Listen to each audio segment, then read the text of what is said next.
2013, mwaka 2017, mwaka 2022, ikiwa ni siku hii ya leo ambapo tuna waniaji wanne wa urais. Na ikumbuke kwamba katika historia au ni idadi ndogo kabisa. Naam, idadi ndogo, naamini usiamini. Kwa nini na kwa idadi ndogo? Ni kwamba walijitokeza wengi zaidi walikuwa na ndoto ya kuwa marais hapa nchini Kenya. Idadi usiyopungua zaidi ya watu 50, lakini katiba ambayo iliweza kuidhinisha mwaka 2010 ikatendewa haki katika sura yake ya 10 sehemu ya kwanza.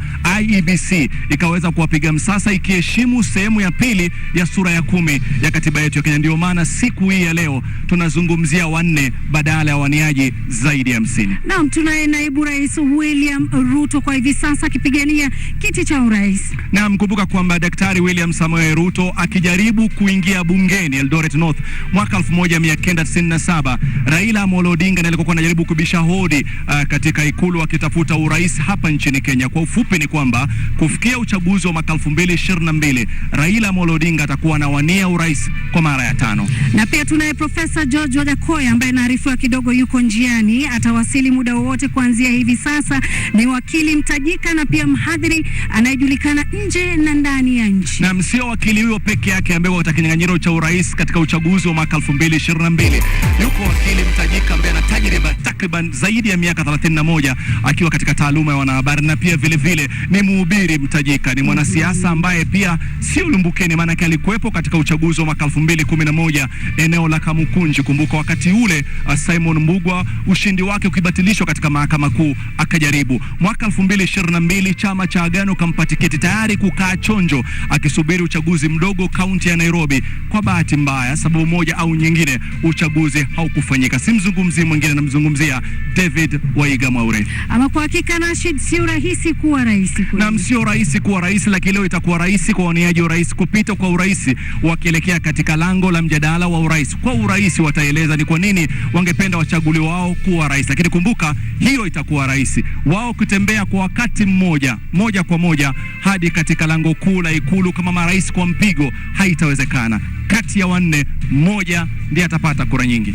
Na mtazamaji, tumejaja hapa stesheni tofauti kwa hivi sasa, ikiwa ndani ya ukumbi huo tunaarifiwa kwamba wageni takriban 700 tayari wamekaa kitako wapate kusikia ni yapi yanayoendelea. Na hapa katika uwanja tunao wanahabari tofauti. Na bila shaka mkabala tuna mkono wetu wa kulia yupo, atakuwa mwenzetu pale Joageo mwariri galacha katika masuala ya wanahabari. Atakuwa na jopo la wachanganuzi wakiwa wanazungumza mengi katika masuala ya uongozi na masuala ya kampeni, siasa na mustakabali wa taifa. Nakumbuka mjadala uliopita watazamaji walikuwa takriban milioni 37. Naam, na kwa hivi sasa, kwa sababu ndio kiti muhimu zaidi na kiti cha ngazi ya juu zaidi katika nchi yetu ya Kenya, usiwe na wasiwasi, tarajia idadi iweze kusonga juu zaidi. Kumbuka ndani kule pia kutakuwa na watakaoendesha mijadala hii miwili kwa mpigo. Kwa ufupi, tupo wengi, lakini lengo letu ni wewe mtazamaji. Kwa hivyo mtazamaji, mbona tusimpishe wenzetu Rita Tinina na Kennedy Mureithi upande wa pili watueleze mengi kwa lugha ya Uingereza. Shukran Lulu na Rashid. From this other end, my name is Rita Tinina from KTN News. And my name is Kennedy Mureithi from NTV. Here at the Catholic University of Eastern Africa, this debate is an initiative of the Media Owners Association, the Media Council of Kenya, and the Kenya Editors Guild, working with various organizations as partners. And this debate, perhaps watching or following from wherever you are, you would have no idea what goes on behind the scenes to make this a success. Money, time, manpower. It is an illustration, this particular debate, an illustration of the synergy of the local media at its very best. We have several teams, the editorial, digital, ICT, security, research, guest relations have been working for weeks to make this day a success. And so for the presidential candidates who have been selling their agenda on the campaign trail this evening, they have a different platform here at the presidential debate. It is one debate that has attracted attracted a large audience. And this evening, hundreds and millions will be watching either on television, following on radio, or on digital platforms, not just here in Kenya, but across the world. Kennedy. Well, and indeed, Rita, what they will be looking for is to convince the over 22 million voters that have been registered by the IEBC. And going by the numbers that have been there, this might be that election that Kenyans might turn up in their numbers just to make sure that they vote for that one person that they do believe will represent them as the president in the August 9 elections. What are we looking at?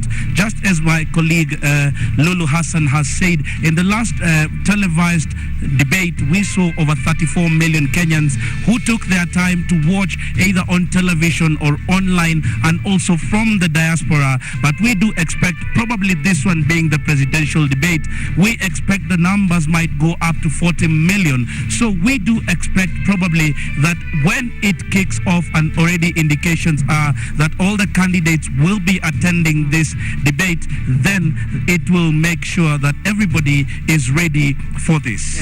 And indeed, Kenyans had a chance to send in their questions, their concerns. They want the presidential candidates to give some clarity on through a link from the digital platform of the presidential debate. Organizers gave that opportunity, and Kenyans sent in hundreds and hundreds of questions. And a quick analysis of those questions can indicate that Kenyans are concerned, and they want clarity on almost basically the same things. Well, there are two key things that have turned out into this election. That is corruption, and also the question of the economy. How do we turn around the economy? And these are some of the questions that might be turning out with the moderators, as they will be making sure that they prod the candidates as they turn out. There's the question of the cost of living, where people believe that it has gone up. There's the question of quality education. Also, there is the question of making where people want to know how this government is going to speak to the needs, or the incoming government is going to speak to the individual needs that are there. Remember, also there's the question of quality health care. And indeed, this first debate that we are expecting to start at 5:30, this is the debate between the Roots Party presidential candidate George Wajackoyah and the Agano Party presidential candidate Mwaure. This will be one debate to watch out for, and it will be quite interesting. Why? Because these are two presidential candidates whose ideas are worlds apart. You have a professor with radical ideas. On the other hand, you have a cleric and a lawyer.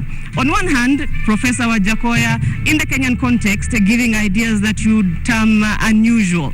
He wants to legalize marijuana. He wants to introduce snake farming. He wants to introduce as well the export of dog meat. He wants those found guilty of corruption hanged, and he wants to introduce a 4-day working week. So those ideas engaging Mwaure Wahiga, whose manifesto sort of compared to George Wajackoyah's radical issues. He wants to, among other things, fight corruption mainly through asset recovery. He wants to eradicate, or rather do away with pay as you earn. And I'm told Joe, on the other hand, is ready, and Joe, now give you that opportunity to go on with your panel. All right, thank you very much, Rita Tenina. As Rashid and Lulu would say, ndio ukoko unaalika maua. That is to say, we are here all set, and I'll be having a panel here to look at all those things that these candidates are going to speak about, what they ought to speak about, and later on, we'll actually talk about what they did not speak about. My name is Joe Agayo from NTV, and here in this outdoor studio, we will have pundits here all evening long, and I will start with introducing them. On the far right, we have Hautani Rungu, who is Executive Director of Amnesty International Kenya. Next to me, Wanjiru Gikonyo, National Coordinator for TISA, the Institute for Social Accountability. On my left, I have Sheila Masinda, who is the Executive Director of Transparency International Kenya. Professor Alex Awiti, who is a researcher in sustainable development and public policy. And last but not least, Dennis Kabara, who is a management and governance analyst and consultant. Ladies and gentlemen, these debates, we will start one in the next 80 minutes, but these debates are coming on the backdrop of controversy. Are some candidates coming? Are they not coming? Perhaps we could just start by establishing just how important these debates are, and I'll start with you, Houghton. Thank you, Joe. I mean, I think you have to look at this presidential debate from both a historical perspective, but also what this means for the future. And I think the historical significance for me has always been that, you know, there was a time that Africans did not vote in this country, that we had no say, there was no public debate about who would be elected. It was in 1921 that the first election took place. Arabs, Europeans, and Asians voted. No African person voted.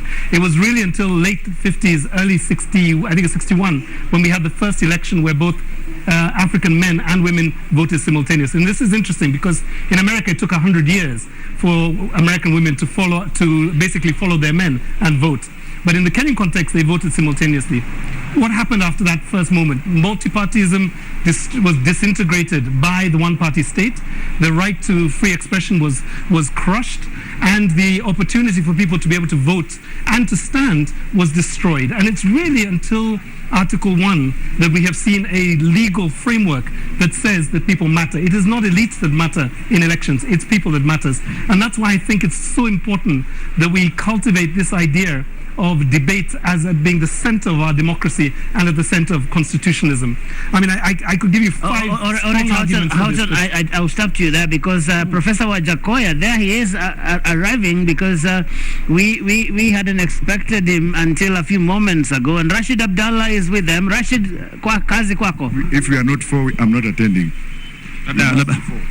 Naam, labda kwa dakika moja tu, maana huko tunaona kusubiri na wale ambao wanafuatilia, labda kwa kufika kwako, matarajio yako na msimamo wa mjadala ni upi?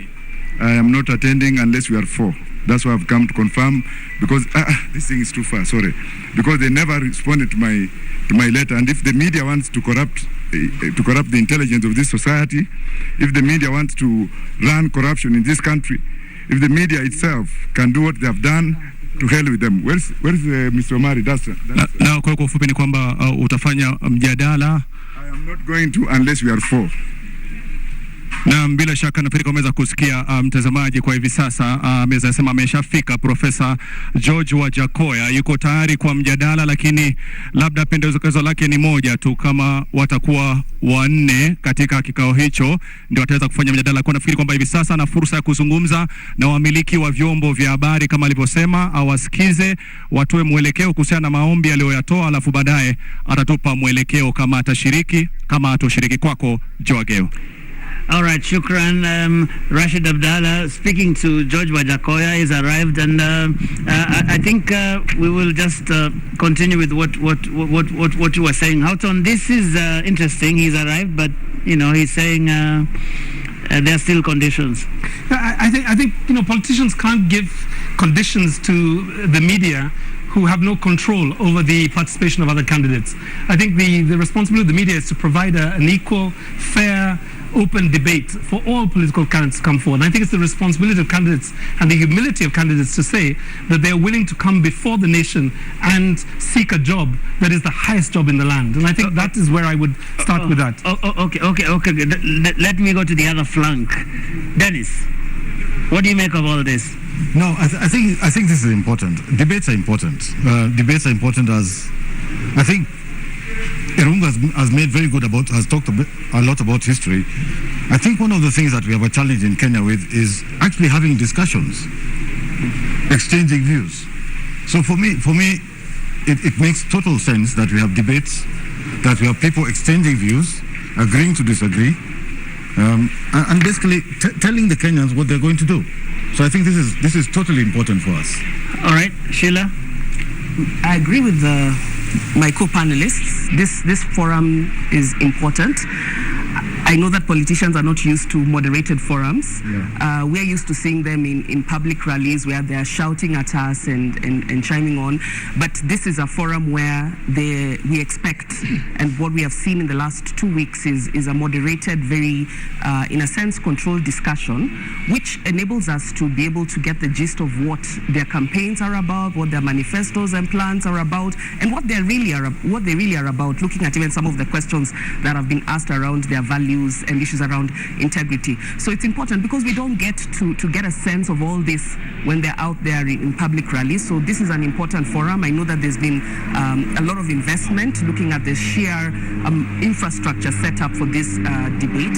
So I think it's important that politicians honor this. I know that even at the local level, there are various attempts to bring together members of county assembly, members of parliament, and the reaction on the ground is when one misses a debate that you're really not honoring us. And I think this is the perception that some Kenyans have, although there's also a school of thought that says, by the time people are watching a debate, they've already made up their mind. So it's either to reaffirm their love and admiration for you, or to confirm why they are not going to vote for you in the first place. But all in all, it's an important forum to enable Kenyans to see, get to hear from you in more depth what you're planning to do for Kenya.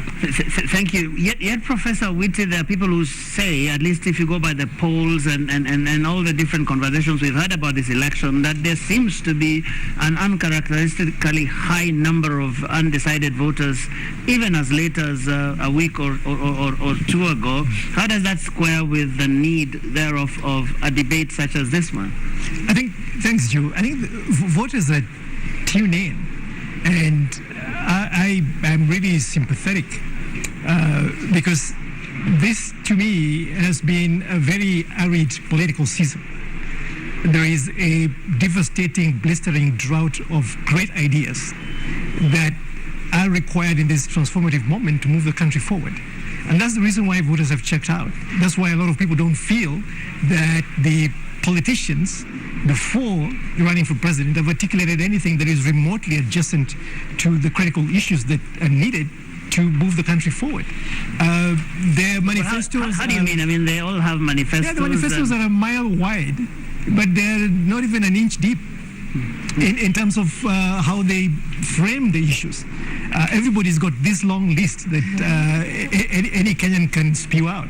Agriculture, employment, energy, infrastructure, education, but there is nothing substantive that is transformative, which these politicians are saying. Everybody's got a bunch of proposals that are completely unfunded. We have a devastating deficit right now of 862 billion. So what's missing? What's missing is a coherent plan that basically addresses the fundamental issues in a transformative way. We're hungry today. When I worked in agriculture many years ago in Western Kenya, 9 out of 12 months, farmers who tilled the land every single day were hungry. If you look at the Kenya National Bureau of Statistics census on household food security, it's still the same picture. People in rural areas are more food insecure than urban people who are working. Agriculture is not working. Some of the input supply, input subsidy programs are not working, like fertilizer application rates, for instance, are extremely low. Extension services are broken. So you give farmers fertilizer, they're applying it on soils that are not ready to take fertilizer. So these are some of the fundamental things. So to put more money at this bad problem is the problem.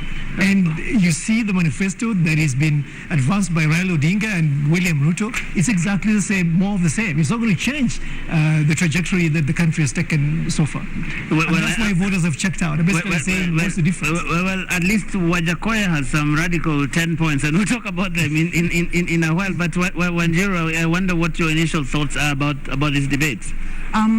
It is important, and listening to the concerns that are being brought forward by Wajackoyah, by Honorable Raila Odinga, my question from a public participation point of view is, as the as the media platform is created, is there usually a discussion with the political actors? Because if there isn't, there could be next time. I think there are a lot of Kenyans there that would have loved to see a debate with all the presidential candidates. So public participation and stakeholder engagement, I think, applies across the board. But given that we're here, I agree totally with what Sheila is saying, that we expect our leaders to be humble enough to avail themselves to field, to sell their proposals to the public.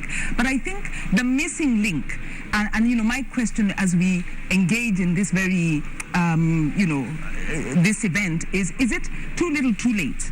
Because we have a situation where we have an administration that hasn't undertaken or supported public participation, hasn't supported civic education, hasn't supported voter education. And so even as the media strives to put together this platform, is it too little too late? And how do we ensure accountability? Because it's one thing to have manifestos, and I don't agree quite with the professor. I think the manifestos have some very good proposals that, if implemented, can transform some of the big issues that bedevil us. Well, he's saying they are more of the same. I don't agree with that in terms of substance, but what I do, the question is, where is the accountability? After the promise, how do we ensure implementation? Because we are seeing challenges on leadership and integrity even going into the campaign. We are seeing violations of the basic tenets of the law in the way the political parties have constituted themselves. So the challenge to me is, yes, it's good to have these platforms. We need to have them consistently across the board, not just before the major election, but annually we should have an accountability forum, asking the questions, asking the president. But I've heard at least the organizers of the debate, say that the culture is picking up. I mean, you look at different neighborhoods, people are hosting candidates for MCA and different groups, whether it's religious groups, whether it is civil society people.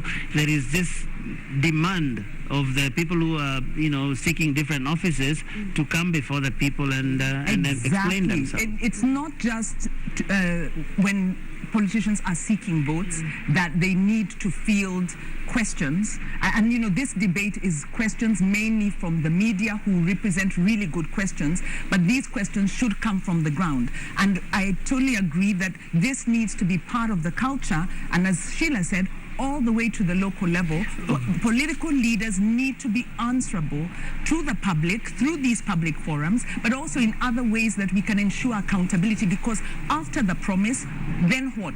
And that could explain the undecided, because as Prof says, as Geshira says, if my issues have not been dealt with, why should I then get involved in this very intense electioneering period? It's more of the same. Okay, I really want us to go into a bit of the manifestos and what these two gentlemen bring to the table. But I think there's an issue here, a national issue that all of us have seen play out with regard to where we are in terms of the preparations for this election that is now just 13 days away. And we've seen some back and forth between IEBC and DCI, for example. I wonder around this table how that makes us feel, and I'll start with you, Houghton. Although we're probably not the best people to start with. As Amnesty, we don't do very much in terms of election oversight. But let me just give you a couple of thoughts. One is that, we have to keep in mind that public trust and credibility of institutions at a time like this is just so important. To have two independent institutions, the National Police Service / Director of Criminal Investigations and the Electoral Commission, scrapping in public. All right, I'm always interrupting you because the other candidate, the Agano presidential candidate, is arriving there, David Wahiga Mwaure, and I'll go straight to Lulu Hassan, who is going to be speaking to him in a short while. Na barabara kabisa, mpenzi mtazamaji, shukran sana Joe Ageyo. Kama mnavyoona tayari David Wahiga Mwaure tayari kishawasili wa chama cha Agano akiwa na mgombea mwenza. All right, that does seem that we're having a bit of a signal problem there, but yes, the gentleman you just saw there is the Agano presidential candidate, that is David Wahiga Mwaure, who is going to be taking part in this debate. And I just want to continue with that, getting some quick thoughts around this whole thing of what's really happening with the IBC, and I think maybe I go to Dennis. I don't know. I've always been worried about IEBC preparedness. There are no good signs. We're not seeing good signs. I don't want to be dramatic, but I wonder what these good signs mean in terms of the fate of the election itself, because it seems to be going worse. 2013, we were here. 2017, it got worse. Now we're 2022, it's even worse. It's just not prepared. And but what's really the problem, according to you? From a technical perspective, I think there's a way in which organization is not being done. The procurement is not being done well. We don't have the audit report from KPMG. We're not sure about ballot papers. Ballot papers are coming before Gazette notices are Okay, issued. Dennis, I'm sorry. We have to go back, and I think we are now ready with the Agano presidential candidate Wahiga Mwaure. Na barabara kabisa, mtazamaji, kama mnavyoona David Wahiga Mwaure tayari wa Agano Party kisha wasili kwa mjadala ambao umesubiriwa kwa hamu na gamu. Labda nimuulize mawili matatu kuhusiana na mjadala wa siku hii ya leo. Karibu sana David. Asante sana dadangu. Naam, umejitayarisha vipi siku hii ya leo? Nimejitayarisha kabisa ili nikuje niwaeleze wa Kenya sababu gani ni lazima safari tubadilishe na sababu gani ni lazima wachague mtu mpya na yeye ndiye mimi. Tunakuja kuelewa kwamba hii ni miaka 59 kutoka wakati tulipata uhuru.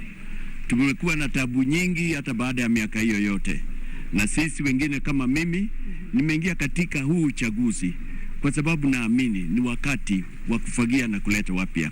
Na kwamba kila ndoto ya yeyote, hata wewe ambaye huja kuwemo huku ndani, hujulikani, hujuna pesa nyingi ama mahelikopta, unaweza kuwa rais kama vile dada yetu Rupita alivyotuambia kila ndoto ni valid. Na unahisi vipi kuhusiana na mjadala wetu siku hii ya leo? Unahisi vipi? Hisia zako ni gani? Mimi kwanza nina furaha kwa sababu ni haki ya Wakenya tusikia zote, na natarajia hata kukutana na mgombea yule mwingine my competitor, na hata wale wengine nawaambia wakuje ili Wakenya waelewe. Na mimi kile ninayofurahia ni ya kwamba yale tumekuwa tukiona kule nje, wakati mwingine hata watu hawasikizi sera ni gani, wanaangalia magari, wanaangalia vipi mapambo, lakini leo ni wakati wa kusikiza hasa ni nani anaweza kubadilisha maisha yako. Okay, shukrani sana. Asante na shukuru. Okay. Ndio hivyo tumeweza kumsikia David Wahiga Mwaure akisema kwamba ataeleza sera zake kwa upana zaidi, akitumai kwamba yule mgombea mwenzake ambaye ni mpinzani wake Wajackoyah atakuwa yuko naye katika jukwaa lile. Ni mambo ambayo tunasubiri kuona mtazamaji, lakini kwa hivi sasa moja kwa moja na kurudisha kwake Joageyo endelee na wachanganuzi. Shukran Lulu Hassan. So the Agano presidential candidate is in the house, and we will have to wait for that because the two platforms couldn't be more different. But we were talking about the IEBC preparedness and the back and forth we are seeing with the DCI. Dennis, I don't know if you had finished your thoughts. No, for me, it's not the management problem. I think IEBC now presents for us a political and an economic risk. Wow, that is big. What are you talking about? It is. The uncertainty behind all these preparations, it's no longer about management and procurement. We're now talking about, are we going to have an election? Are we going to have an election that is successfully executed? Are we going to have an election that is not disputed? These are now political and economic risks. I think that's where we are. Prof? So, Joe, this is a historical problem. This is not just IEBC. The previous electoral bodies have had these same levels of institutionalized and government engineering competence because of what elections mean to our governance process. We've not had free and fair elections since 1992. This is not a disputable fact. I think the only credible election we had that we believe the outcome was 2002. So what IEBC exhibits today is a comedy of errors in many respects and institutional incompetence at a colossal, catastrophic level. One scholar of governance called Land Pritchard talks about governance in capability and talks about isomorphic mimicry, where we've created an institution that mimics that which should be a functional institution that runs election. in every sense it looks like, but it doesn't function like one.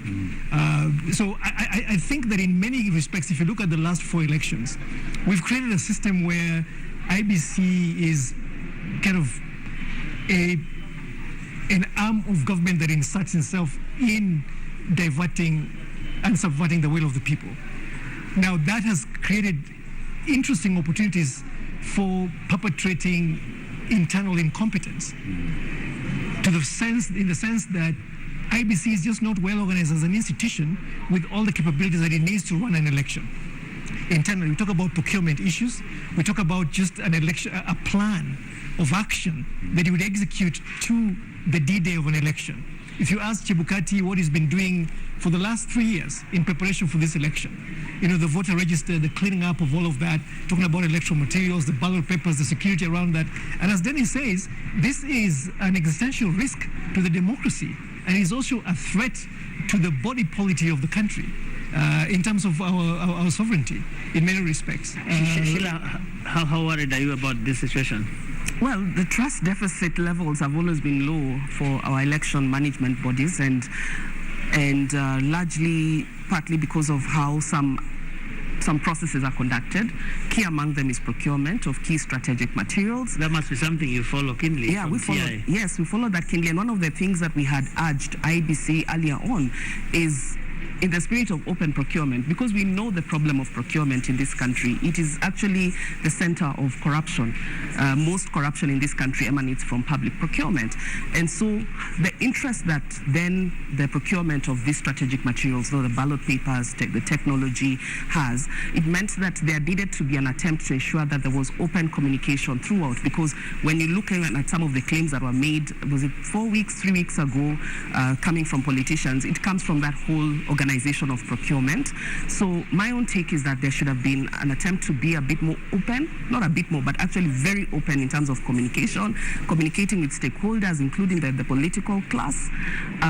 But the other concern that I have is just the ability of our agencies to be able to work together. When you see that kind of spat between the police and IBC, and you wonder whether these are not some things that could have been resolved, bilaterally. Yeah, we expect them to work together. An election, it requires that you're working very closely with security agencies, and I would have expected that kind of, whether it's a misunderstanding or a dispute or whatever contention, should have been sought out, especially because we know how we easily sensationalize things around elections and politics, especially at this time. We're just 2 weeks to the elections.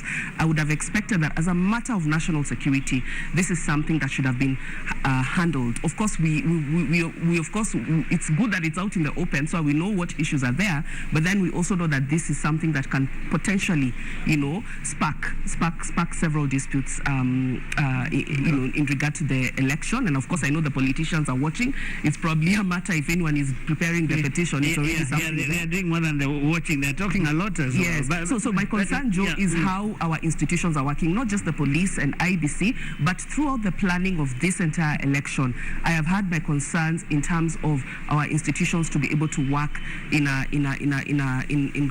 collaboration. Yeah. Even when you look at how candidates were verified, vetted, and cleared, you could tell that clearly these institutions were not working together, and as a result of that, we now have people who are not credible, who don't meet the qualifications set out in the Constitution, who have been cleared for office. So this problem started earlier on in the election process. Wow, it all sounds familiar, Wanjiru. Deja vu all over again? Unfortunately, yes. This is a political problem, because the IBC is really, if you look at our democratic trajectory as Irungu was taking us, from the very start, we are trying to build a constitutional democracy, and we are trying to ensure that our governance is guided by the rule of law.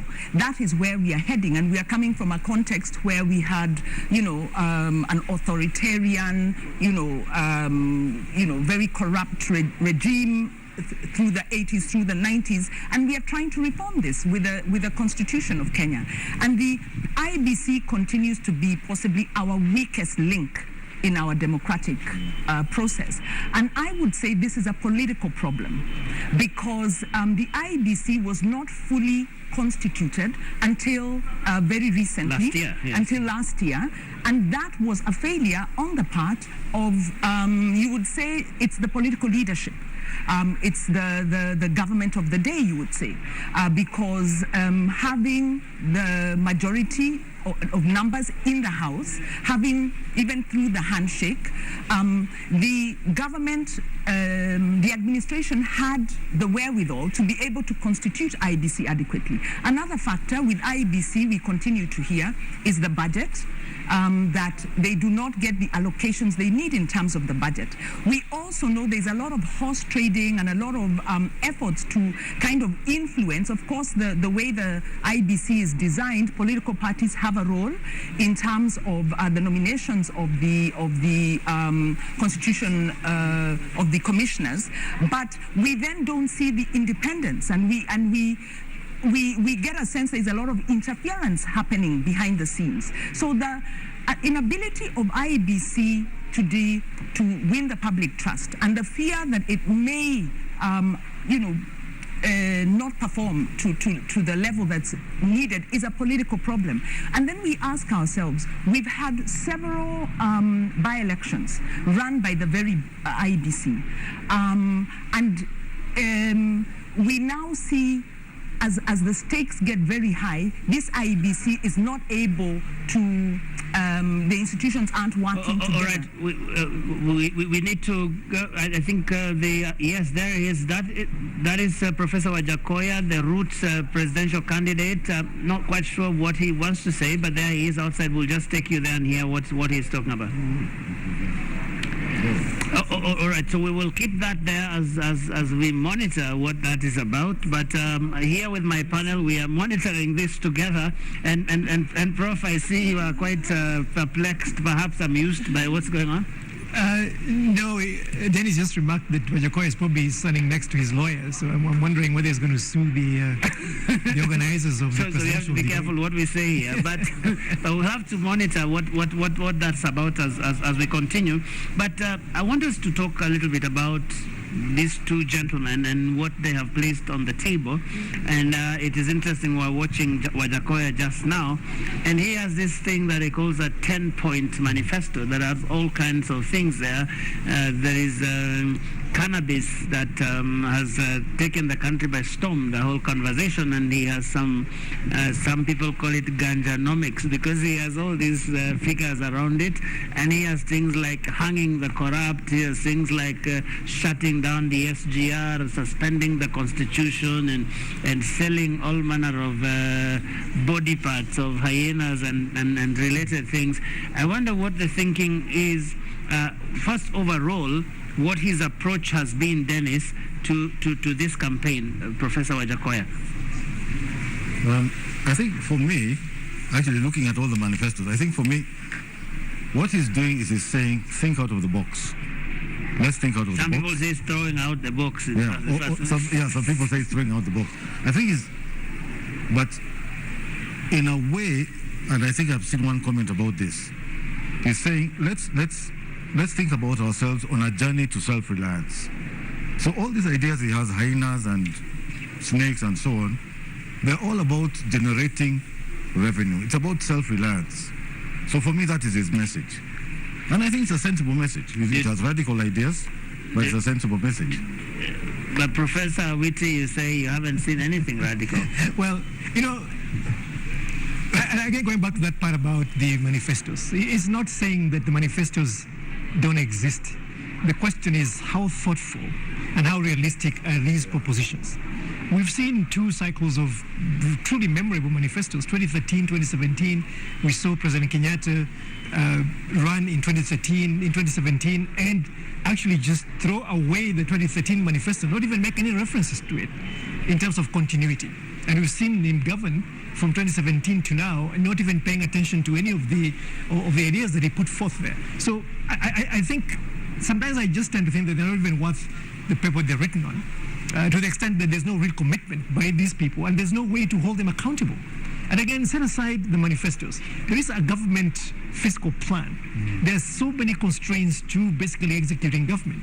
And I don't even know, in more developed democracies, there is a very deep conversation between the presidential candidates and the public service. Treasury, for instance, the key officers that run the bureaucracy in education, for instance, in agriculture, to basically understand what is it that we've been doing. Some of these manifestos read like this country does not even exist, that there is nothing.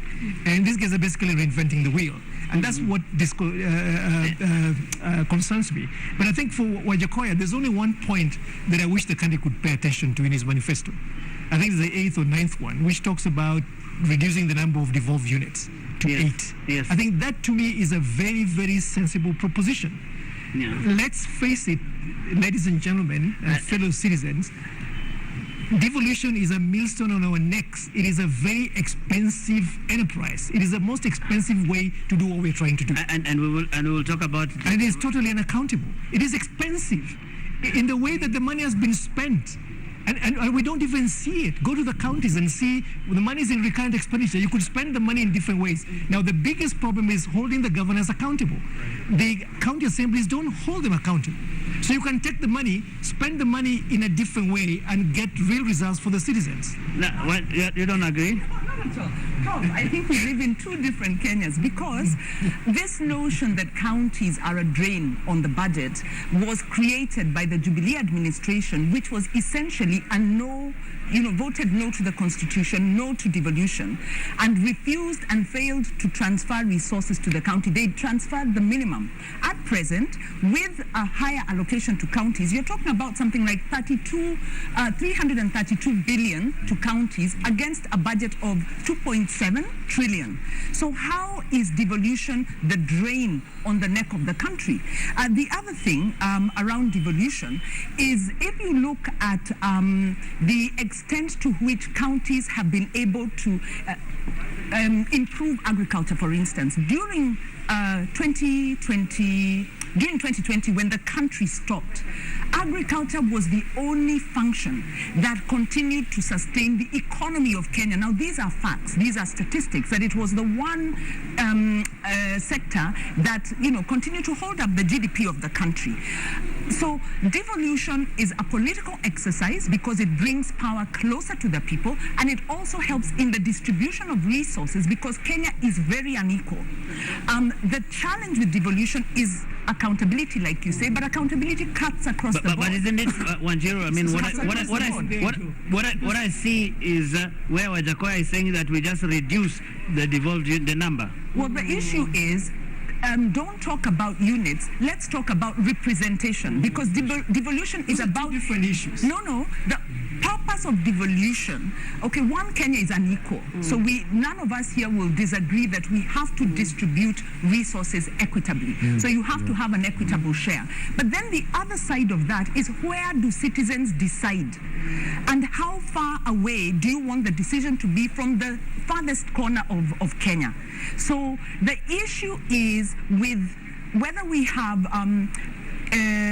47 counties, we now have the regional economic blocks that allow these counties to come together and then come up with, the economies of scale and the efficiency.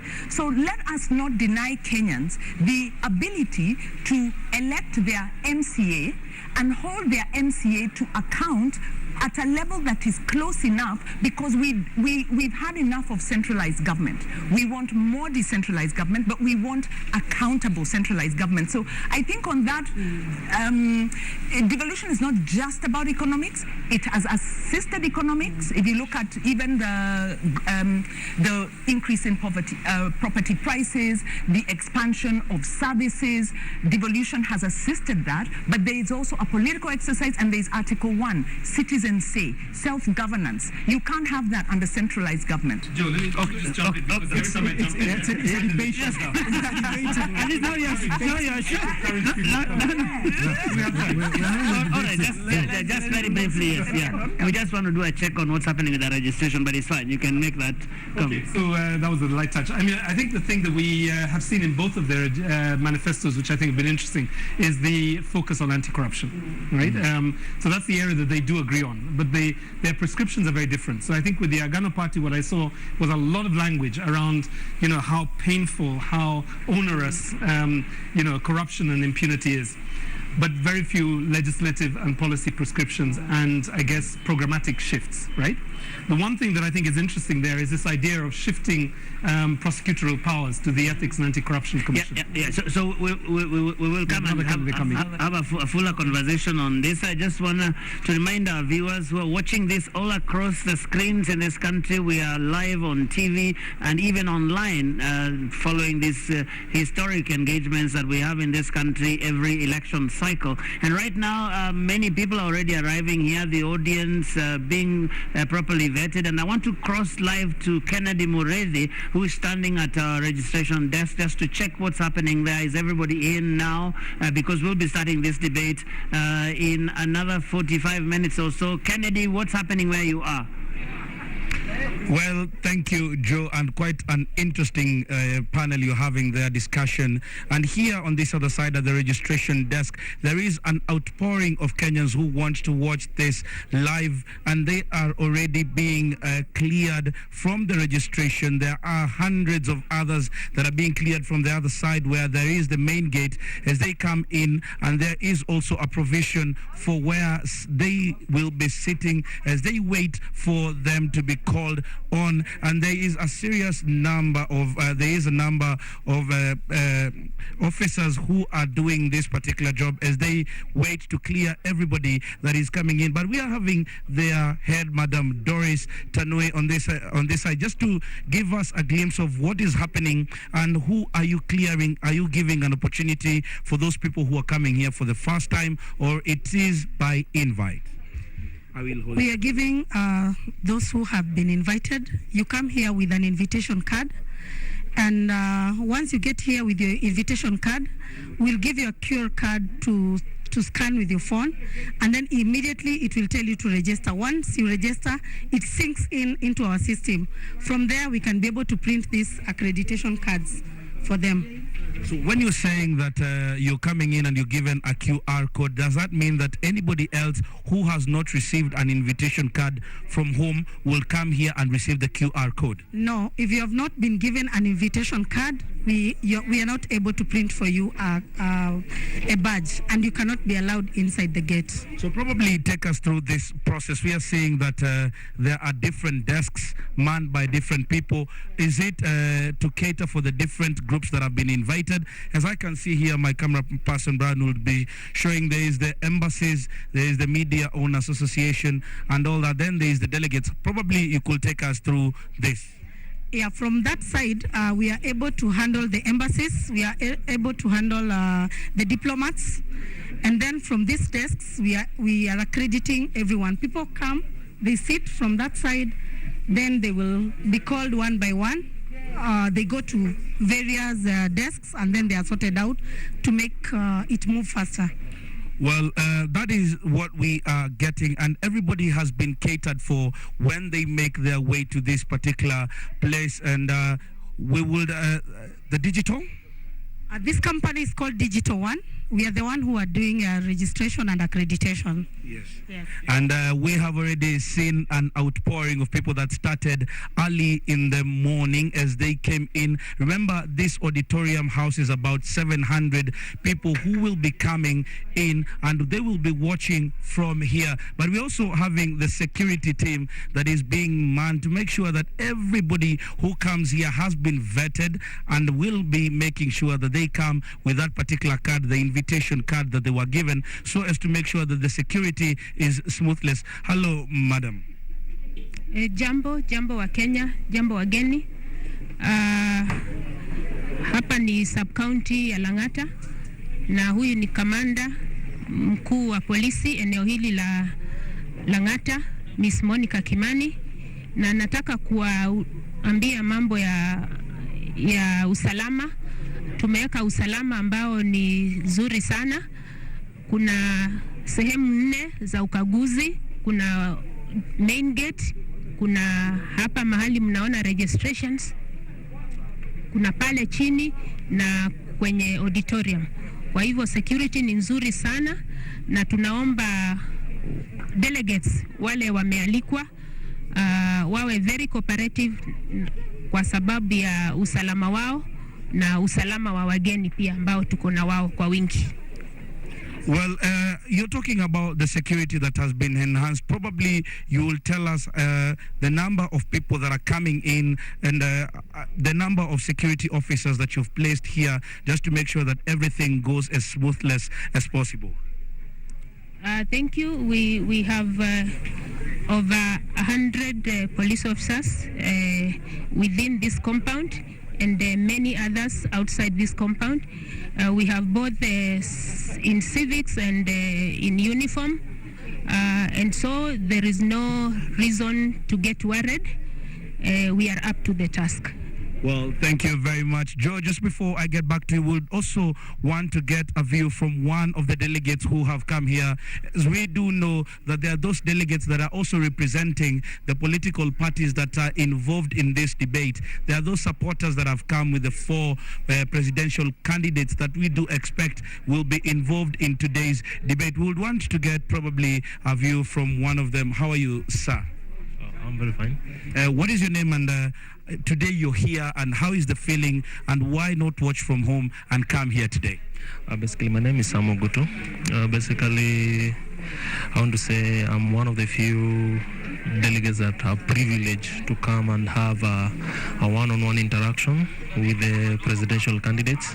I'm here basically to hear them out, to hear their agenda, and probably make an informed decision come 9th of August during the elections. Thank you, Joe. Those are some of the expectations that most of the people are having today, as they hope that today, when these candidates go on the floor, they will make their submissions, and with those moderators that we are having, will be able to interrogate some of these positions that they have put out there, and that decision probably will be made. There is a huge number of undecided Kenyans that are yet to make their decision, and there are those that will be willing to cement their positions today when these debates go on. Right now, I take it back to you, Joe, to continue with your panel discussion. All right, thank you very much, Kennedy Moredi. They're speaking to various people involved in the registration. We've seen security people there. We've even seen some of the delegates who are arriving. And that is to say that the debate is just minutes away now. At 5:30, that's when the first debate kicks off between Professor George Wajackoyah. We've seen him here already.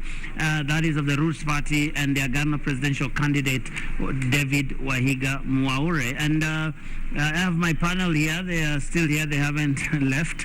And as we were talking, there was a whole conversation about Wajackoyah and his federal system sort of proposal.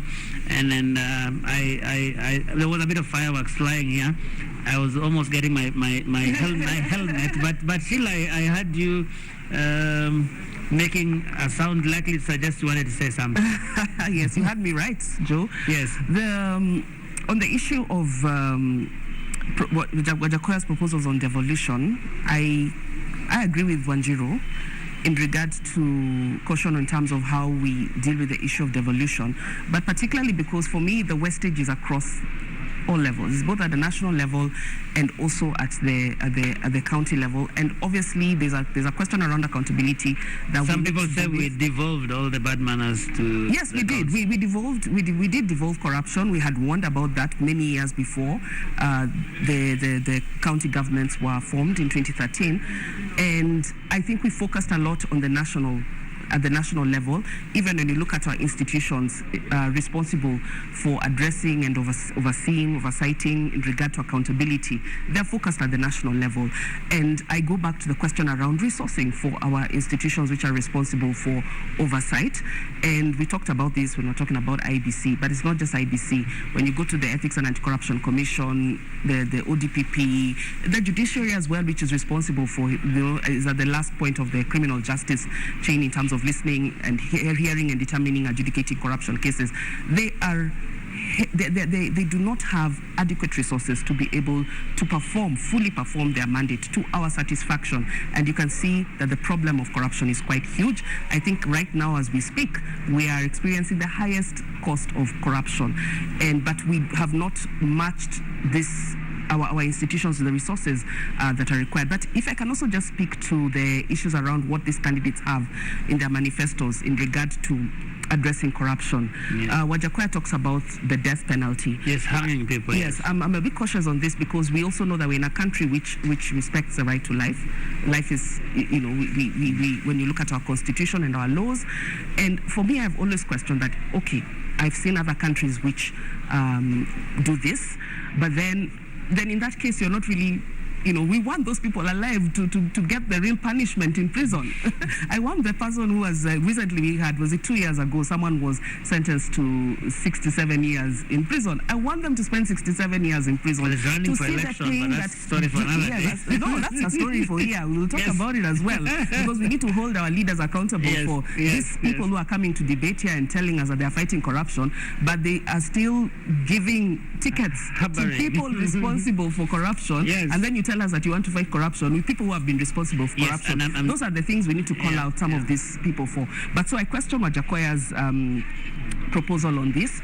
And then for Mwaure, you've seen that as you have said, his emphasis is on recovery of assets, which is important, because I've not seen people talking about monies that we have lost, billions of shillings stashed out there in foreign countries. I saw that you already wrote a letter to some foreign governments asking for support in terms of, you know, tracing and repatriating that money back into our economy. This is important. Not very many people are talking about this because we are struggling as a country with our economy, inflation, and we really need, this is a time we need all those resources that have been stashed out there to be brought back to be able to, you know, bolster our economy. So I agree with him on that. He's also talked about revisiting some long-lasting corruption cases, KEMSA, Kenren, and NYS and others which have not been resolved. I think this is important. Just be cautious as well. There's always cautious because even as president, we also expect that he will respect independent institutions. Exactly, because the institutions responsible for investigation, that's where I was going prosecution. With that. How viable then is it for a candidate to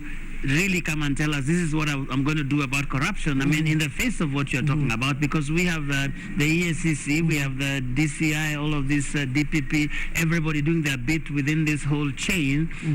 What is the president going to do? I mean, the current president famously said, some people now say infamously, munataka nifanye nini jameni?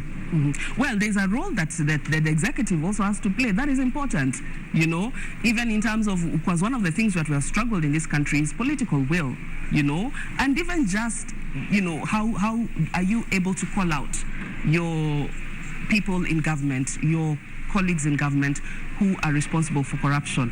One of the promises of the Jubilee administration 10 years ago was that they would ensure that people who have been indicted for corruption do not hold public office. But then how many people have we seen continue in public office even after being indicted? So those are some of the things that we see. So it's a political will that is really critical that we need to see coming from the presidency. And there are many other roles that the presidency plays in terms of fighting corruption without necessarily going into the mandate and influencing independent institutions. Then is their platforms here. So they are gonna for Wajackoyah, the most outstanding thing about fighting corruption is, of course, kunyonga hao, which Sheila has a more complicated name for the death penalty or capital and whatever, but it's really kunyonga watu, is it? With him.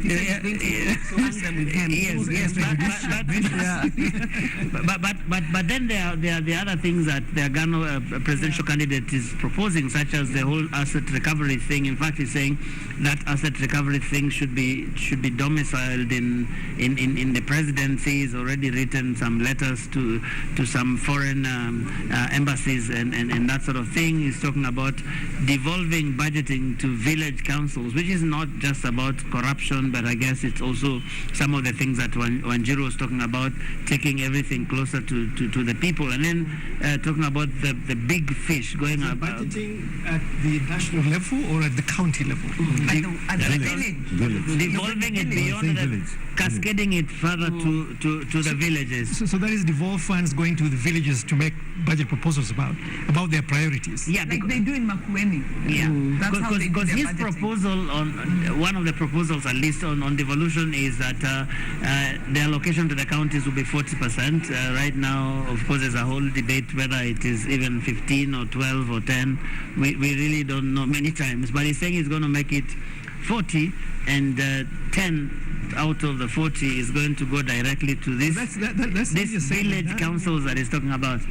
It's easier said than done, because you see, we already have the sub-units within counties, the sub-counties. And in the current constitution, and what has not been instituted, has been the further devolution below the county level to the sub-counties and below, where you'd go to a ward, for instance, and then have a ward council or a ward forum that basically talks about those priorities. But that envelope has to be allocated by the county assembly. That is the process. There has to be a legislative process that basically looks at the entire pie and then further allocates that, and then at that sub-county, sub-ward level, then you can now talk about ward priorities.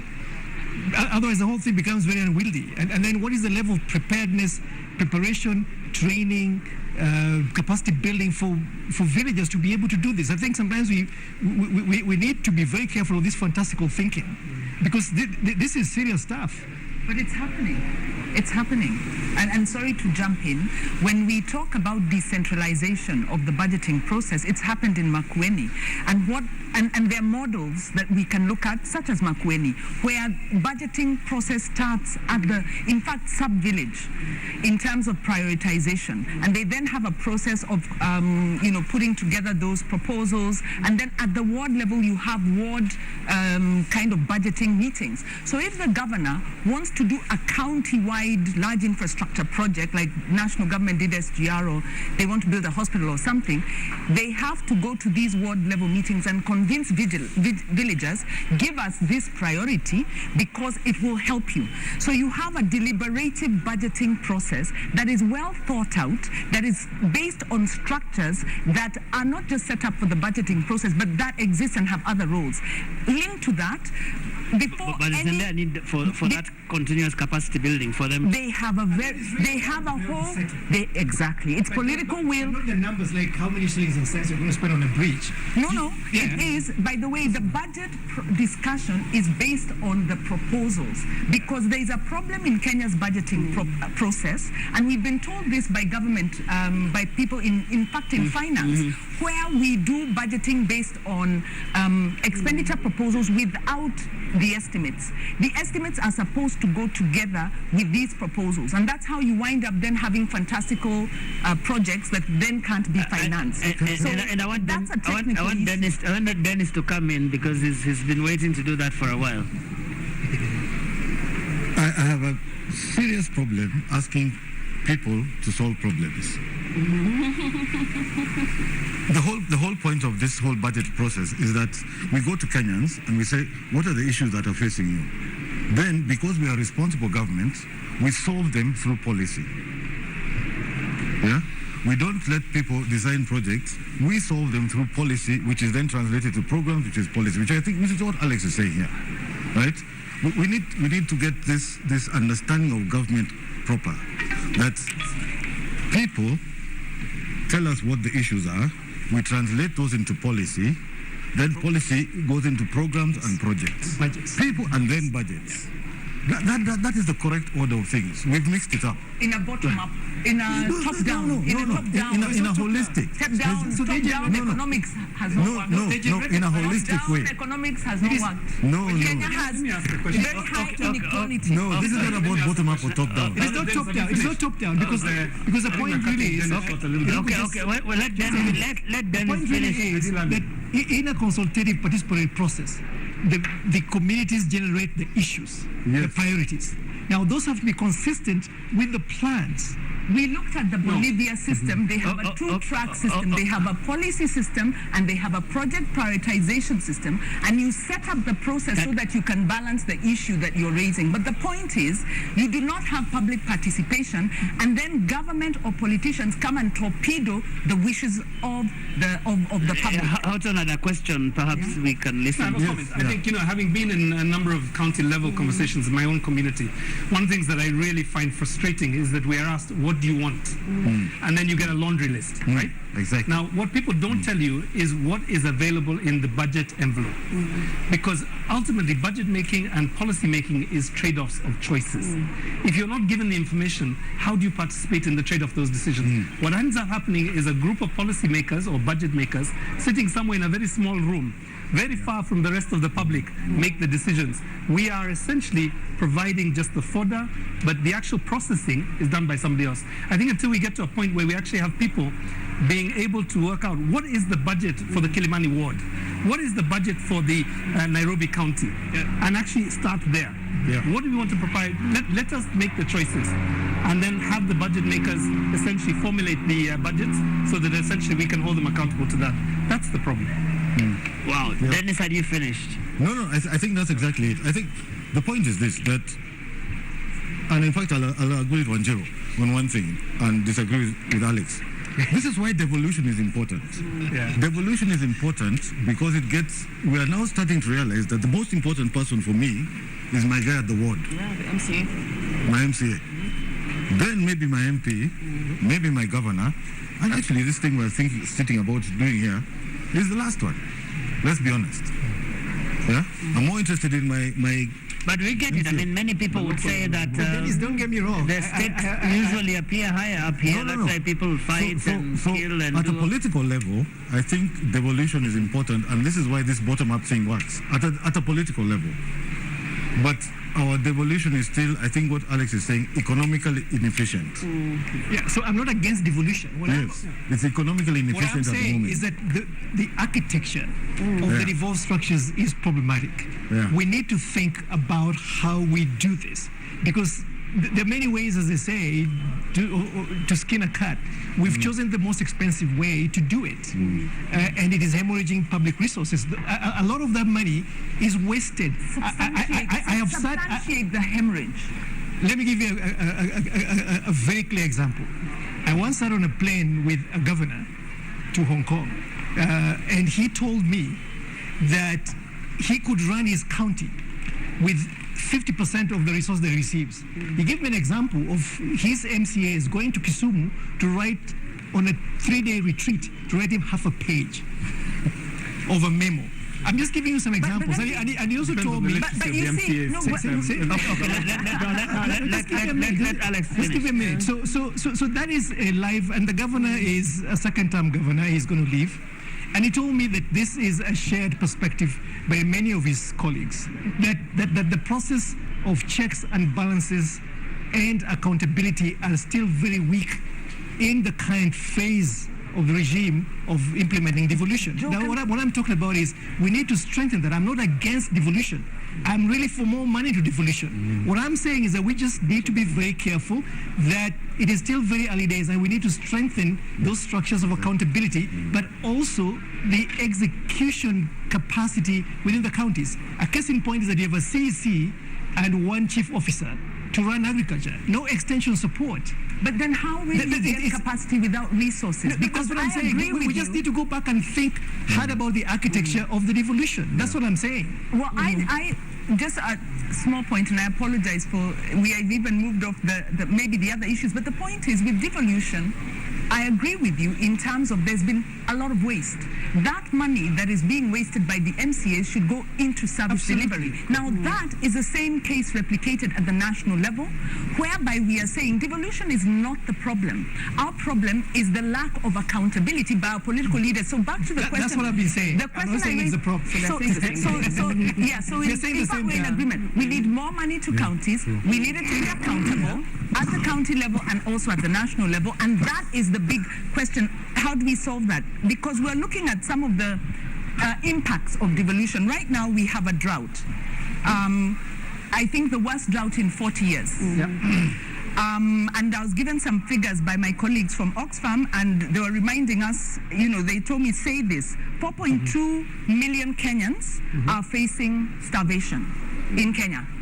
I mean, we readily forget that when we are not on the front line. 90% of open water sources are drying up. They've got maybe 2 or 3 months of water left. That's the magnitude of the crisis. Juxtapose that with the waste, because the figures that we've lost through corruption are estimated from 700 billion to 1.2 trillion per year in terms of waste.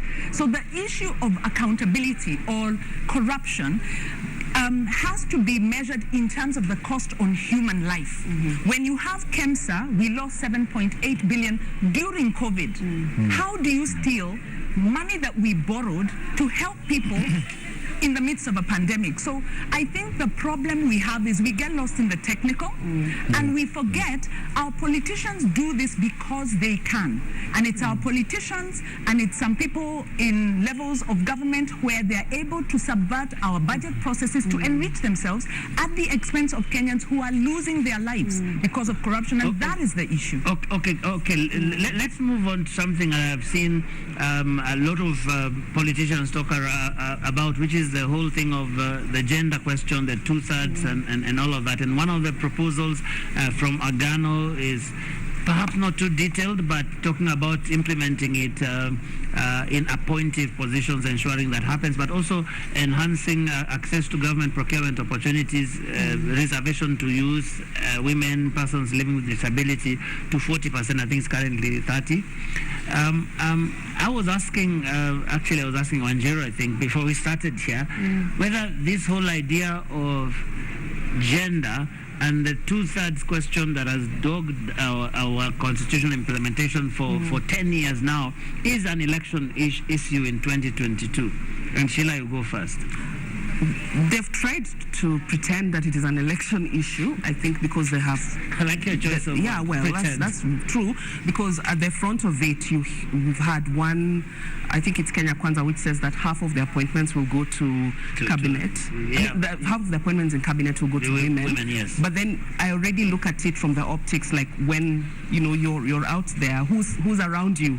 That messaging should start from now. Who's around you? Very few women, already occupying those high places within that particular alliance. But it's not just that. Azimio, well, they have nominated a woman for the running mate position.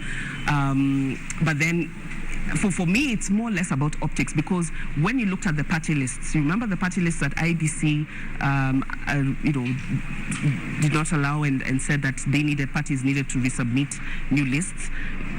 If they couldn't even present us enough women as required as per the constitutional threshold during the listing of people to be nominated, do we really trust that they will then offer those appointive positions? Because for me, it's really promises.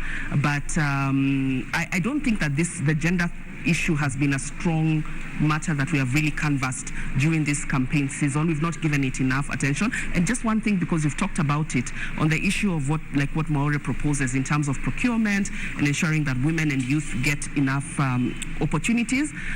From our own experience, we know that many times when those companies that are given contracts and have women and youth, it's basically just on paper. The beneficial owners of those companies are actually not the women and youth. Those are just fronts. So we also need to ensure that actually the beneficial ownership of these companies is made up of women and youth. So there's something else that we need to do to ensure that these opportunities are really going to the people who are more deserving of them. Houghton, I wonder what your thoughts are about this gender question. I remember when you came and found me and you were wondering whether I was about we're going to be a manual, yeah? No, I was about to state the protest. It was only a manual, right? So fortunately we have two very very articulate women on the panel, as well as the three articulate, somewhat articulate men. I think there are a number of issues. I think the political representation of women is critical, right? And it is not even a matter for debate. It is a constitutional threshold that we must meet. The fact of the matter is we're not going to meet it in this election. So I think there is a crisis coming up at the other side of the election. The second issue relates to the use of public resources. And I think the point about procurement is an important one. We look forward to hearing more from the two candidates this morning. This evening. But I think the other issue that I think is really important is making sure that we don't just have women, but we have women with a gendered agenda for this country, right? And we need men with a gendered agenda. So I think we should be asking presidential candidates who are male, what is their gendered perspective about these issues? Let me just give you three very quick ones. We learned last week 5,400 women and girls were raped in the county of Nairobi. What's the agenda to deal with that issue? We have heard that we have one of the highest teenage pregnancies, and the numbers are coming down to like the 10, 11, 12-year-olds, not the preteens, not even the teenagers, but really this very fragile age group. What is our strategy for that? Must we continue to have this sense of denialism around the issue of safe abortion, comprehensive sex education? When are we going to start dealing with the realities that our children are dealing with in a way in which we are not confusing science with our morality? And I think that's the challenge that is forward on the gender issues. I think the very last one for me is this issue around, gender parity, because I think we have to look at this from a really sober perspective. It is estimated that we will not achieve gender parity at these current rates until 2069. That is another 40 years from now plus, will we see women's earnings and men's earnings being similar. At the moment, there is a 23% difference between men and women. Oh, wow. Wanjiru, what can I add? You've been speaking quite a bit, but let's talk about this gender question. Yes, from a gender perspective and from an inclusion perspective, yes, I think I totally agree, and thanks so much, Irungo, for reminding us how expansive this is. And what I'll add is maybe just two quick points, is that at the county assembly level, if political parties do not achieve the gender balance, they will then do a top-up. And that top-up because the county assemblies must have a 2/3 representation. And the top-up of additional members means that the taxpayer pays more and that the size of the county assemblies are bloated. So there's a game that political parties play where they field as many male candidates as they can, and were it not for the IBC racking their knuckles in terms of the nomination list, it would even be worse. So one, the failure to respect the rule of law and the failure to embrace the gender agenda and paying lip service to it costs us in economic terms. The second is we did a study on AgPo, and we found that much as you have preferential procurement for youth, women, and persons with disabilities, the thresholds, of course, the gender agenda and paying lip service to it costs us in economic terms. The second is we did a study on AgPo, and we found that much as you have preferential procurement for youth, women, and persons with disabilities, the thresholds, of course, are not being met by any stretch. But we also found numerous cases where women were saying they have to give sexual favors. They're being extorted in terms of sexual favors to be able to get the contracts, to be able to get the credit financing that they need. So as Irungo is saying, we also have to look at the governance, but also the social context in which we are living, where women are still not able to participate equitably in economic affairs. Okay, because we are just about to go for the first debate, so let me just get some quick thought, Professor Awiti, and then to Dennis. So I think the elephant in the room here is where we are as a society, period. The place of women in our society, in the way we are socialized, has still not moved up even one notch. We're basically trying to apply constitutional and legal frameworks as band-aid to a deep, primordial cultural problem, the place of women in society. This has to come up as a movement. You've got to mobilize the senses of men and women out there to basically move the political needle on this one. Otherwise, they're going to be crying out here the whole time with legislation that we can't enact, constitutional provisions that we cannot basically implement. ODM, for instance, carte blanche just renominated all of its MPs in Western Kenya. They had a chance there to make 50% of those women. They didn't do it. So, and the way Martha Karua's nomination as presidential running mate of a major candidate was greeted by UDA colleagues was just shameful. It shows you the deep-seated cultural norms that we still have to deal with in this country to move women's agenda forward. Dennis? No, I think I have nothing to add to this. I'll just say a discussion on gender, just like many of the discussions, we have two Kenyas. We have Kenya on paper, which is the constitution. Then we have Kenya qua ground, which is reality, which is what Alex is saying. And that's it. Okay. We haven't found a way to reconcile them. And I think we're stuck there. Okay, so all the ladies and gentlemen on this table, before we go for the debate, what's the one thing that those two gentlemen must not leave that stage without talking about? Let me start with you, Houghton.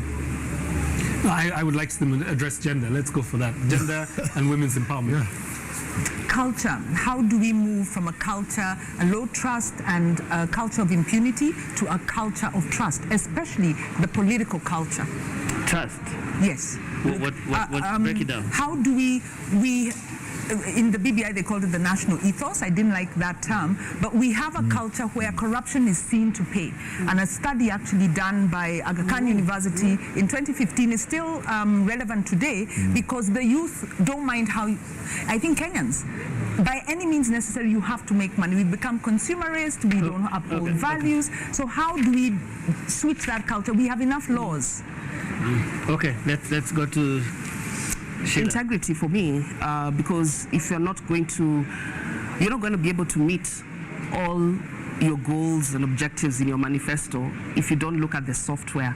And that's really our values as a country, the values of the people that you are going to appoint in government, the values of the people around you. That's one question I have, because even for the main, the so-called leading candidates, my question, as they keep on telling us and giving us solutions to corruption, but for me the first problem I see is that they're surrounded by people who have been accused of corruption, some who are even in court, and have been charged with corruption.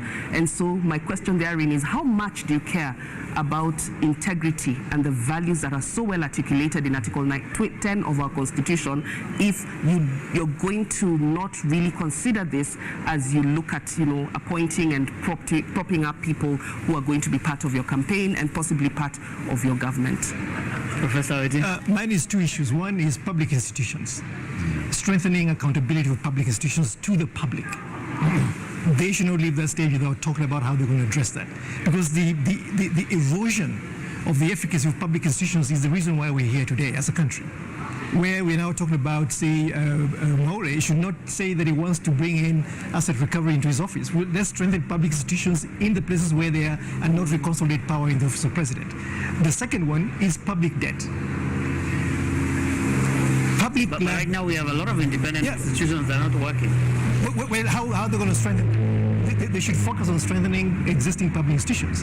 Public debt now constitutes about 68% of public liability, 68% of GDP. Okay, we need to get Dennis one thing, then we just go. No, mine very quick, since we all said this. Balancing the budget. Balancing the budget. Okay, let's balance the time here as well, because right now we are taking that break that will lead us into the first debate of the evening. That is a debate between the Agano presidential candidate David Wahiga Mwaure and the Roots presidential candidate Professor George Wajackoyah.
Linda familia na marafiki dhidi ya magonjwa.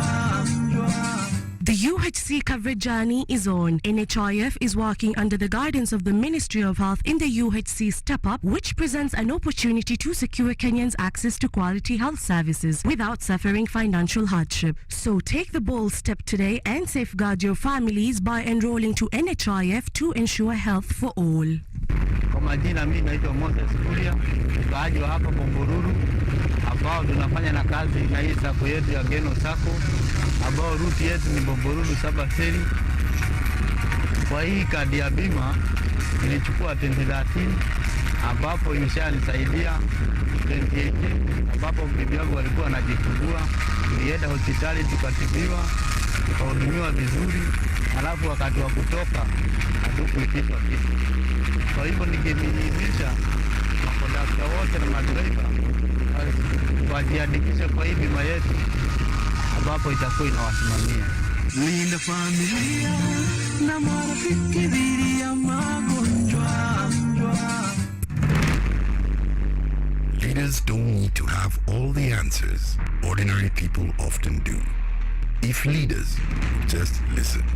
The death penalty breaches human rights, in particular, the right to life and the right to live free from torture or cruelty.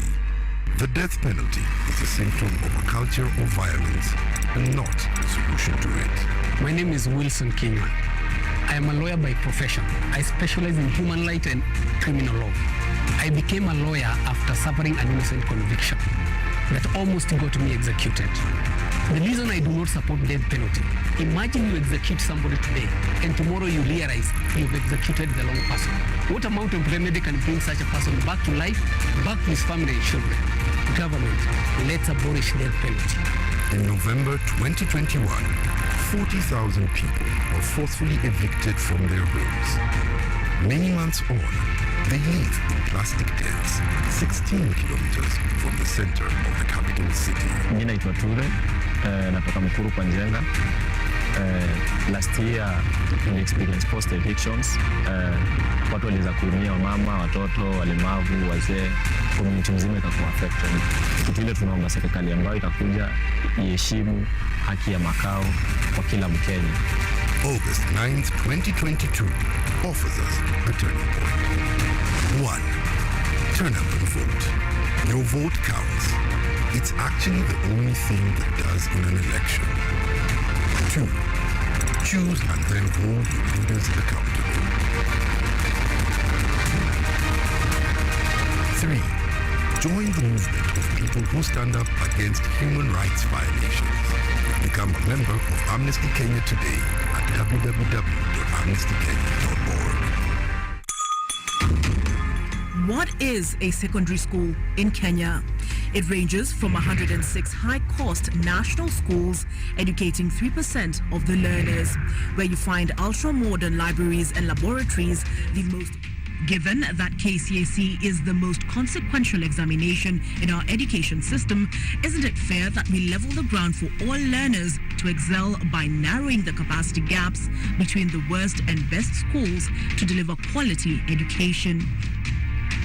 Usawa agenda calls for a sub-county schools upgrading program and a change from the capitation model to enable small schools to grow.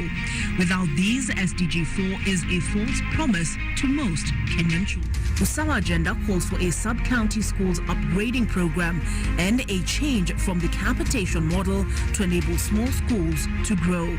Without these, SDG 4 is a false promise to most Kenyan children. My core experience can be summarized in a nutshell as one of transformation. I think once I joined this campus, I did have a vision of where I wanted to be. I didn't know who I was and what I wanted to do with my life.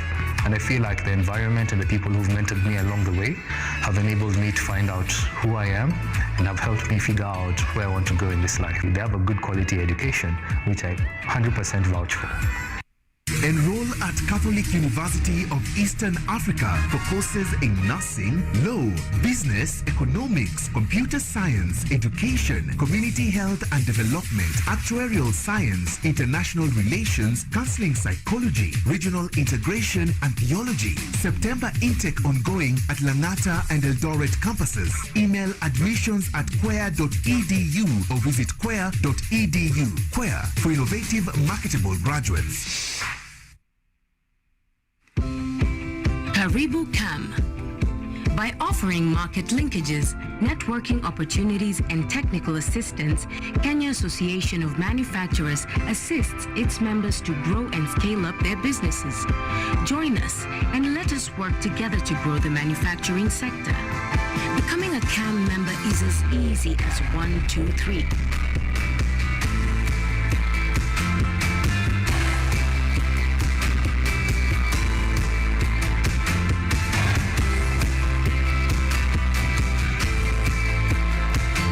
Association of Manufacturers, driving global competitiveness. Check it. Let's talk about banking. Or let's talk about dreams and goals. Your dreams, your goals. If you're like Louise, you value doing biz with ease. Or maybe you're like Dan, a family man with a plan. At Diamond Trust Bank, it starts with one dream, one goal, one deposit, and one transaction. Pamoja, let's make it happen.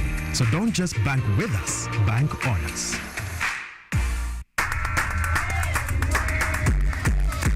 Najivunia sana kwa Mkenya kwa sababu ni nchi ya amani. Naweza tembea Kenya yote bila kusumbuliwa. Kenya is one country that is most admired because of marathon runners. Our culture is one of the best in the world. Nashukuru kwa sababu ya demokrasia tulionayo. Kenya ni nchi bora, yani yapendeza tu.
Good evening and welcome to the Pope Paul VI Learning Resource Center at the Catholic University of Eastern Africa, right here in Nairobi. My name is Ken Mijungu from KTN News. And I am Smriti Vidyarthi of NTV.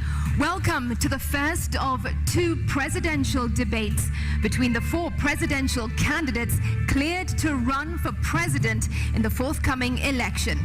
This is the fifth of 6 national televised debates organized through a joint media presidential debates initiative, bringing together literally the entire Kenyan media fraternity. That's right, and the candidates participating in this debate have agreed to the rules and guidelines requiring them to conduct themselves with utmost decorum, address each other with respect, and extend honor to viewers watching this debate live across all Kenya's broadcast media platforms. The candidates in the debate have also agreed to observe the highest standard of ethics in their conduct on the debate platform.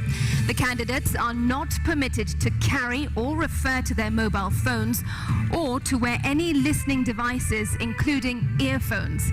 A medically recommended hearing aid is exempted from this rule, but luckily we have confirmed that none of the candidates is on a hearing aid. And once again, ethics and guidelines also remind the candidates that they shall not carry to the debate platform any written material, whether books or journals, manifestos or articles, including even handwritten notes. Now, each candidate will have 2 minutes to make an opening statement, 2 minutes to answer a question, and 60 seconds for a rebuttal.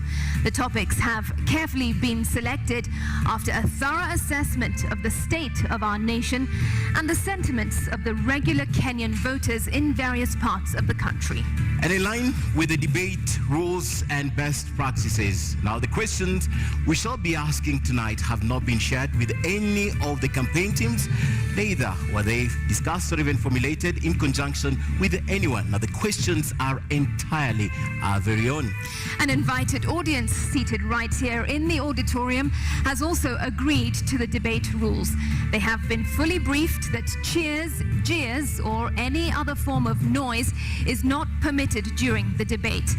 We, however, make an exception now as we request the audience to help us warmly welcome Professor George Wajackoyah and Mr. Wahiga Mwaure to the stage.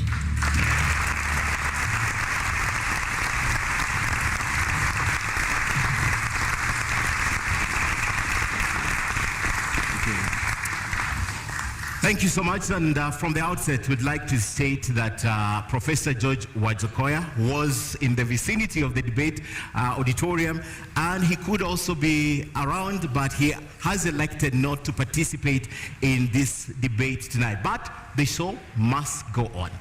That's right. Welcome, Mr. Wahiga, to this debate. Thank you for honoring your invitation. You have 2 minutes to make your opening statement. Thank you for this invite. Nice meeting you, Simriti. Thank you, Ken. My name is David Mwaure Wahiga. I am a father, I'm a husband, I'm a lawyer by profession, I'm an ordained minister of the gospel. I'm the party leader of Agano Party, and as it's obvious now, I'm one of the four persons who are running for presidency this year.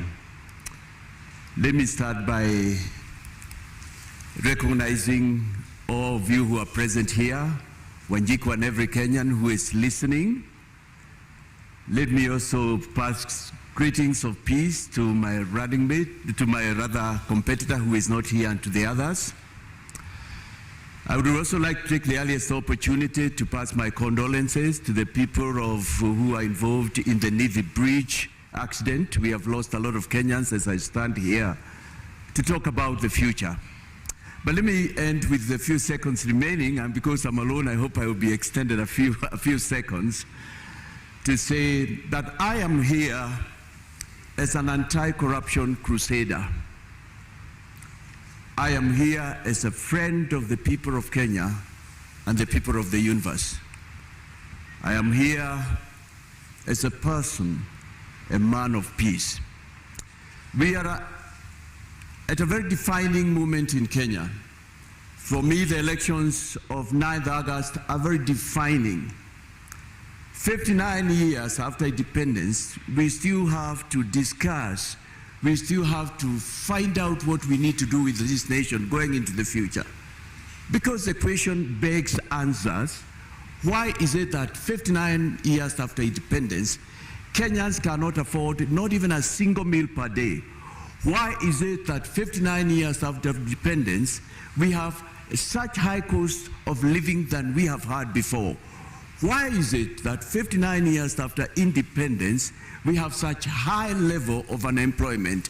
And why 59 years after independence are we so indebted than we've never done before? And yet, those we were born together with, those we obtained independence with us, a number of them, and many of them have gone on ahead. And right now, they are fast worlds, they are even competing with greater nations. Mr. Wahiga, thank you. Your 2 minutes was up, and we did accord you a few more seconds since you are alone. Why, Mr. Wahiga, does a man of the cloth, a man of God, want to get deeper into politics here in Kenya and be the president of this nation? You know, leadership is part of what, if I go spiritual, God created. And in my faith, the Christian faith, we say all leadership comes from God. And he gives men and women here on earth the determination, the wherewithal to choose who he may lead. But I'm not just a man of cloth. I'm a lawyer by profession and a senior lawyer, a senior counsel by virtue of years, with that 9 years to my belt. Not only that, like I have said, I am a person who has lived and watched in this nation, read the history of this nation, read the histories of other nations, and I am here because also the Constitution allows me, I fit the bill to come and run for presidency. But I come again as a new person in this area. This is my second stab at the president, but I've not been there before. But I'm here because I believe the elections of 9th August require a new person, a new bloom, a clean person. We need to change if this nation will go forward. That's why I come in as a man of cloth as well. Mr. Wahiga, the reasons you give tonight, basically every Kenyan would give them. What is unique in your proposition? Why should that be my position? I am tired, like Kenyans are. I am disappointed by the leadership we've had so far. I am also one of those Kenyans who've sat back and watched at the leadership that again wants to come back. A lot of us out there and Kenyans are saying, why do we have to recycle them? I'll tell you what leadership is all about. And because I'm a man of the cloth as well, and the cloth reflects who I am. I'm a little disappointed and doubly disappointed that my competitor couldn't come in. If he would have come in, he would have come in a durag, because that represents who he is. This represents my inner me. But leadership, if you have occasion to look, and we read books here, the scripture, the man, one of the people I follow much, is one who was known as King David. And it says, when he was the president, the prime minister of the nation of Israel, it's written of him that he shepherded that nation according to integrity of heart and skillfulness of his hands. Leadership is about taking care, providing, making a way. And that's why, as a man of cloth, as a lawyer, and for the first time we have a lawyer as a presidential candidate, it is so defining that a person like me, because if a man of cloth would follow the ways of the scripture and the ways of our constitution, if he would follow the ways that are right and accepted international standards, he would not steal from his people, we would not have the level of scandals we've had in this nation, which I'll talk in a moment. We will not have our development funds, public funds stashed abroad. And this is why we are here. Poor 59 years. Yeah. But nations that we got independence with, and I can just mention two, Singapore, South Korea, smaller nations than ourselves, nations with people who are equally gifted like Kenyans are gifted. We are nowhere near catching up with them. I am here because I believe we've got what it takes as Kenyans. We can do it, and we have a reason after 9th to do it and move forward. Mr. Wahiga, the church does play a crucial role in national development and in securing our nation in many ways and in bringing guidance to the people. But many would argue that in many ways the church has failed us. What are your thoughts on that? I wouldn't agree with them. I wouldn't agree with them. To the contrary, my thinking is that the church has not been fully involved in governance, separate but yet a very important partner. Talking about the liberations we've had in this nation from 1963, the fight for independence, talking about the first liberation, the second, the Constitution review, the church was very key. Religious organizations are important. Faith is an integral part of mankind, and every person, it doesn't matter who it is, believes in something, follows something, and refers to something when the time comes, when push comes, when pull comes to push. But you would have to be specific, because I know the church has been speaking out. We've had Bishop Sokulu, we had Muge, we have Joya still with us, gallant men of this nation. And I can say we are here because of that. Probably what you are referring to is you expect more, This time you have one of them, but also a professional in his own right. The voices you have mentioned are voices of yesteryears. I'm yet to hear you mention the current voices speaking, because your voice has been silent on this. We haven't heard you condemn what's going on in the country. We haven't seen you come out loud. And specific example, when politicians infiltrate the church and stand at the podium and speak about politics, we have never heard you condemn this. Well, you know, there are many ways to engage, and I've engaged in my area. Standing for me here is a journey of about 22 years. This is a starting that started from the year 2000. And this is not even my first time to express an interest in leading this nation. This is my 6th stab at an election. And in all that, it's been an expression of the fact that I have been unhappy. I've been unhappy. As a party leader, we have had occasion. We may not probably have been as loud, or if you wish, you may not have covered us. And I'm not referring to you particularly, Ken, but we have spoken out on matters. It's not the first time that I'm speaking against corruption. And you know, there is a greater way of expressing opposition, by your example, by who you were. As I stand here, I know nobody can accuse me of having been involved in any of these scandals. As I stand here, I'm a witness. I am an example of the fact that any Kenyan can run for presidency. As I stand here, I am here to break this sort of wall where we believed only certain person and peoples. The Catholic Church has been issuing statements, NCCK has done that, Evangelical Alliance, the Muslims have been speaking. Probably it's only that they haven't been covered as much. You yourself say that this is your 6th stab at an election. You have been unsuccessful in the past, for example, when you ran for governor of Lamu in 2013. So what's different now? What makes you think you will win this race? There is nothing in life like not giving up. And the trouble we can be in Kenya is if we give up as we go forward to the 9th. One of the persons I followed much is Abraham Lincoln. And if I remember my history right, it was during his 13th attempt, though before that he had won some legislative position, that he became the President of the United States. And when he did that, we know that he's the one who brought about the slavery emancipation, something to date that speaks to this world about the fact that all men and women are created equal. And that's why we can speak tonight as we are here. I am an example of a person who does not give up. I have not lost in every election, I can tell you. Like the last one of 2017, I would tell you that's an election where I believe I was rigged out. It's only that I couldn't get the facts, and I had done my bit. That was the election, if you remember, where one of my competitors said that people were voted through the computer. I was going to be the senator of Lamu County. But here I am. You must live to fight another day. I am here because there is no room for giving up. The trouble in Kenya, we are where we are because we've given up. Right now, as I speak to you, and I thank you for this opportunity, Media Council, there are Kenyans who have said, tutapiga kura tu yeyote, fatalistic attitude. But thank you for the opportunity to tell Kenyans that, no, there is still another one. We don't have to recycle. There's change this time.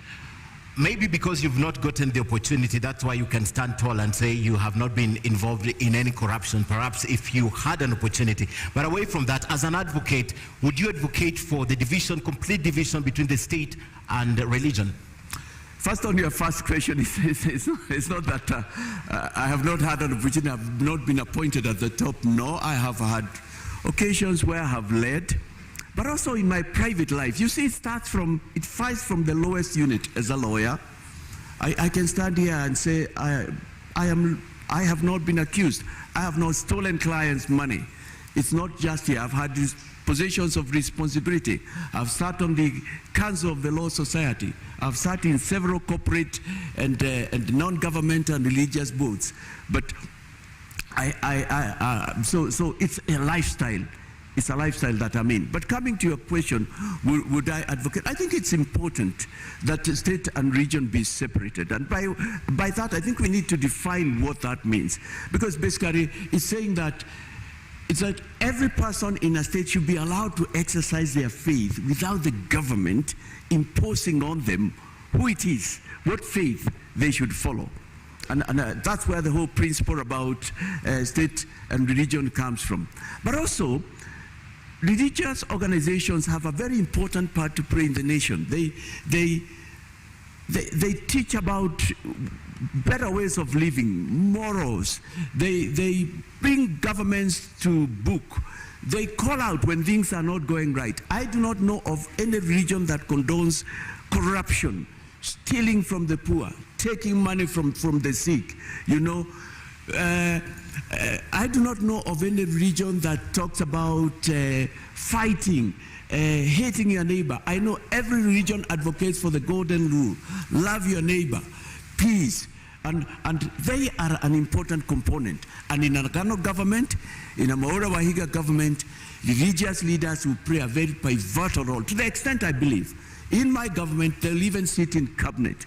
In my government, when they perform civic duties, which they do, they should even be remunerated because they are helping the government. They are rendering a service. Mr. Mwaure, the question is, would you want this taken out of the Constitution completely? 32 guarantees this. You're talking to us what exists in the Constitution. What is your view? Would you want it taken off completely, or you still want it to be under the control of the state?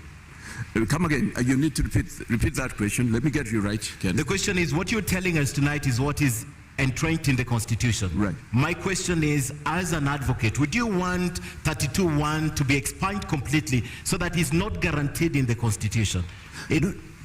No, not at all, not at all. The freedom of worship and the separateness of the state and government, those are key. Standing here as a man of color, I'm probably speaking to a person who thinks, now my faith has no place in future.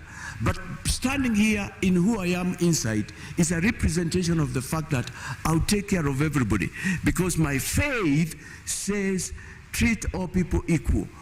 Become a person of peace. Share equally. Defend the voiceless. Speak up for those who cannot speak for themselves. And exercise not just equality, but equity for all. That is true religion. And for my faith, the Christian faith, that's what it stands for. Mr. Wahiga, more often than not, we see on television the church being used by politicians, the pulpit being used by politicians for them to play politics. What is your view on this? How are you going to ensure that stops? It's not all churches that do that. First of all, a number of churches have different requirements and order of how they do things. And some of them permit, some do not. It's also important to recognize that in our society and many societies, church is a place where people meet, is a place that brings people together. I think what's important is to define what can be said within a church context building, a church building context, because the church is a place of worship. And it should not be a place where people should come and attack others, hurl abuses at others. No, that's not true religion. It's not a place where people should come and speak ill of another tribe. It's not a place even where people should come in and condone the sort of things that have made our nation be what it is those many years that I've mentioned. So I would say I don't see a problem either way. The only way, it should be tempered, it should be able to pass the same message for which a church sanctuary or any other faiths exists. But you haven't quite answered the question. What is it that you will do to ensure that those tempers are brought down and dirty politics are not played in church? I think speaking from here, I would only urge fellow spiritual leaders and religious leaders to, right now we are calling for peace, and I've been calling for that in my campaign. I've been speaking out and reminding Kenyans that we have a life after 9th. We have a nation. Our nation is not completely down and under. There is hope for this nation. And I would just urge them, as the CEO of this nation, I don't think I can order them, nor can I register it as to how they should conduct themselves. But I know our religious leaders of all faiths, and even church leaders who I'm closer to, they know what they should do, and they are listening to us. They are listening to us. We'll now move to the topic of leadership and integrity. Apart from the professional real record in the professional service, that's the Law Society of Kenya, and what you have done to the community, you don't have an apparent record of public service. What do you bring to the table to Kenyans to table and tell them, because of this and that, I stand here tall and I can ask you to give me your vote? Public service, I don't have a record. I think what you're saying is that I've not been elected or appointed into a position. Yes, there can only probably be one appointment into any given position. I have indicated the number of years that I've been in the legal profession. That's a position of responsibility. I have been involved, I have led a party for the last 16 years. That is a story of success in Kenya. A story of success, a party that have fielded people, a party that has stood up for what it was registered and formed for. Not only that, I have led, as far as I can remember, high school, I was in leadership positions. I have sat in both corporate and other boards where I have given leadership decisions. In all my life, I've found myself being moved to leadership positions, except the one that I'm looking for. But you know what? There is always a time for one to start. There is always an Obama moment and a Madeira moment for a person. I believe this for me is an Obama, is a Madeira, not just for me, but for Kenyans. But if you allow me to turn out your question, Ken. Yes. I am not sure I would have wanted to have some experience that I see with some of the leadership that will stand here or has stood here. I wouldn't want that experience. What experience are we talking about of? Running our country down, scandals, corruption, you know, named in every other scandal, and yet they want to be a president. They have named in everything that has brought our nation to its knees, which it is now. If it's not them, it's their relatives, it's people close to them. For me, that is not experience. If that's part of the experience you probably are referring to, I'm so grateful tonight that I'm not part of it. But I can assure you, if I had gotten in that position, I would have been the same person that you're looking at tonight. Apart from telling Kenyans what you bring to the table, being tried and tested, Mr. Wahiga, is a very big issue in this country. I want you to look at your opponents who are not there tonight and tell Kenyans why you, why not Kenya Kwanza, why not Azimio, and why not Roots in terms of integrity. Kenyans, as I said at the beginning, we are at a defining moment. The elections of 9th August are pretty defining for the reasons I said before. High cost of living that we have never had before, high cost of food prices, such high unemployment as we've never had before, such high debt, foreign debt, not to mention the internal debt that we have. A lot of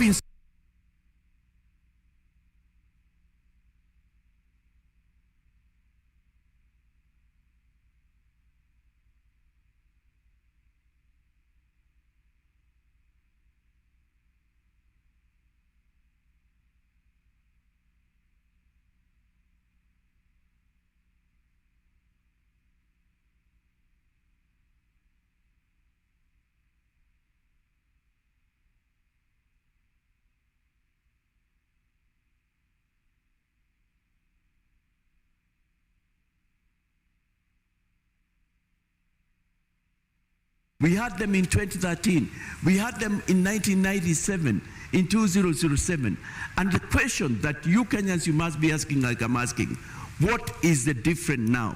I even want to go further and say, even for those who it is said they might have decided, looking at the four of us, who can you say has made a difference in your life this far? If so, why are we where we are?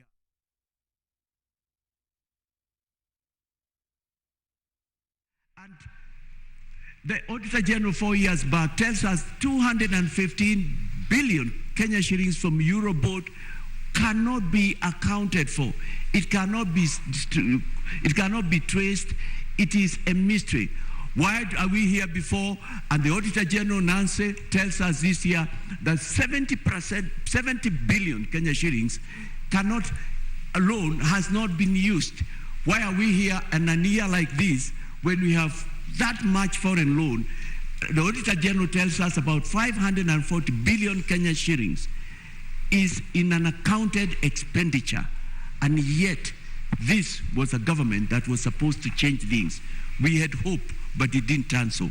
I believe the only thing that will move us forward is complete change from the top to the bottom. And what is permanent is only change, as they say. Recycling them will not take us anywhere. That's why this is a very defining election.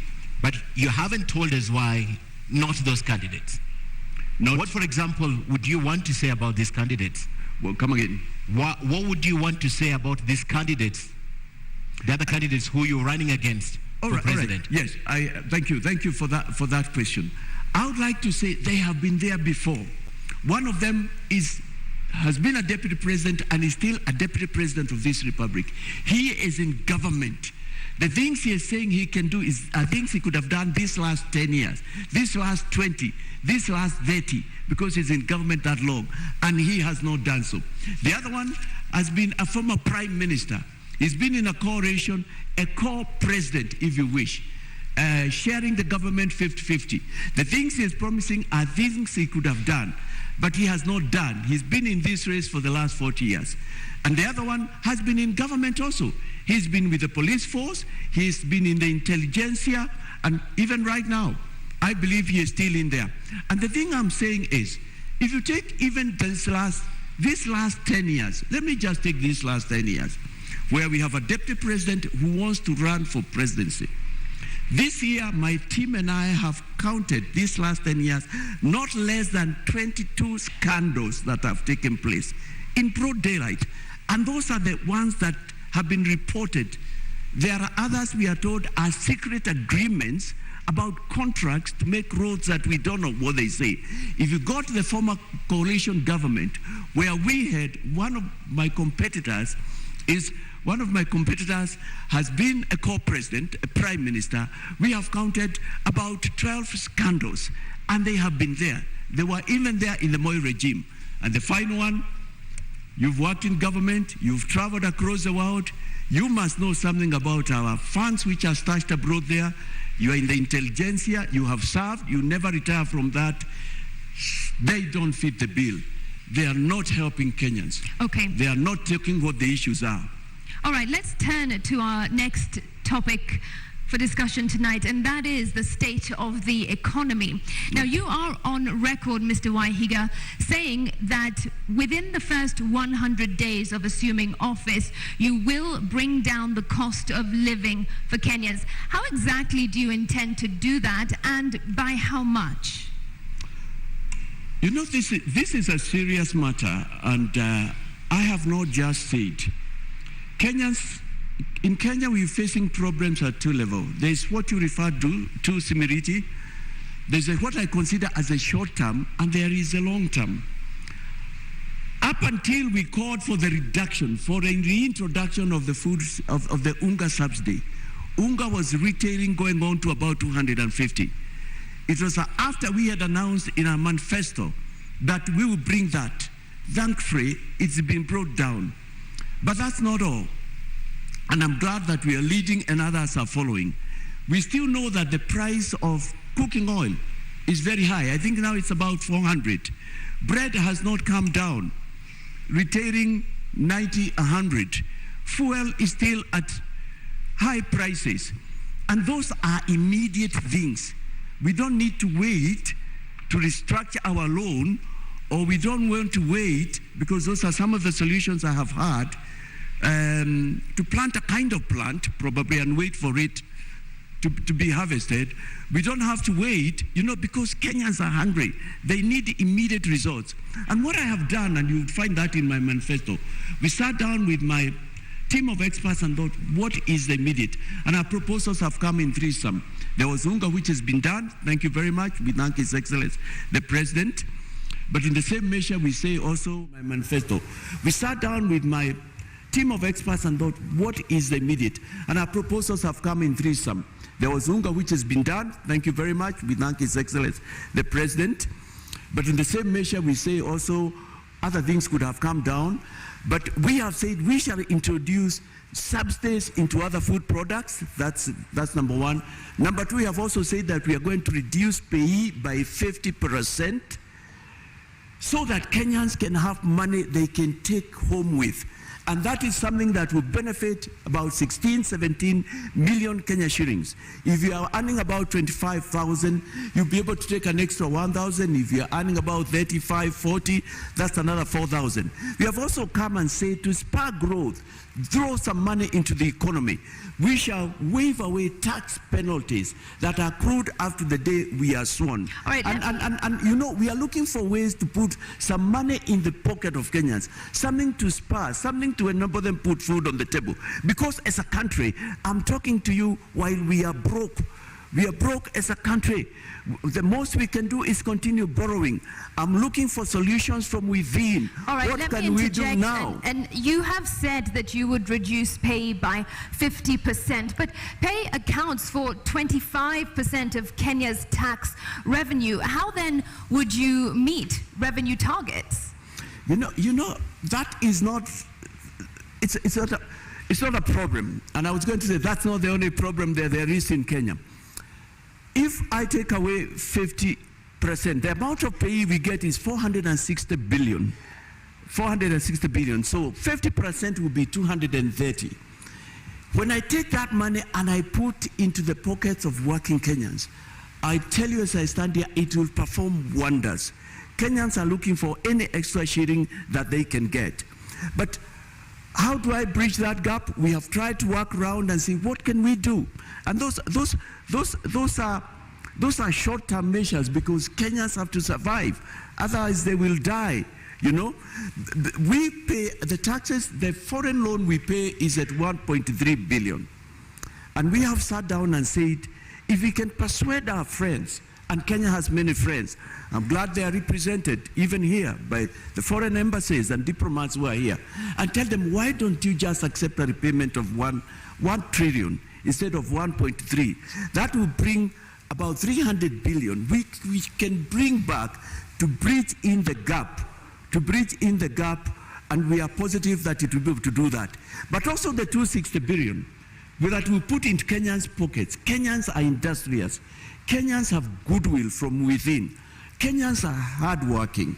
And this is a nation that can get money, has had money, and will get money under a new government. The 260 billion, we see it bringing returns because it will go in people starting small businesses. People will be able to start their kiosks or do something else or start what we call side hustles. What Kenyans need is just a little money and they can be able to move forward. The other thing we have thought about is spread the tax base. That's something we are looking into immediately now in office. But I need to talk to you about corruption and the money that's stashed abroad. We're coming to that. Yeah, we go to that. But before we talk about that, you're running for president, and you understand also as an advocate of the High Court, right, that for you to change some of these regulations, you will need Parliament. You give a time frame of about 100 days. Is it possible that you can get this legislation through Parliament in the period you're giving us? Or they're interim and just campaign rhetorics that you're using? To bring food subsidies to zero rate all foods and all that, I will not need Parliament. No, for example, changing the pay as you earn, cutting it by 50%. I'll let for that. I'll tell you what. Yes. The parliamentarians who are coming in, the MCAs, understand the problems I'm talking about. They too are tired. I see goodwill will come forth. I am talking about something that every Kenyan would want to see happen. 59 years after independence, we can't continue being a nation of begging, family bowls being held up like we have seen this year. We should be self-sufficient in terms of food, water. I mean, people should not go without medicine. That's what I'm talking about. So, I mean, you know what, Ken? There is no shortcut. There is no shortcut. Because I've looked at the manifestos of my other friends, by further competitors. I'm even the one coming with something close to realism, something close to practical. And I believe we'll find ways where I have to use executive orders which exist, which are there in our constitution. I will apply them. We are in an emergency. We are in a time of war. This time calls for leadership. In your view, what is the biggest challenge to our economy? Is it we don't manufacture enough, we don't trade enough, or is the regulations? It's neither of those. Those could be the others. It's because we steal, we cut away, we siphon money that is supposed to go into our manufacturing, money that's supposed to go into our agriculture. That's what we have specialized in the last 10 years. Money that is supposed to go into our skill building, money that is supposed to go into the health of our fellow Kenyans. And a healthy person is a productive person. That's what we do. This is a nation where Kenyans work hard, Kenyans labor, Kenyans have got quite a measure of work ethics, but they don't get reward for their labor. For instance, to date, we don't have explanations as what we did with the Euroboat loans. When you listen to me, and you listen to others who have spoken out there, they say even for the SGR, the amount we are repaying is not the money we use for that. I am here and I am borne evidence by a former minister, and allow me to mention the Honorable Joseph Nyaga, God rest his soul in eternal peace. That was in 2020 when he said it's time for us to bring our money back to develop our country. He was an angry person. He had served in the government for about 40 years. He was tired. Our money that is supposed to develop this country, move us forward, is hanging out there in nations that are willing to bring it back if only there's goodwill from my end. I am bringing goodwill. I'm saying, Kenyans, we must change. Those brothers and sisters who went ahead of us did not have two brains, Ken. They did not two heads. They don't even have a landmass. They don't have what we have, but they are great brothers and sisters. We can do it. It's time now, Kenyans, to go to where we went wrong and find out why and do it clean, have a clean start. Two things. One, what you're saying has nothing to do with growing the economy. What you're saying is the generalities. What I want to know, the role of manufacturing in growing the economy, the role of trade, and the role of regulations. And while you answer that, perhaps tell us how much money in your mind are you thinking can be brought back to the country? How much money is outside needs to be brought back to the country? I'll start with that and I'll come to what you're talking about, manufacturing, regulations and all that, because that's an important area. In the budget of 2017-2018, Henry Rotich, as he then was, the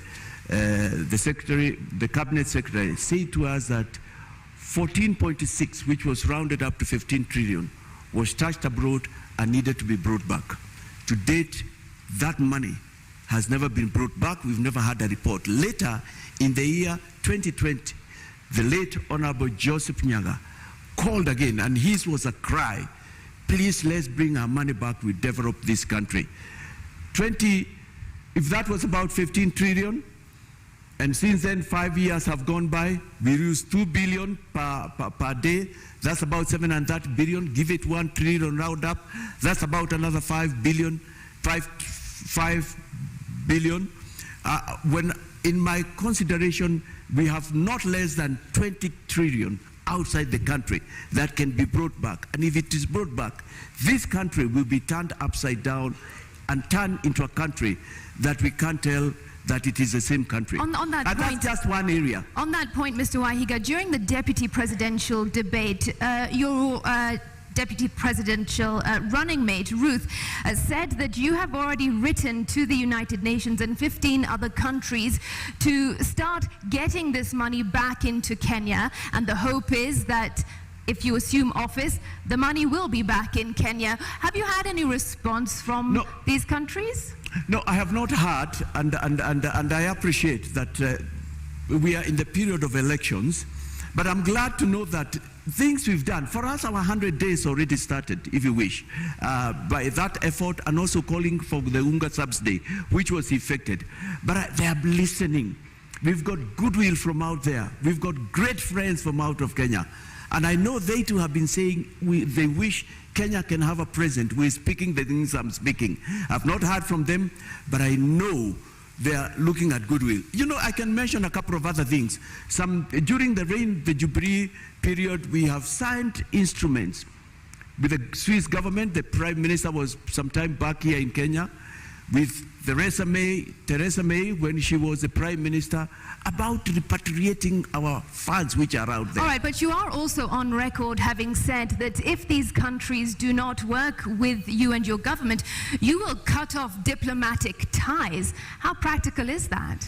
Wow, why isn't it? Why can't it be done? If a country is holding our money, it knows that it is supposed to be Eurobond money, or it is money from SGR, and it's aware. What else are we talking about? International cooperation, international friendship? How can you refer to a person, and here I mean a nation, as your friend? But what I know is that a lot of countries have been willing to send back our money. It's only that there have been no goodwill with the current leadership, the immediate past, and the leadership that wishes to be recycled. But if they do not, will you cut off diplomatic ties? Everything is on the table. Kenya needs to move forward. There has to be hard measures. But I can tell you, it won't need to get there. There's goodwill out there. There has been a cry. It's the other nations that they have even got a lot of dossier than I have of what has been done in this nation. And this has nothing to do with somebody who has worked hard and earned. It's Kenyan money, some of it which has been given to us from out there, and yet we have not used it carefully. But you also referred me to, yes, is it about manufacturing regulations? We will get back to that, but this is important. Are you telling our traditional partners and allies that everything is on the table, including cutting ties? Oh, yes, that's what David Mwaure is saying. Do you not think that would have a massive negative impact on our country, our economy, our development? Imagine you are a nation called Simiriti and you are holding 10 trillion that is supposed to be Kenyan money. You know it. What then can we talk about? Rights, human rights? What more human rights? We are not in a state of war as a nation. Surpasses you are saying, look here, Kenya. There are these individuals, 1, 2, 3, 4, who are holding your money. We have traced it using the various instruments, using the various secret agents and other, and we know it is part of this. I mean, like for instance, and it must be common knowledge, there are nations right now that have come with laws.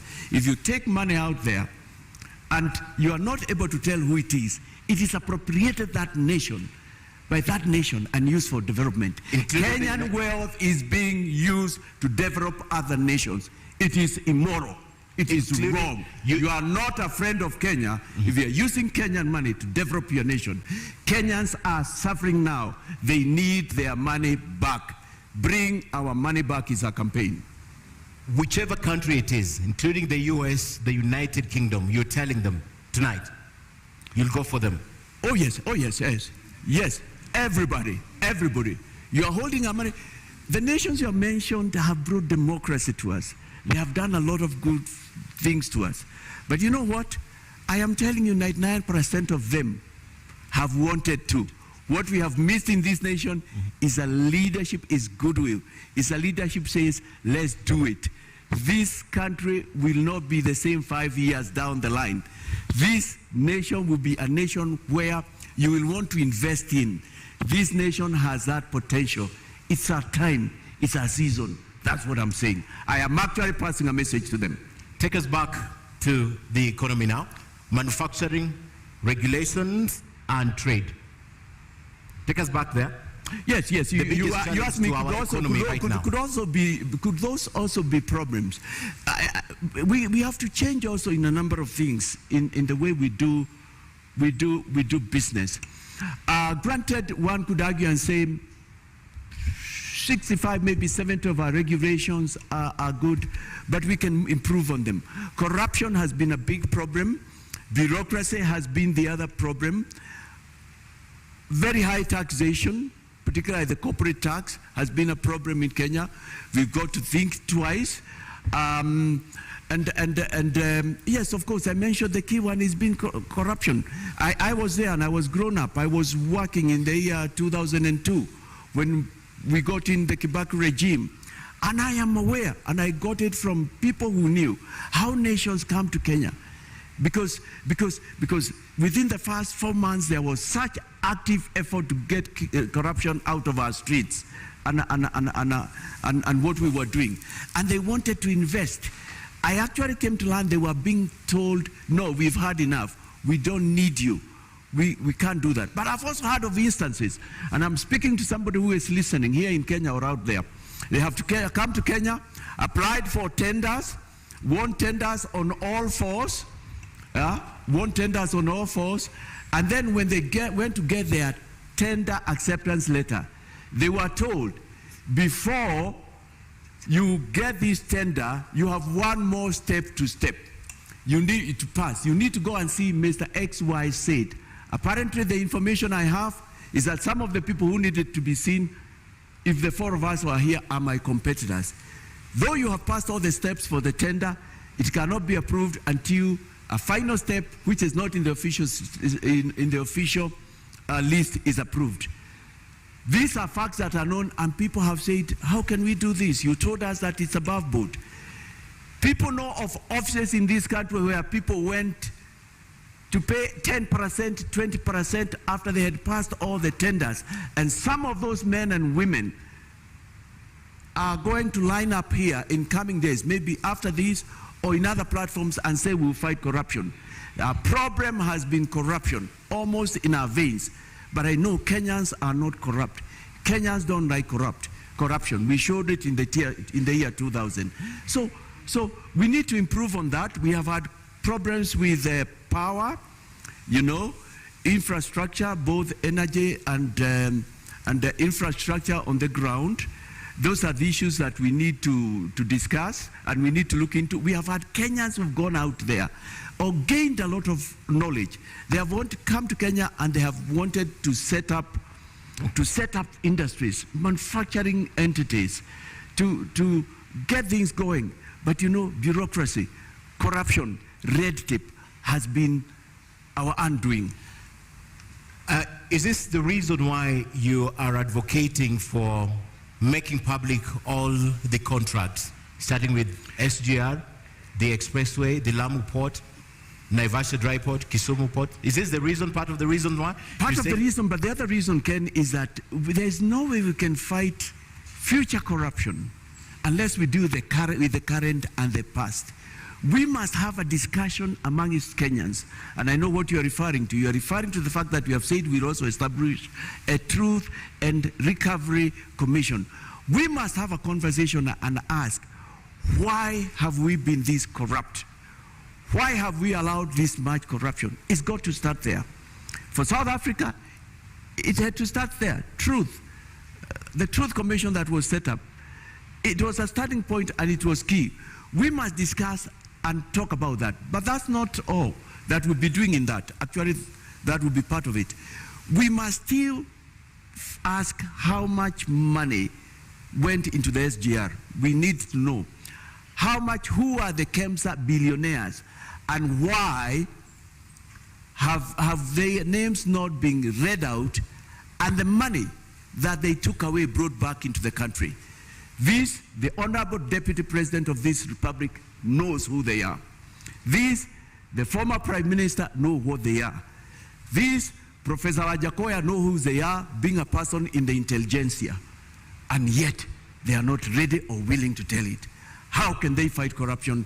How can they lead? How can you also lead when you're not ready to come on a podium like this and tell Kenyans what you want to do for them? As we end the topic on economy, you mentioned earlier 15 trillion shillings that is stashed outside. You mentioned earlier 15 trillion shillings that is stashed outside. Yes. However, this could be the whole amount of money from Kenya that is outside, because the Brookings Institution says that about $12.5 billion. That's the only money that perhaps is illicit trade or illicit flow from Kenya to the other countries that is stashed outside. Why would you be going for even the investments that have been made by Kenyans outside are not specifically this illicit financial money that has been flowing to other countries. Why would you go for everything? No, we go for everything, Ken. For me, that was read by the minister of the 14.6, 15 trillion. It was the minister for finance. It was the Treasury Cabinet Secretary who said that. He had the facts, he had the intelligence, he must have spoken with State House and they knew about it. He's preached, some executive summary had been sent round, so it was known. He had contacted foreign governments and known there is probably as much as that. So I find no reason why. I've seen other records that talk about 6 trillion, but you know, we've never had evidence that has been brought back. But let's even come back to Kenya. You and I have not even discussed the 2 billion. The 2 billion, which adds to 730 billion per year. I'll round it up to call it 1 trillion. That's what we lose per year. So if that is what we have lost per year, these last 5 years, that is 5 trillion. During the last 5 years, if everything worked that way, that was another 5 trillion, if my maths work right. What we are saying, even with the 2 billion, we could have paid the 8.2 trillion Kenya shillings. We could have done that from the 2 billion without going for anything out there, and yet we still need to go out there. I mean, this matter of corruption, siphoning public money, and what we've been doing has been our undoing. No country can develop with corruption. And with the level of corruption that we have had in this nation, no wonder we are still begging and our people are going hungry. I've just given the 2 billion. And for us within Agano Party and with our experts, the 2 billion for us, we say is not even, can't even be a correct figure. 2 billion, Mr. Mwaure, the 2 billion from the Institute of Economic Affairs is not necessarily lost. It's been diverted to other uses. So if education was allocated 600 billion, perhaps they took a portion of it to another use, not necessarily lost. So when you do that sum totality, could you just be misleading us? Because this money was allocated to something and probably just diverted to another use and not the intended purpose. That's why we lack classrooms, for example. Can the president of our nation did not lie? He said 2 billion is lost. 2 billion. 2 billion does not get into the economy. And later he was heard to say in matters corruption, I mean, he had tried his best. The word he used was his hands were tied. But the Institute of Economic Affairs says this money is not necessarily lost. It goes to other purposes. I mean, but why can't we see the effect? Why do we have such high cost of living? Why have Kenyans been going hungry? What are these other things? What has the Institute said? For me, I would say it's gone into people's pockets. For me, I would say part of that money would be on its way to some countries. I mean, the whole area of our financial fidelity, our being the shepherd I referred to, our doing what our brothers did. You see, from the word go, Singapore took such a firm and a stern position, the President Lee Kuan Yew, concerning matters corruption. And I submit to us that that nation would not have been where it is if he had done so. No nation can develop with corruption. Rwanda has come up just lately, and look at what our brother is doing over there.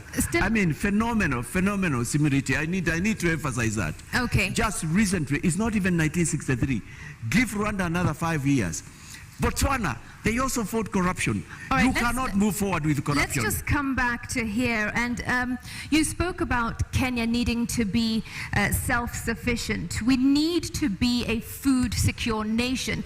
There is a very close link between food security and climate change. We are seeing droughts. Millions of people are starving in our country, yet your manifesto speaks very little to climate change. What mitigation and adaptation measures is your government going to put in place to cushion Kenyans against climate shocks? climate change, the whole issue of the changing patterns of the weather is of concern to me and my team. Right now we are experiencing weather we have not had before. We have stopped talking of today was very hot or today was very cold, the way we defined it. We are now even going into what were the centigrades per day.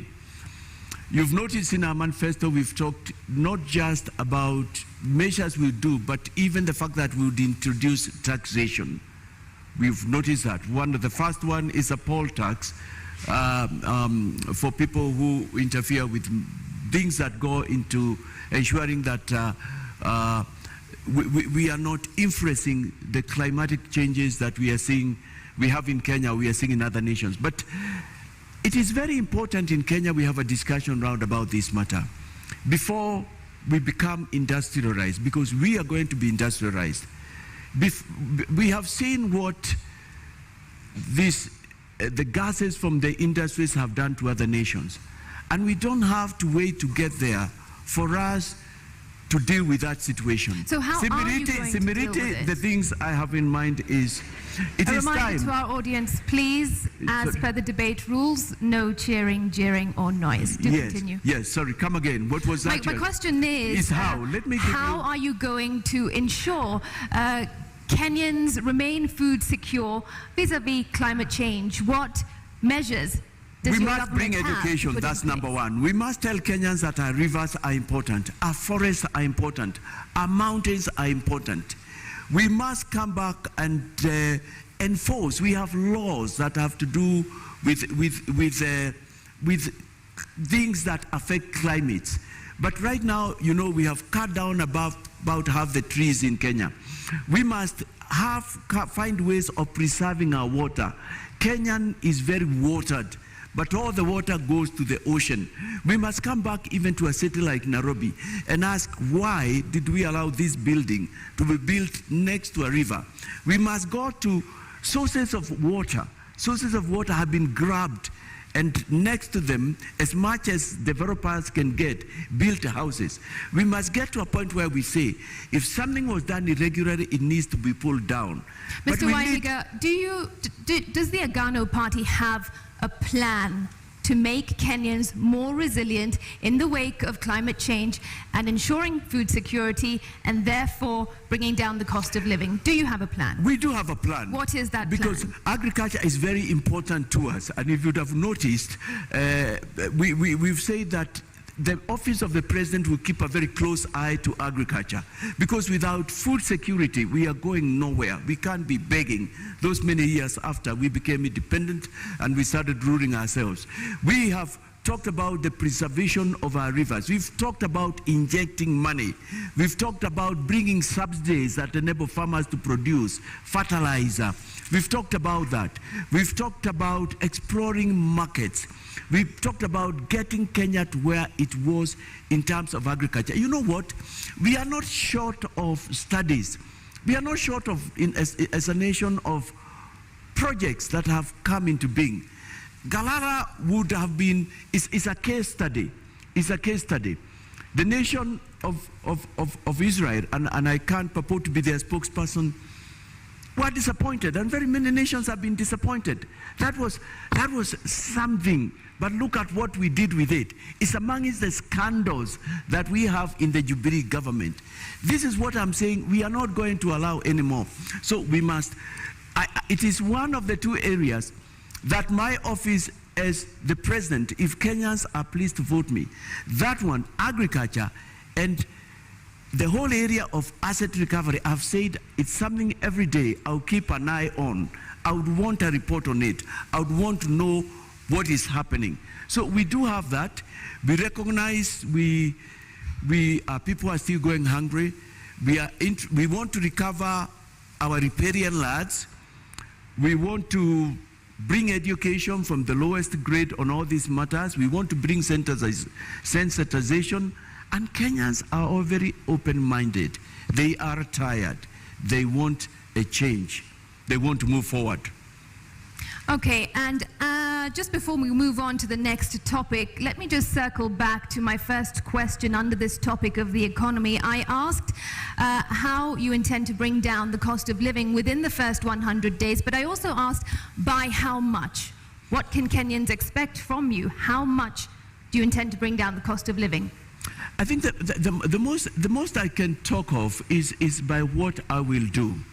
It's by what I will do. So you don't have an answer to that? It's what I will do.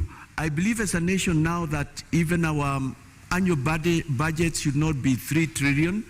If we did things right, if we preserved our public funds, if we put them to the use they should, our annual budget should be going up to 10, 20 trillions instead of 3 trillion. If we had done things right, we should not be, and we are not unthankful, we are thankful, just rejoicing that we have got 22 kilometers expressway. This nation will be full of expressway, hundreds of miles. So I am really talking of, if I can give an estimate from here, I can't remember what we have said, bringing the cost of living. I tell you what, even if out of my 20-30 trillion Kenya shillings, which I believe is both out there and wasted, we got 10 trillion. This nation will be flipped upside down. I read something this week in one of the dailies. It was in the Nation newspaper. Let me give credit to an our report. And they say that the current road network, which we understand infrastructure, 11,000 kilometers. That's what we built. We built it with 1.5 trillion. Look at what 1.5 trillion can do. What if you have 10? What if you have 15? What if you have 20? Kenyans, I'm asking you to take a journey with me.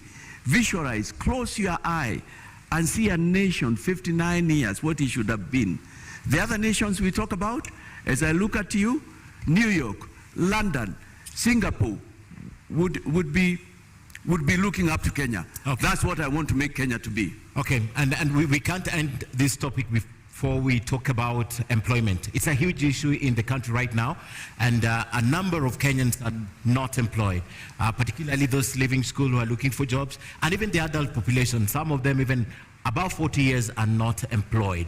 And he said statistics also show that about 63% of Kenyans tonight will go to bed without a meal on the table. What is your plan for this group of people if you are elected president to create employment to this country? We've had promises of 1 million jobs a year, 800,000 jobs. What is the Agano plan for this?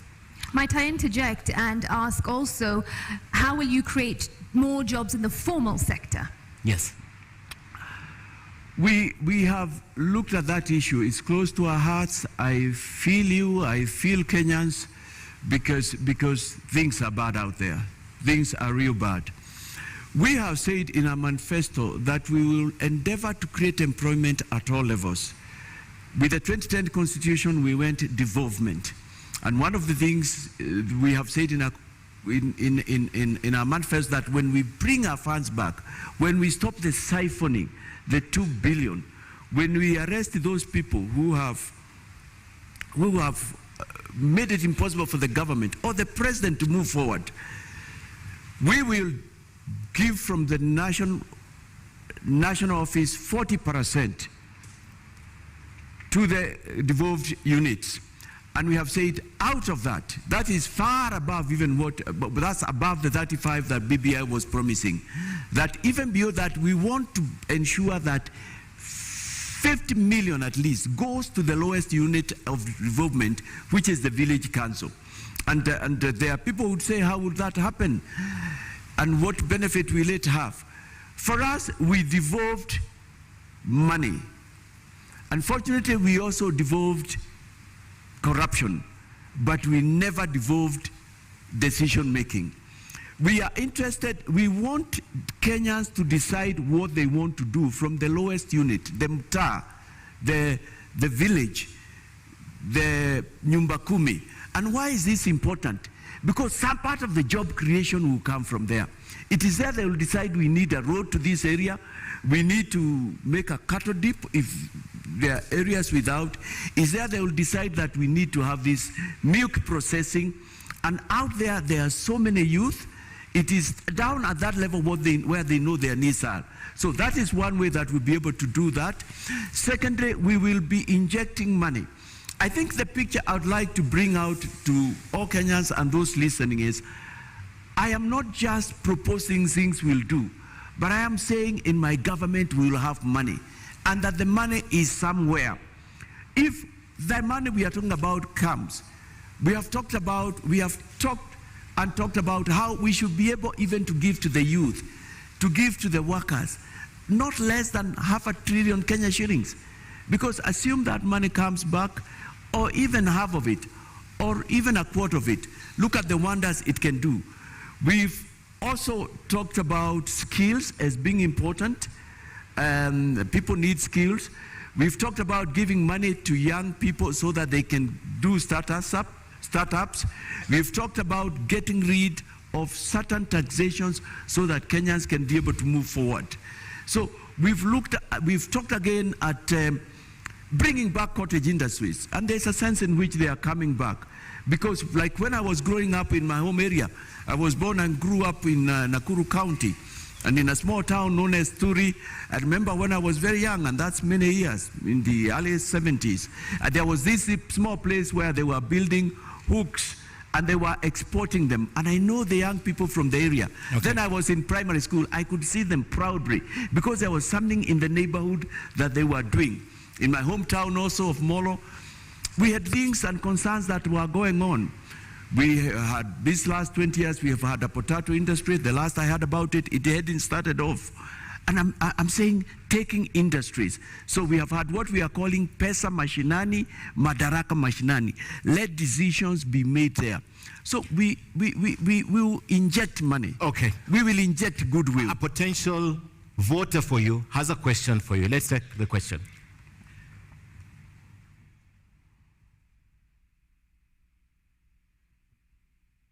My name is James Monia, working in Nairobi. And this is my question to all candidates. How will your government support institutions that promote police reforms and professionalism within the police service so that we don't have cases of police brutality and the cases of extrajudicial killings? Do I go ahead? Yes. We will be a government of the rule of law. And I need to say that amongst the other things that have brought us down is impunity. And impunity is disregard of the law.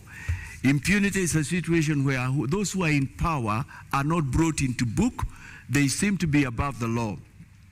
And it's not like we don't have institutions. We will strengthen judiciary.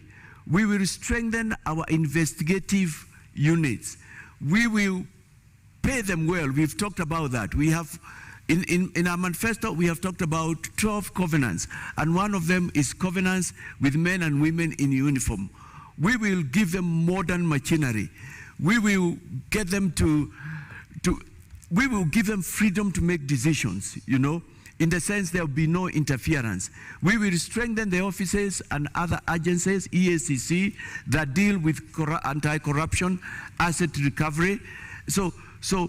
And in matters extrajudicial killing, we'll bring back the rule of law. It's because of impunity. You know, corruption comes with a lot of things. It comes with all those evils and ills.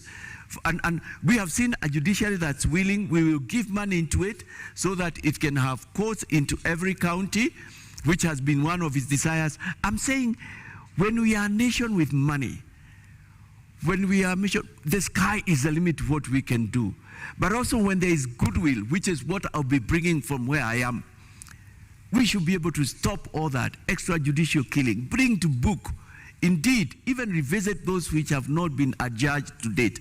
And I'm grateful this week we saw the court just do something in the right direction, because we can't continue doing this. It's part of impunity, which my government will deal with. All right. There's also a second question for you, Mr. Mwaure.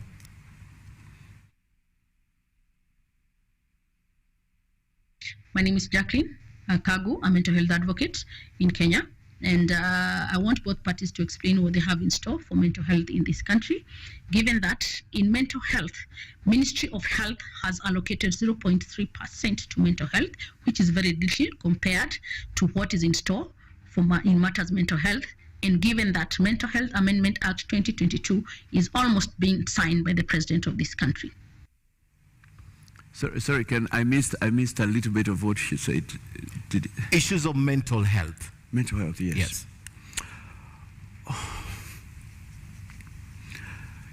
We can't ignore that mental health is here with us. It's with our brothers, it's with our sisters. It's with people very close to us. And that's why I think the suggestion, one of the reasons, the suggestion to introduce, to regularize the growing of bang in our nation, that's why I'm opposed to that. And I know you'll be asking more about that question. Mental health is horrible. I personally have had people close to me who have suffered from that. And we need to start tackling that. We need to come up. We have said a lot about in our covenant, Agano na Kenya kuhusu afya, concerning health. In our hospitals, this is something we will want to give a lot of attention to. Number one, we need to start tracing it from as early as primary school, if not high school, because one of the problems we've had is ignoring that mental health is real and it exists. Number two, we need to come up with what other countries have done. And other countries have come with means and ways and means, where there are even lines where you can call because you feel like taking your life the next 1 minute, and you get a counselor ready waiting for you. We need to come up with places that the government has oversight over. Right now, I'm not sure, I can't say 100% that the government has oversight over rehabilitation. I was checking the other day and it was not clear to me who licenses or how they should be licensed. I mean, and right now it's at very high level with the problems that we have to come. We will give enough money to our health sector. We've talked about at least a 5-level hospital in every county. And in it, we will demand that there be established a Department of Mental Health. How much is enough money? You know what we've been saying? We have 12 covenants with Kenyans. And we are saying to them, you know what, before the end of our first year, we see ourselves getting not less than 12 trillion back into this nation, more. And we have gone as much as saying, we are saying no to corruption, bring our money back, and we have even been had to say 1 trillion for every economic sector in Kenya. If we are not able to give 1 trillion, we are talking about half trillion. We have money in this nation. This is a wealthy nation. Okay. That's why we're able to lose 2 billion and we can't notice it. That's why 215 billion euro board is unaccounted for. It's nowhere. And nobody, the moment Auditor General Ouko left, and after a few months, it's a forgotten business. It's not forgotten. We want to know where the euro board money went to. All right, at this point, I would like to shift focus to our next topic, and that is on the issue of education. If you assume office in the next few weeks, perhaps, your biggest headache in the education sector will be as early as January, when 2.5 million students will have to transition into secondary school. How are you going to address this crisis of congestion? Because already secondary schools are congested.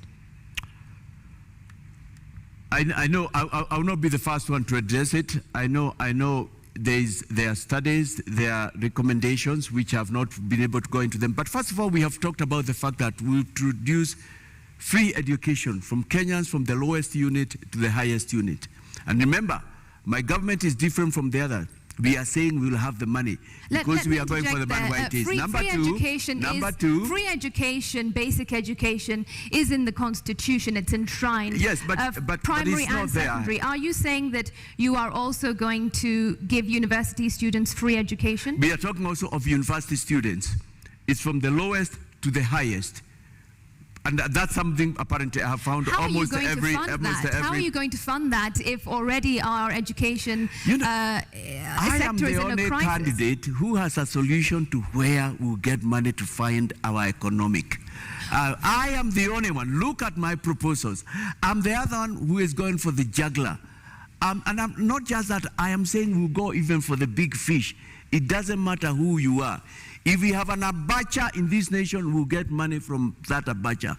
That's what we are saying. We are so serious on this matter.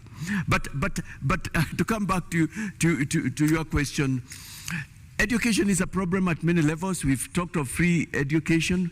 We've talked about consultation. Right now we have the CBC, and we know what a problem it is. And we will sit down with the stakeholders. We will consult. We will have to find ways, but I think we are going through the first period of the problem is the CBC. Like, but I'm not, they're overlapping. My question is not about CBC. It is about the immediate problem that you're going to face, which is to find space for 2.5 million students in secondary school. You wouldn't have much time. Because we have money, we'll find a way out. So if we'll have money by January? Makeshift shelters, we'll have to do that. But I'll tell you what, I'll be taking a corrupt country, but I'll be coming in, both a corrupt and a broke country, but I'll be coming in with money. But I think there are no easy solutions, and I hear your concern. These are matters that we will have to see what we can do. And some of the possible solutions will be to look for ways, makeshift. We probably might have to go virtual in form of education. At the moment, you don't have a plan. Not for that specific number, but we have a covenant with Kenyans on education. We will put money into it. We will discuss and improve the CBC, not doing away with it altogether. We have that. We have said we'll give free education. In terms of a specific like that, it may not, again, a manifesto can't contain everything, but we have to find ways. Everybody must go to school. If we have to do it virtually, we will have to go that way. If we have to turn some government offices, I don't know, I have not thought about it. Every Kenyan must go to school, must get a learning. It's a problem, I agree, but again, it's a problem we have inherited, and we have to find ways. Okay. As a president, I will not sit back. Okay. But with money, the sky will be the limit. You know what? Even classrooms, through fabricated materials, you can build classrooms in a matter of weeks, if not days. You understand? There will be money in my government. You understand? I want to ask you more about education, but you understand even getting that money to Kenya, the money that you're targeting, must be an issue of legislation, must be an issue of the law. You know, it's at two levels, Ken. I'm talking first of all of our money out there, but I'm also talking of wastage from here. Okay. Kenyans showed us in the year 2002 that we can stop corruption, and there was goodwill. Unfortunately, we did not move on and build on that. And when we came back in the current government, we have even gone back to way before the coalition government. Okay. I mean, I know because of the steps we are taking, even by waiving away 50% of pay, Kenyans will sit back. Kenyans love their nation. Kenyans know they have a great nation and say, why are we doing this? It's not right. Okay, let me take you back. The government of Mwaure Wahiga is seeking to improve our lives. He wants to make us a first world. What we are doing is not right. And not only that, we will defend whistleblowers. Kenyans will talk. Kenyans will talk, come to the truth, and the Recovery Commission and tell what is happening. I'd like to take you back now to CBC because you mentioned it in your statement. Most parents crying out and saying it's not working, it's very expensive for them. Some teachers also, including the Teachers Union, NAT and Coupe, took a stand on CBC earlier on. The only institution that took charge is the government, the national government, through the Ministry of Education, and the president, the outgoing president, has mentioned this. From where you stand, my first question is, would you continue with CBC? Would you rethink CBC if you were elected president, and why? I would rethink CBC in the sense with a view to improving it. I have met parents as well, and I have family members who've got children who are in primary school. And admittedly, CBC has been very costly. Not only that, it's been very involving. But I've met parents from across both ends of the coin, some who have said, there is something good, and I agree because I passed through a bit of CBC. I went to school when we had subjects known as hard work, technical subjects, subjects known as agriculture, where we carried the hoe into school. And we knew, by the time I was grown up, there are things I could do for myself because I've been exposed to them. We will sit down with stakeholders and seek to improve it. It can be good for the future, but right now it's expensive, it's demanding. Kenyans don't have money. We can't continue like this. But again, we have said, this is one sector. Education is key. Kenya is where it is because Kenya values education. Kenyans are educated. We can't go back on this. Right now, we are into ICT, and we would make Kenya to be the country that's leading in those areas like other countries. Okay. So I have answered your question. We will think with a view to improving. One of the biggest voting bloc that perhaps you're looking at as a presidential candidate is the teachers of this country. And the teachers of this country have had a very bad run, according to them, with the government, the outgoing government. And they're wondering today, would you guarantee their interests if you were elected president? And would you put NAT back, for example, to where it was probably 10 years ago? Oh yeah. We have spoken about education. We've talked about increasing salaries to the men and women in uniform. We've talked about the welfare of the men and women in healthcare. I mean, part of the money that should have gone to meet the needs of these people, and they are very critical. I would want Kenyans to be proud to be teachers, to be educators like in other nations. I feel proud when I go home and I meet Mr. Opondo, who is now going to almost 100 years. I haven't seen him in quite a while, who was my primary school teacher, and he is still there. He made me who I am. I feel very proud to walk around and meet policemen who are doing a good day's job, but they are not paid well, they are housing, and so on. I am proud with the little security I've granted to meet young men who love their country, who are doing their job, who want to move forward. I'll take care of their welfare because I will have the money. All right, we are almost out of time, but I want to bring a question to you about an issue related to health. If you assumed office in August and a few weeks later it was declared that monkeypox was in Kenya, monkeypox has been declared a global health emergency. What plans would you have in place to address this health crisis? And bear in mind, monkeypox would have come just a few days or weeks after you came into this office. Therefore, you wouldn't have had time to get that money from abroad that you keep referring to. I think the first thing I would like to say with pleasure is that there will be no monkeypox billionaires in my government. And secondly, I'm waiting if the president doesn't do it before I come into power, just like he did with UNGA, and I'm thankful. I have to be the president who will announce, and not just announce who the KEMSA billionaires are, but get the money back from them. I appreciate it will not be easy, and it has been said it will not be easy. I will seek to work with everybody. I will seek to work with our friends in Kenya and outside, with the various agencies. We've got trained doctors.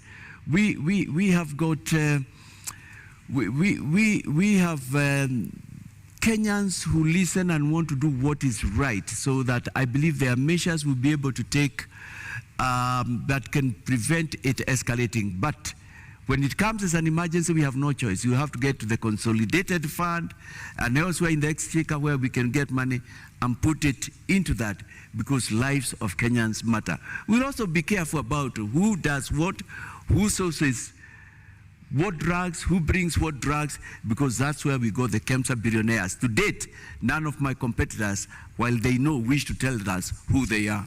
So does your party have a plan to address a health crisis? We have talked about increasing our hospitals. We've talked about taking care of the welfare of the doctors and the health workers.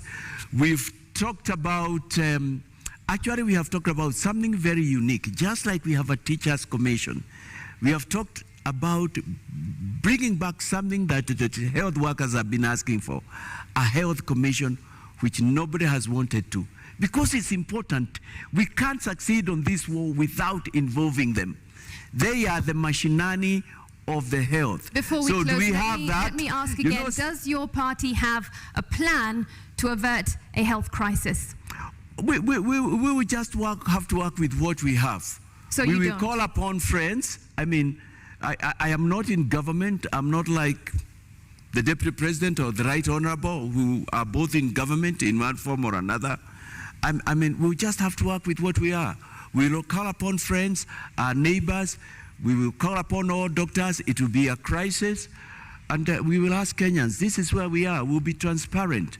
And the international community we've seen it come to the aid of various nations. Kenya is a friend of many nations. Okay. We will get help. We'll cross that bridge when we get to it. Mr. David Wahiga Mwaure, thank you so much for coming to the debate tonight. Thank you. You have now 2 minutes to make your closing remarks. Kenyans, you have heard me. I am told a number of you have already decided on who to vote for. But the question I want to ask, have those that you want to vote for made a difference in your life? I have told you the reasons why we are where we are. And yet those others, or my competitors, some who don't even want to come here and give you a minute of their time to tell you what they are talking about, to allow themselves to be interrogated, are saying they'll make a difference. Can they make that difference? I am saying to you, and don't you feel with me, that we are here because we have recycled leaders, and we are at a point where to move forward, we need to break some glass ceiling. I am telling you, I'm the real deal. There comes a time when hard decisions have to be made. Yes, I'm not part of them, and I've not been part of them.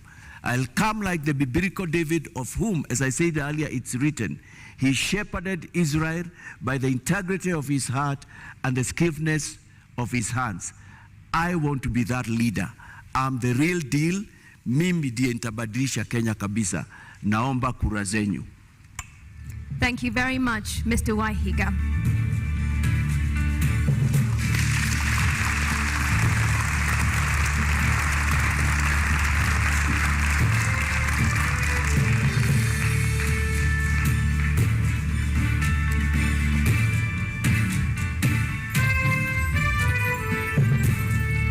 Ladies and gentlemen in the audience and our viewers following this at home, we have to end it here for now.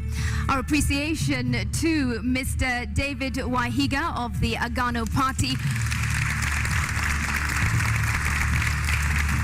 for honoring voters with this duty to a public televised national debate. Well, it was an interview. We thank you again. And of course, it's not the end. The second presidential debate kicks off at 8 p.m. live from this same platform with my colleague Siobhan Okwara of Citizen TV and Eric Latif of Spice FM and KTN News. We thank you for watching. My name is Ken Mijungu of KTN News. And I am Smriti Vidyarthi of NTV. Good night.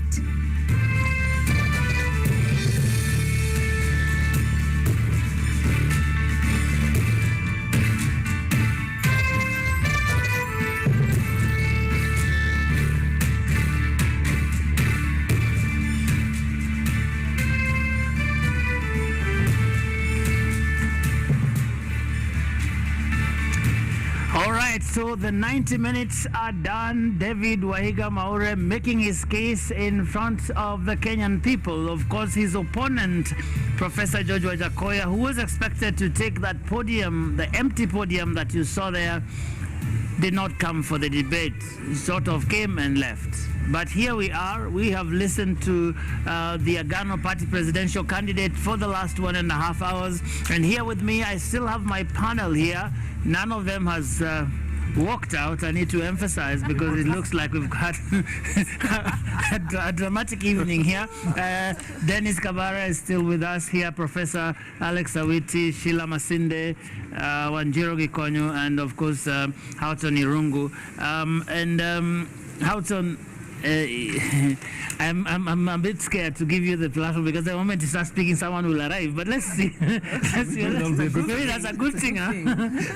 Just give me 2 chances. We'll give you 2 chances and we'll be set for the evening. But I wonder what you picked out from Mwaure's 90-minute in the limelight, as it were.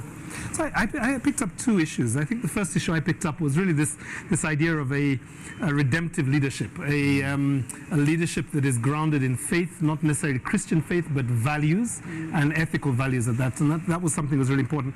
I think, I was struck a little bit by the parallels between him and Lazarus Chakwera of Malawi, yes, who was elected after 24 years of being an Assemblies of God preacher. Yeah. So that was the first thing that I got. And I think we have to recognize that religion is an extremely vibrant, thought-provoking force in the continent. And they're saying something like 2 out of every 5 Christians in the next 10-20 years will be in Africa, right? Mm-hmm. So we should expect more candidates to come forward to put themselves forward for leadership. Fact check. All right. I told you, but it's not a candidate. It is the Agano Party presidential candidate is out there, and we just want to hear how he thought this went for him. You're not lucky. Thank you very much, Joe. He is outside here, just emerging from the debate. Your opponent, the man you were meant to engage on the podium, the Roots Party presidential candidate, Professor George Wajackoyah, failed or rather declined to take part in this debate. What do you make of that? Well, I was very disappointed and doubly disappointed because I actually saw him driving, and I can't understand why he should come all the way here to say he will not participate. As leaders, we must allow ourselves to be interrogated. I feel a sense of freedom. I feel like I can fly because I have spoken to Kenyans. They have had an opportunity to ask me questions. It is important, Kenyans, you ask yourself, who can you depend on? Is every policy being proposed a policy that can work? Why don't we interrogate it in a place like this? I'm disappointed. Do you feel you managed to achieve what you set out to achieve here this evening? Yes, and I was surprised how time moved very quickly. And I feel elated because I was being honest. But also, it is important that leaders come out and they come out as they are before Kenyans. And they say why they are in this race. Let's stop giving promises out there. But let's also, when we come here, explain the past, what we do in the future, and what we have done in the past. And if you've been in government, why we are where we are. And for instance, some of the examples I gave explain where is the 215 billion euro board if you are in government when that money went missing. All right, thank you so much. Well, Joe, there, the Agano Party presidential candidate just leaving. He says he is the real deal, very confident that this evening he got to clarify, he got to articulate the policies that he has for Kenyans if he wins the elections come August the 9th. Back to you, Joe. Thank you very much, Rita Tinina. Just engaging the Agano presidential candidate moments after he left that stage in his own assessment. Actually, the real deal. Those 2 words were his on that stage, and he believes that he has done a great job. And Houghton, you were actually doing an assessment on this end, and I do hope that this time around you can actually finish your thoughts. Let's keep going. Maybe the candidate will rock up as a result. So I think the first point, he talked a lot about religion religious leaders having been an important part of the second liberation struggle, the first liberation struggle, and so on. He talked a bit about Bishop Okulu and Muge and others. I think there are a number, and they're not just Christian. I mean, I think we have to think about Sheikh Balala. We have to think about the Chief Justice Emeritus, Willie Mutunga, a Muslim. We have to think about younger generation of people who are very grounded in their faith but come to give leadership. So I think that was interesting for me. The second point that I wanted to raise was the question that was raised about mental health, because I think I heard something interesting there that I think all the candidates could address themselves to. The first one is this. We know from the stats that something like 300 people are diagnosed with depression every day in Kenya. And we are the fifth or sixth highest number of people who have mental health issues. Now, we've seen a new mental health bill come to pass. It was enacted just recently. This is the Senator Kasanga bill. We've also seen a lot of investment in mental health institutions, and I think now you can use your NHIF card for mental health treatment. But the question we have not discussed yet is the issue of disabilities, other disabilities. So, for example, people with disabilities, I'm told, are something like about 8% of the voter base in this country.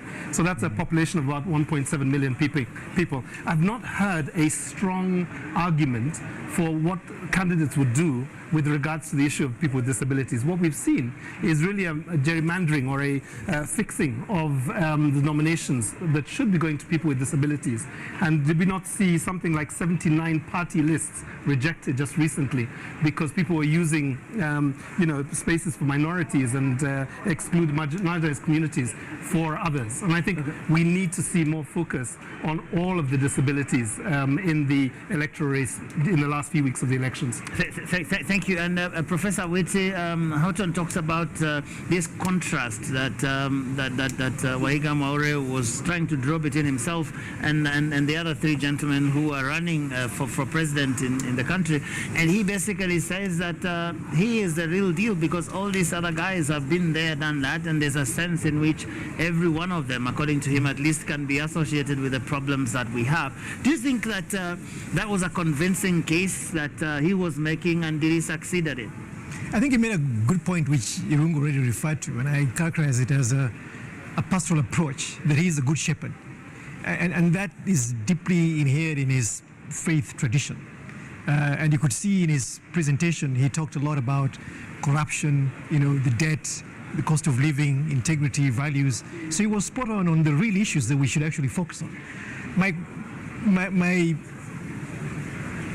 What begs in my mind is whether the voters out there are listening to the contrast that he's trying to draw. Because I think he speaks from the heart. And I think the question that he was asked about his public service record was a really awkward question. Because again, the question is public service just working in government? Or is public service basically serving this country in all other places like private sector, private endeavors, like being a businessman or something like that? But he draws a very sharp contrast. And the question he asks, which is pertinent, is all the other gentlemen coming to this stage have a public service record working in government, from Wajackoyah to Raila Odinga to William Ruto. I think the challenge that he's putting before them is, why are we here? Right. What difference are you going to make? You've been you've participated in government that has basically brought us to this mess. The debt crisis, runaway corruption, a country that is devoid of integrity and a sense of values. I think he raises the right questions. And today we might actually say that he's not actually the fifth, he's the real deal. Mm-hmm. Dennis. I think actually to add on to what he's saying, my sense is sincere. He came across very sincere. His manifesto, of course, talks about restitution, and he talked a lot about that. My overall sense, it's a bit like the Constitution. It's ahead of its time. It's ahead of its time. If you see what I mean? He talks about things that I'm our curious politics about that. is not. What do you mean he's ahead of time? Where is he and where are we? The things he stands for are ahead of where we are. Let me put it that way.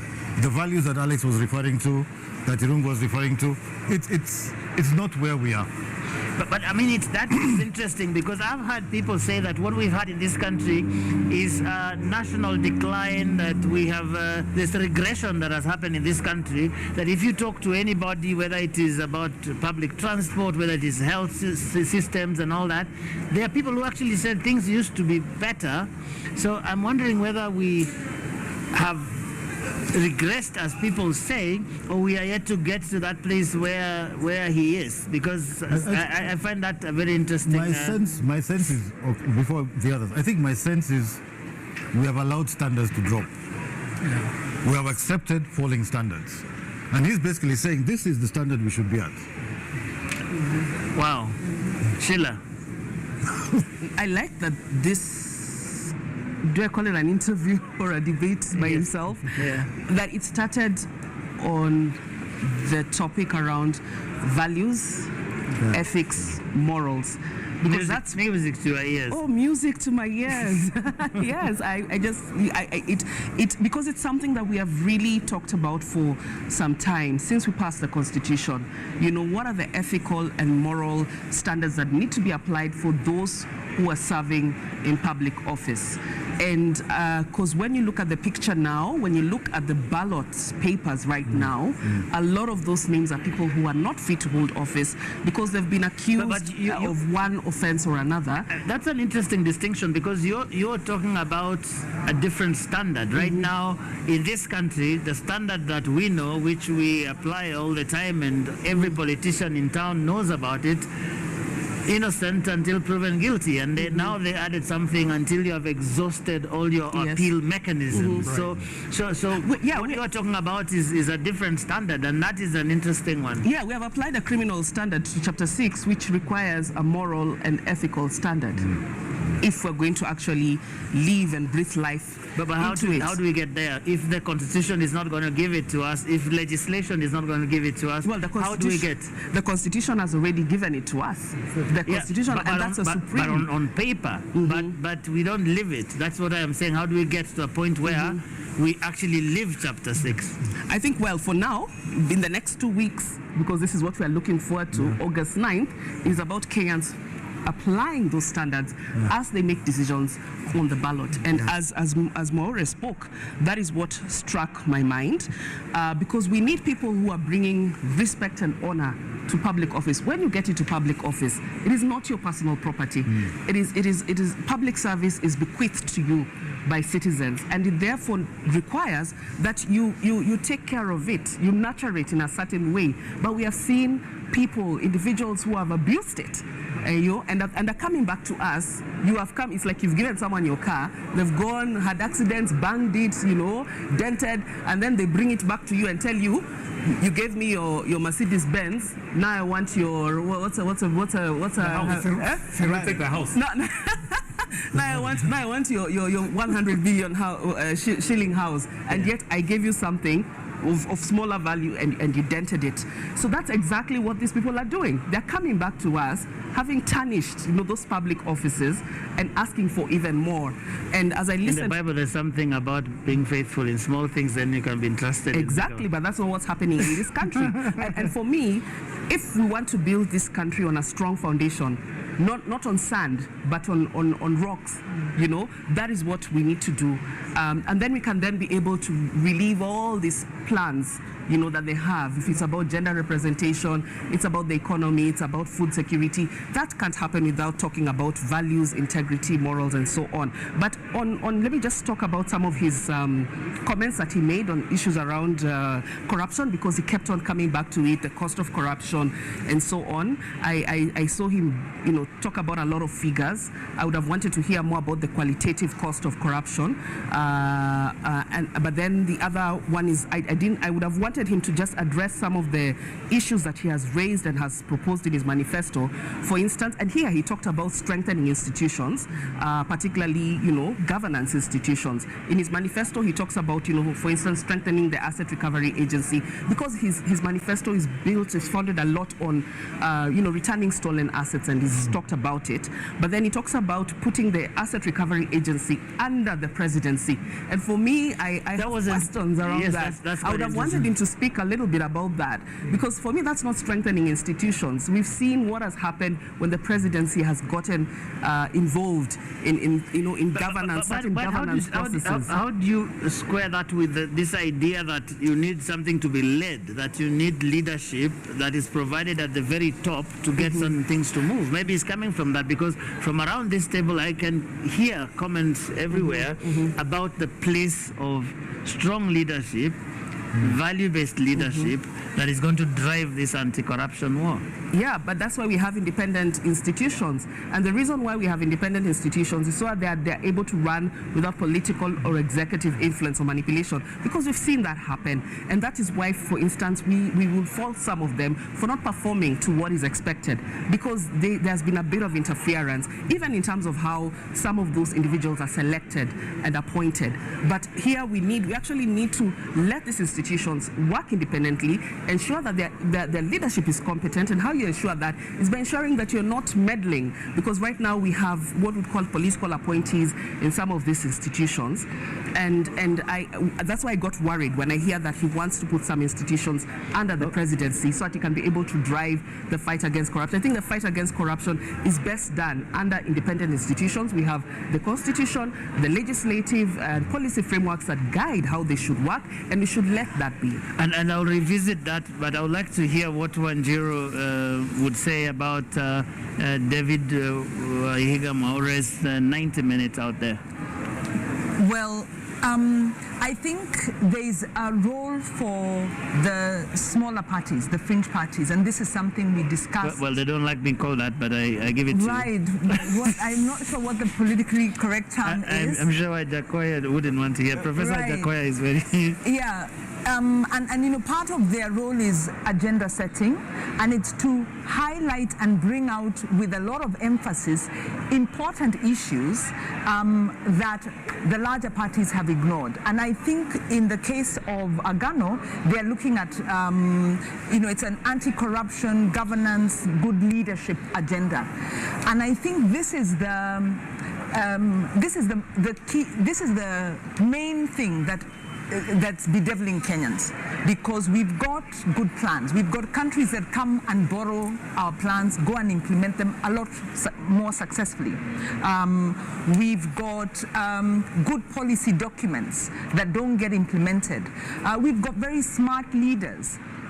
We've got a good constitution. So what's missing is the good governance, is in the leadership, integrity, accountability agenda. And I think as a Gano party, that is a very big contribution to the debate.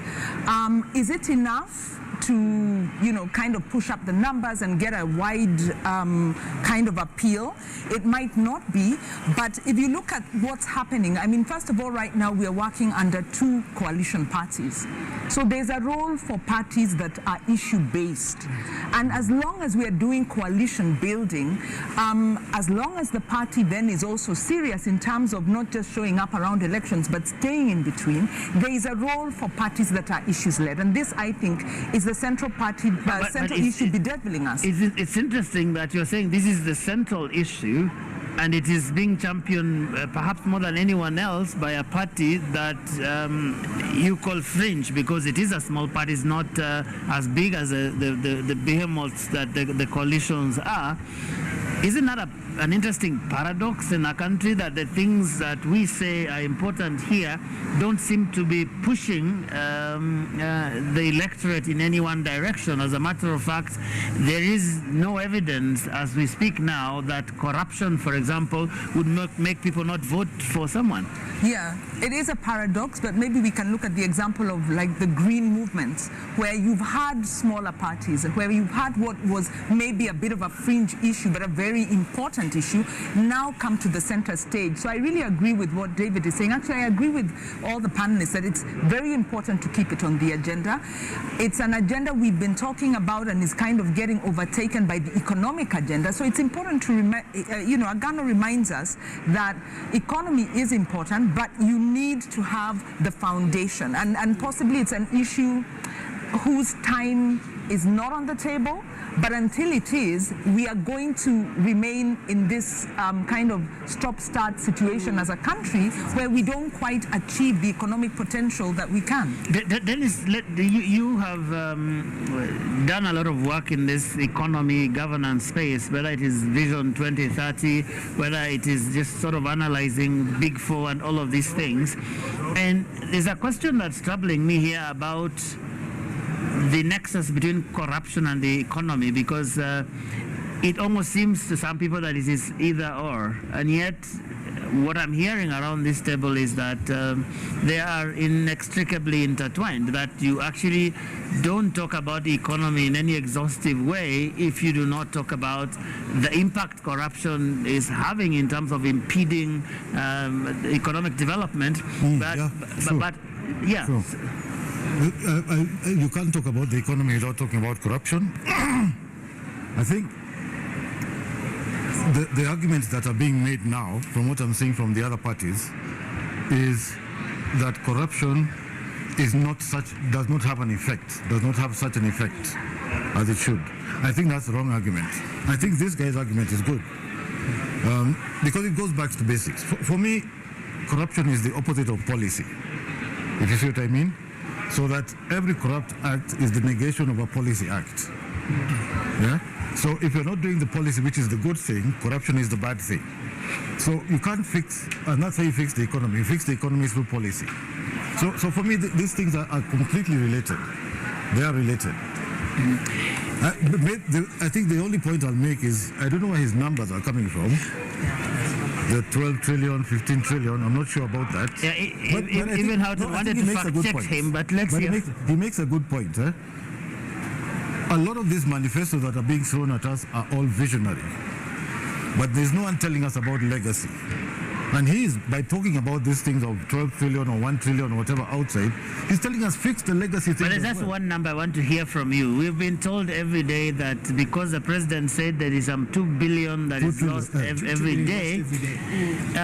I don't know whether you share the view that that is possible, whether that is, because I've had certain parties, and he also referred to him quite a bit, to that question of 2 billion quite a bit, and it's almost as if all these parties are beginning to even make policy proposals with that as a key assumption.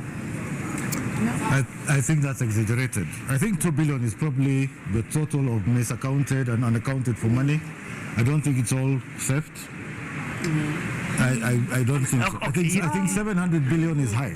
700 billion, a third of the budget. 2 billion a day. 2 billion a day is how much annually? That's 700 billion. That's a third of the budget. Right, yes, but in terms of the minister... But didn't the Auditor General talk about a third of the budget not being accounted? The Minister of Finance has said that we lose in terms of tax expenditures, taxes, revenue unaccounted, between 600 billion to 700 billion a year. It's now 300. Pardon? It's now 300. Well, this was in 2020. Recklessly mishandled, or does it mean that somebody has stolen it? I think the president said stolen. The Auditor General, Edward Oko at the time, actually said a third of the entire budget is unaccounted. Yeah, unaccounted for, which does not mean stolen. But I mean, I know this for a fact. Sometimes I lose some notes. It doesn't mean that I've stolen them, right? Joe, can I come back to I want to make quick points, right? One is this one, right? Yeah. It's not a paradox, right? This point about, corruption is the single most important issue in this country, but yet we are not voting for candidates who are fighting corruption or are saying this is the key area of their focus. Or refusing to vote for people because they appear corrupt. Exactly. My son had a very interesting point. He said, listen, the problems are only big because we're not big enough to deal with the problems. It is the lack of capacity and agency within this country to deal with issues of corruption that is the issue that we have to address while we think about what is actually happening with the money. And this 2 billion conversation is one of them. The second point is this one. There is only two differences between a leader and a criminal, right? If we can just simplify this conversation. The first one is a leader has a conscience, right? Put in the face of temptation, they will not steal, right? They have a conscience. It is internal. They don't have a conscience, then they have a fear of consequences. If you have a country in which there is people in positions of power who have no conscience and no fear of consequences, then you just have a chaotic country. And that's the point, I think, simplified. But how do we get there? You have to make corruption completely punitive. We have to criminalize it. We have to make sure that people are locked away. And secondly, that they're not put in positions. I mean, with a light touch with, the Agano leader, I do hope that if Mwaure is not the 5th president, that he uses his connections to get in touch with St. Peter, so that at the heavens gates, at the pearly gates, there will be a metal detector, there will be lifestyle audit documents, and there will be warrants of arrest for those people who have disgraced their office on this kingdom. I think that's just another opportunity for Mwaure. You see why I was raising this thing. Look, you were talking about corruption, making it difficult, making it costly and punitive and all of these things. But we saw, like, I think it's Sheila who mentioned someone, the former MP for Sirisia, he was jailed. Now the case is going through some process and whatever, but the guy is on the ballot, and who knows, he might get elected. So how do we get to that point where people actually have it in themselves, that if you stink of corruption, look like corruption, walk like it, I won't touch you until you sort out your issues? I mean, how does it become question for me is an electoral issue? Transparency International have been doing, really, which is that the ethics, the Electoral Commission should not have allowed them to come before us. Yeah, because that is my simple. Because response. when they go to the people, I mean, we've heard in this country somebody says, "Come on, Nimwizi wetu." Yes, it's a thief, maybe, but our thief. Just leave him or her alone. Yeah, because Joe, as they're going back to the people, they're also going back with proceeds of crime and corruption. And that's how people are getting convinced and mobilized, to vote for this. And that's happening a lot, even in this election season. There's been a lot of exchange of money at the ground. You attend a rally, you're paid to disrupt someone's rally, you're paid to intimidate others. There's been a lot of cases of voter bribery. Where is this money coming from? Those are proceeds of corruption. And that's how these people continue to get a lifeline, because they continue to convince Kenyans with money that is stolen. But what we need to do, in addition, and I agree with Irungu, in terms of ensuring that we kill impunity, the only way is by punishment. But one of the other ways, other than using the law and enforcement and so on, there's a question we're not really looking at, is the whole question around culture change. Whatever we see, how Kenyans react, when you're given an option between heaven and hell, heaven being the good guys, hell being people who have been tainted, we go for the people who are tainted, meaning that you'd rather go to hell. That's how I see it. That means that we need to see some kind of all right, Sheila, I have to stop you. This time it is Sheila. Yes. So there you have it. The presidential candidate and Deputy President William Ruto arriving there, and Rashid Abdallah is on standby. Rashid, kazi kwako. Bila shaka Joageo, ni kwamba ule muda ambao tulikuwa tunausubiri wa wale waniaji urais umefika kwa hivi sasa.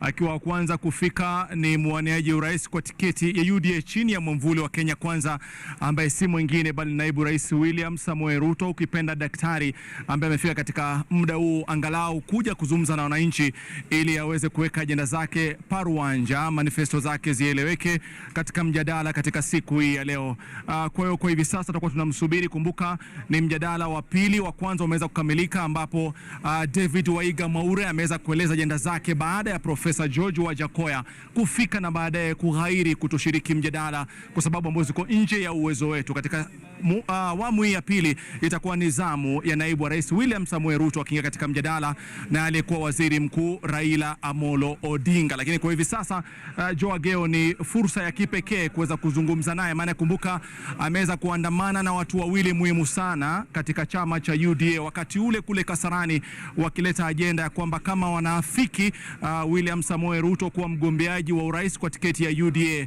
Yupo mama mboga mmoja aliweza kutoa swali hilo na mtu mmoja wa bodaboda akaweza kuidhinisha na kukubaliana hilo. Hivyo basi watu hao wawili ndio wale ambao wameandamana nao katika siku leo pamoja na mkewe na familia yake.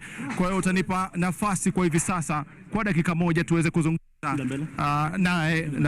naibu wa rais ambaye amefika hapa. Shukrani sana naibu wa rais kuweza kufika katika siku hii ya leo. Hii ni siku ambayo ina umuhimu sana kwa kwako, manake umesitisha kampeni zako ukasema siku ya leo ni siku ya mjadala. Ina umuhimu gani kwako, kwa chama, kwa muungano na kwa taifa? Leo ni siku ya muhimu kwa sababu tumekuja hapa tupate nafasi ya kuongea na Wakenya.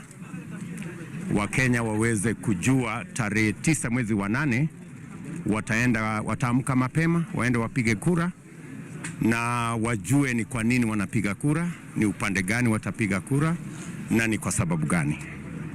Na ndio leo ni siku ya muhimu kwa sababu tutapata nafasi na wenzangu kujieleza, kueleza manifesto yetu, kueleza misimamo yetu kuhusu mambo ya muhimu yanayowahusu Wakenya na taifa letu kwa ujumla. Tutazungumzia mambo ya uchumi hasa, tutazungumzia mambo ya vile tunaweza kuondoa njaa katika taifa letu la Kenya, vile tunaweza kupunguza gharama ya maisha, vile tutaweza kuzalisha nafasi za ajira za vijana wetu, vile tunaweza kuhakikisha kwamba wakulima wetu wanaweza kuendelea na majukumu yao, na mambo yale mengi muhimu ya matibabu, masomo ya watoto wetu, mambo ya afya. Haya ndio mambo ya muhimu, na naamini ya kwamba Wakenya wanangojea kujua ni yapi tulio nayo.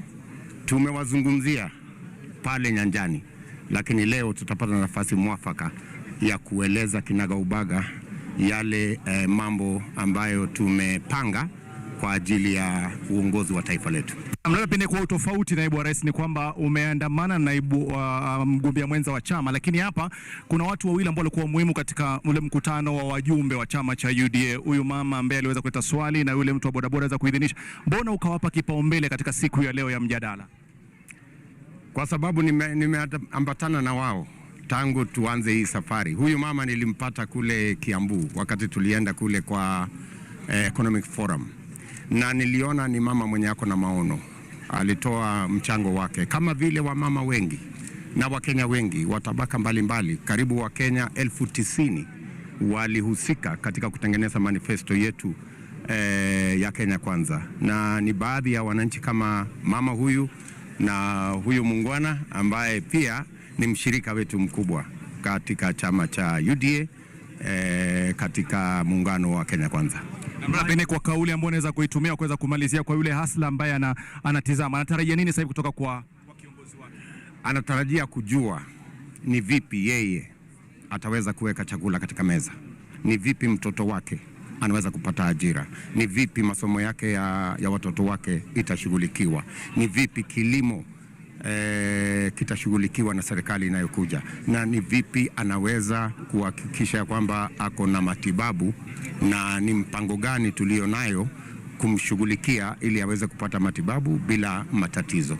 Naamini kwamba haya ni baadhi ya mambo Wakenya wanangojea. Naam, kila laheri katika mjadala, kila laheri katika mjadala. Naam, naibu wa rais William Samoei Ruto daktari akisema kwamba katika siku ya leo ashazungumza mengi katika kampeni Wajackoyah, lakini ana fursa ya kipekee kuweza kuyachanganua kwa utaratibu katika mjadala. Hivyo basi ameandamana na watu wawili ambao ni muhimu sana katika safari yake yeye kuchaguliwa na kupewa tiketi ya uwaniaji wa rais. Narudi kwako ili Wakenya wapate fursa baadaye ya kujua mengi na wachanganuzi matarajio yao na hoja ambazo ni muhimu kujadiliwa katika siku hii ya leo. Wajackoyah. Shukran. Rashid Abdallah there speaking to the Deputy President who is the UDA presidential candidate in the Kenya Kwanza coalition in this election that is now just 13 days away. Dr. Ruto there talking about what he believes is important for the country and sort of giving a glimpse of what he hopes to talk about during this. And interestingly, Professor Witi arriving with his entourage, which includes the two people we saw who endorsed him, Pauline Waithera and Kelvin Okoth, sort of trying to remind us of what he has been saying out there in campaigns. Well, the DP is master of optics, and I think this is just basically one of those instances where he uses to full effect essential imagery just to construct a narrative that endears him more to the ordinary Kenyans, because you know those two people are very unlikely participants at this level in this country. We don't see ordinary Kenyans flank presidential candidates. But I was just about to say one thing. The reason why ethics, integrity, and values are subordinate in our political discourse and in political organizing is because the basis for political mobilization is still ethnic. If you look at Raila Odinga, he gets onto this stage because he has a strong support of the Luo community. Look at William Ruto was built an interesting coalition between his Kalenjin community and the Kikuyus. Mwaure does not have that luxury. And therefore, when he rides on values, Kenyans are not paying attention, because what brings us to this stage, to even then invite these conversations, are not the important things. These things come afterwards. And this ethnic political mobilization is a huge problem that we have to deal with. But Ruto has been saying this many times, that this election is about the economy and all of these things. And some people say that the ethnic question is not as pronounced in this election as it has been previously. Do you agree? It is still a very strong undertone. It is the bastion that you got to start with. And when you see even your colleagues in the media basically trying to figure out how the electoral process is going to go, you always start with what you call the quote-unquote strongholds. In that entourage of Raila Odinga is Kalonzo Musyoka, okay, bringing in the big Kamba vote. In that entourage is the governor of Kakamega, bringing in the Luya vote. And so you see this ethnic bifurcation being a very critical point of mobilization. So issues that are substantive to the citizens of this country, such as unemployment. How come we don't see youth mobilizing around the unemployment question? That even Mwaure today was just deplorable in the way that he handled it. He had no great ideas. And even Deputy President William Ruto and even Raila Odinga, nobody has any clue about how to mobilize the economic resources of this country to then create the traction that leads to jobs. We still imagine that if you're going to give us handouts in terms of grants and loans, that every young people can start a business. They don't want a business. They want jobs like you and I. They want jobs like the one that Ruto is seeking, not the jobs like their MPs. This economy of bringing your own job is not working. It never builds economies. And that's a good place, Wanjiru, to kind of segue into this next debate that we are going to have in about 20 minutes' time, where we actually have two campaigns, markedly different in the platforms on which they are running. Both of them saying that it is the economy is stupid, as one American president said, but approaching this economy from very different directions. I wonder what you have heard and what contrasts or similarities you see in the overall platforms of the two main formations that we are about to receive. Hopefully we get both of them. Right. So from my point of view, I think in terms of economy, there's been, and the manifestos, there's a win for Kenyans, because there's a recognition of the importance of economy. Both manifestos bring out, of course, the economic issue as the primary one. The language is different, the way they've structured their manifestos is different, but they prioritize agriculture, where a majority of Kenyans are employed. They then recognize that a majority of Kenyans are also in the informal sector. And with Azimio, they try and link agriculture to manufacturing, to the informal sector, trying to really take a holistic look at saying, if that's where people are employed, that's where we need to put money, we then need to add value, we then need to do marketing and therefore create jobs. So there's a very intentional effort to go back to what the economy needs. On the UDA side, KK side, they've also done the same. They've also prioritized agriculture. They've also prioritized MSMEs, looking at the informal sector. They've linked that to manufacturing. They also prioritize ICT. So in terms of the priority sectors, you can say they have prioritized both of them and recognize, using different language, that trickle-down economics is not working, that you really need to engage the majority and be meaningful in that way. So one, in terms of the broad economic priorities, I think they're on the same page. A slight difference because Kenya Kwanza takes more of an enterprise, social enterprise approach, whereas the Azimio takes more of a social democratic development approach, more welfare approach. But in principle, they have a good sell. And as manifestos go, much as we have, we're very cynical about them, we must remember that Jubilee Manifesto was a kind of a jumble of projects that they tried to implement and essentially broke the economy. So we must hold these, whichever side gets in, and even the side that's in the opposition to their promise. But the big difference for me is in terms of the values foundation. Azimio makes is very explicit actually in terms of democracy, social justice, citizen engagement, putting public participation, civic engagement, as part of as part of their approach. So you see their democratic human rights-based approach. They have a section on governance. Their proposals are not as replete, but they do touch on leadership and integrity, ethics, anti-corruption. They go the whole gambit. But when you look at Kenya Kwanza, it's missing in terms of the values foundation. And their approach to governance is to strengthen institutions, which is good in itself, but really that's a basic, public, one, it's based in the constitution, strengthens those institutions because they're focusing a lot on the oversight institutions, giving them enough money, giving them independence. That's the constitutional position. But they do not touch leadership and integrity. So, and you understand why. And I want us to discuss that emerging dichotomy, whether that's something that we can look forward to in the coming elections. But Dennis, I wonder what fundamental differences, briefly, do you see between the two platforms that have been presented to us by Azimio and Kenya Kwanza?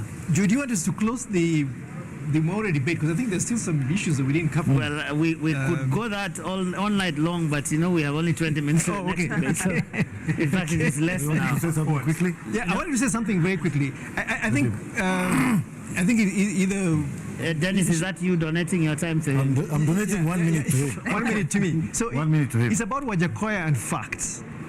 He has a very, very strange relationship with facts. And I feel really uncomfortable trusting him at the helm of government. He does not understand. He calls us a wealthy nation.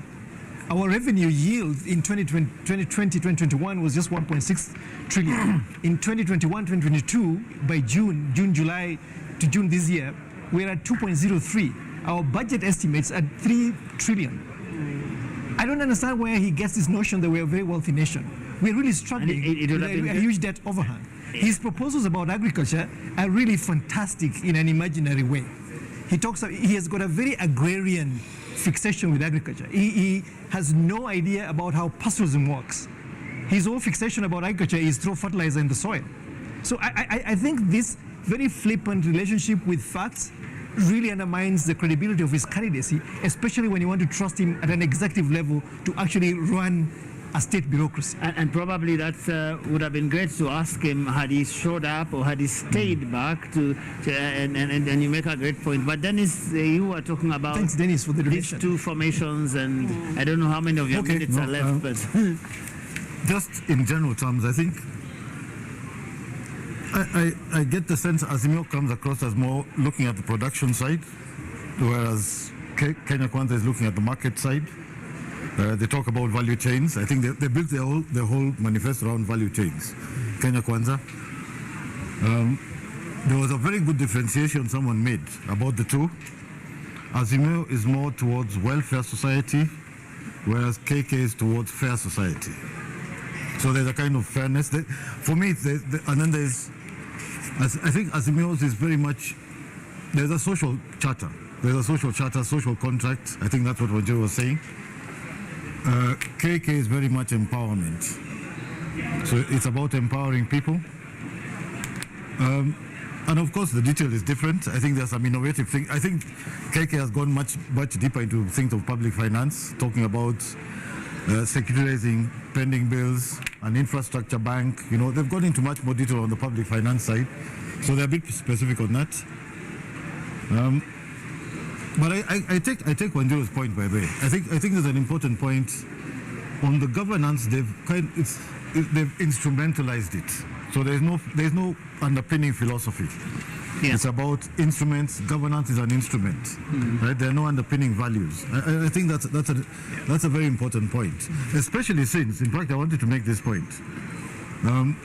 In the forward to the manifesto, the Deputy President says he wants to do three things: defend the Constitution, institutionalize our politics, and create jobs.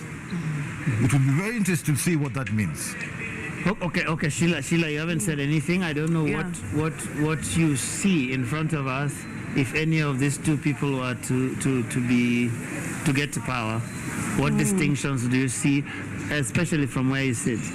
Well, first, I just want to, if I reflect back on the Jubilee Manifesto and why there were some, can I call them, some promises were dead on arrival, was because they really didn't look at the legislative and policy institutional framework. What is the current framework? That's something that I feel a lot of them are not looking at, even as they make certain promises, and that is where a lot of them will struggle. So all the promises, when you look at Kenya Kwanza, Azimio, Agano, some for Wajackoyah, I don't agree with many of them, but they're good. They're good. I mean, if they're good in an ideal world, but then the practicalities of what is the current framework, both institutional policy and legislative for a country that they're not looking at.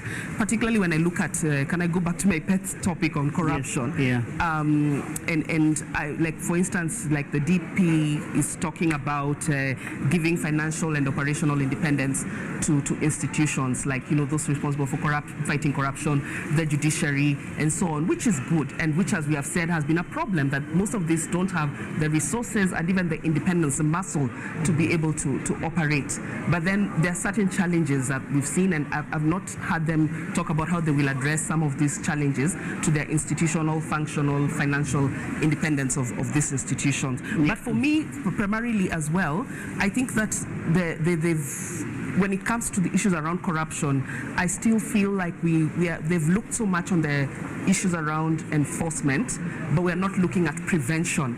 And for as long as we're not looking at fighting corruption from a prevention lens, we'll always be fighting. Okay. Yeah, and chasing after the money. So I'd like to hear a little bit more about how they will actually prevent. And one classic way of starting to prevent corruption is by ensuring that people who have been accused, there I go with my song, people who have been accused of corruption don't get anywhere near public office. So Hudson, you have only 1 minute, within which we hope someone will arrive. But you have the last word on this one before we take the break to go to maybe allow me to keep speaking until somebody shows up, right? You have exactly 1 minute. Yeah, I think what folks have said is, I would agree with much of what everybody said. I think, 6 months ago there was no galvanizing idea in the political space. I think we now have some ideas that are fairly cogent, they're clear, they're inspirational, they're aspirational.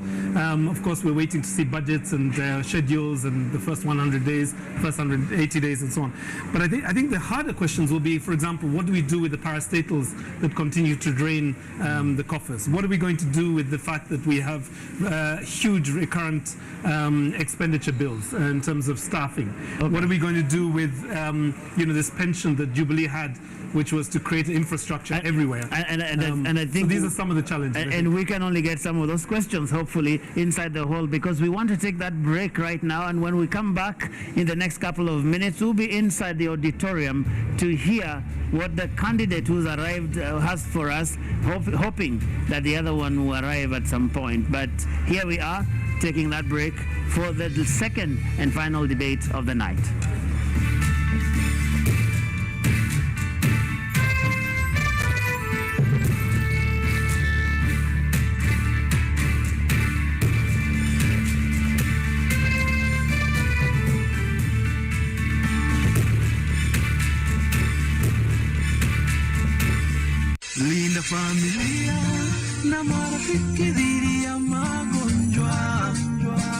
The UHC coverage journey is on. NHIF is working under the guidance of the Ministry of Health in the UHC Step Up, which presents an opportunity to secure Kenyans access to quality health services without suffering financial hardship. So take the bold step today and safeguard your families by enrolling to NHIF to ensure health for all.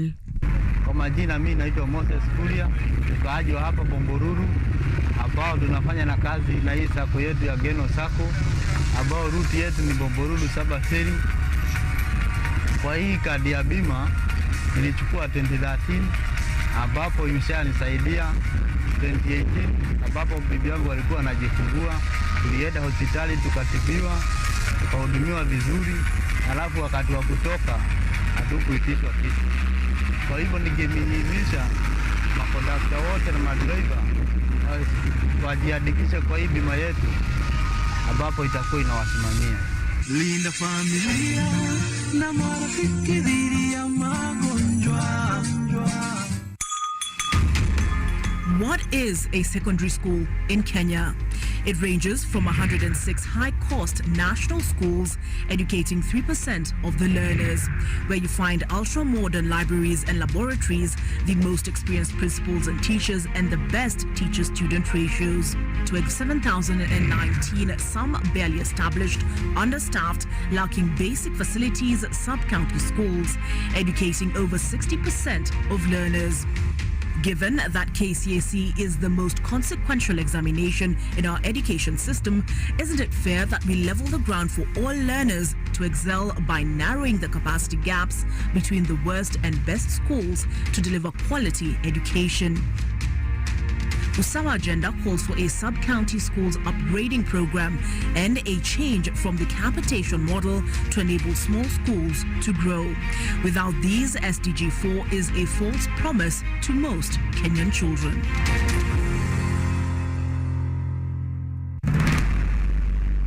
Leaders don't need to have all the answers. Ordinary people often do.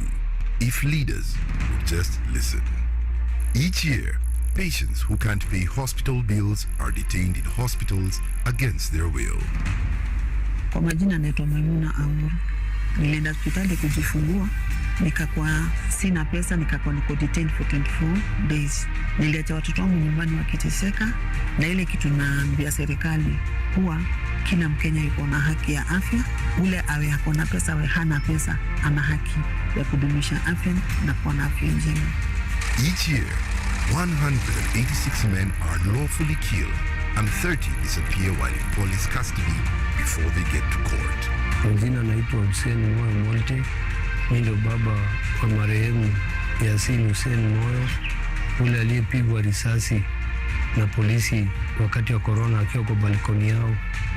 Na hiyo ni kitu inaniumiza sana, na mimi ningeomba maafisa wa polisi waache kuchukua sheria mikononi mwao, kupiga watu na kuwavunja, na wafai kuwa juu ya sheria, wanafaa kuwa chini ya sheria kama vile sisi raia tunatimiza hadi vile serikali imeweka. Na mimi nashangaa na maafisa ni watu wametoka kwa jamii yetu, yani ni mandugu zetu, ni madada zetu, na wafai kutupiga na kutuumiza, wanafaa tupeleke mahakamani. August 9th, 2022 offers us a turning point. 1. Turn up and vote. Your vote counts. It's actually the only thing that does in an election. 2. Choose and then hold your leaders accountable. 3. Join the movement of people who stand up against human rights violations. Become a member of Amnesty Kenya today at www.amnestykenya.org. I think the most important quality of a leader is wisdom, so that the decisions that are being made now, he knows how, it's like a chess player who sees 10 moves ahead. Unajua wakati ambapo mlipa ushuru analipa ushuru wake, anataka aone angalau kazi ya pesa yake ambayo anailipia. Pesa tunaamini kwa zinaishia kwa mifuko za watu binafsi. I think it's important that wealth is declared frequently, and if people have found ways to accumulate wealth very quickly, absolutely good for them, as long as, of course, that is done honestly and ethically.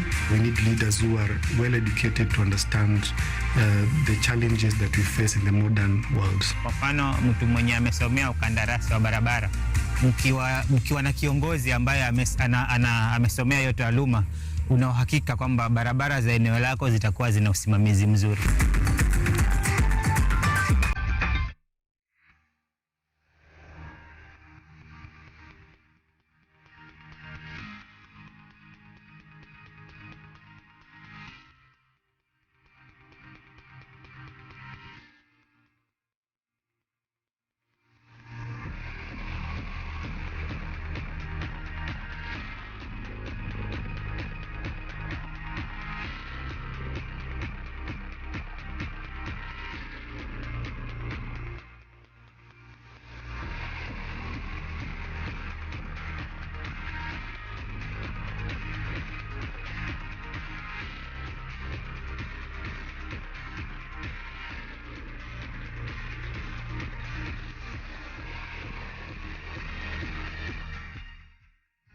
Check it.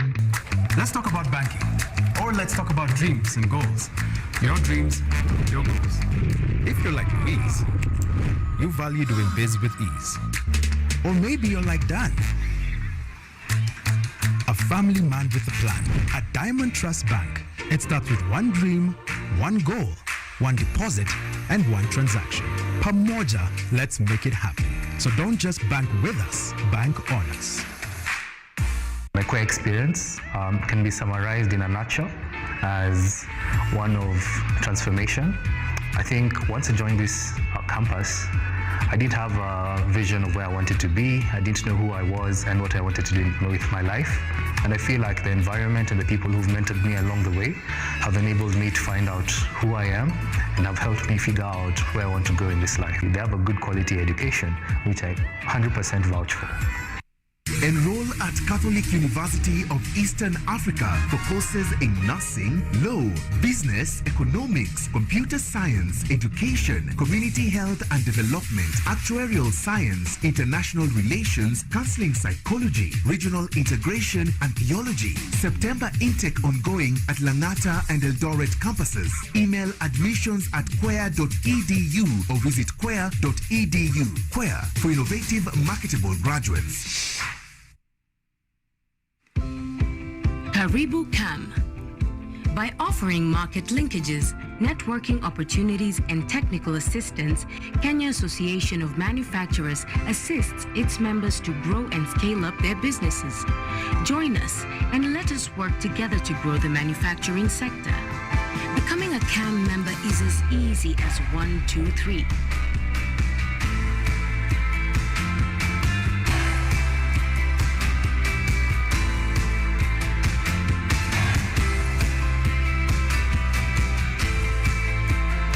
Kenya Association of Manufacturers, driving global competitiveness.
evening and welcome to the Pope Paul VI Learning Resource Center at the Catholic University of Eastern Africa here in Nairobi.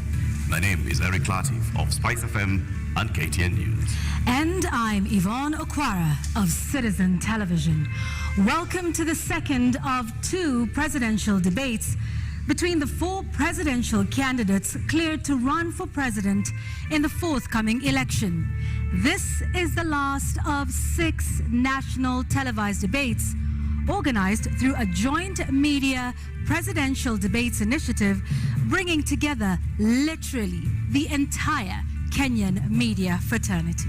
The candidates participating in the debate tonight have agreed to the rules and guidelines requiring them to conduct themselves with utmost decorum, address each other with respect, and extend honor to viewers watching this debate live across all of Kenya's broadcast media platforms.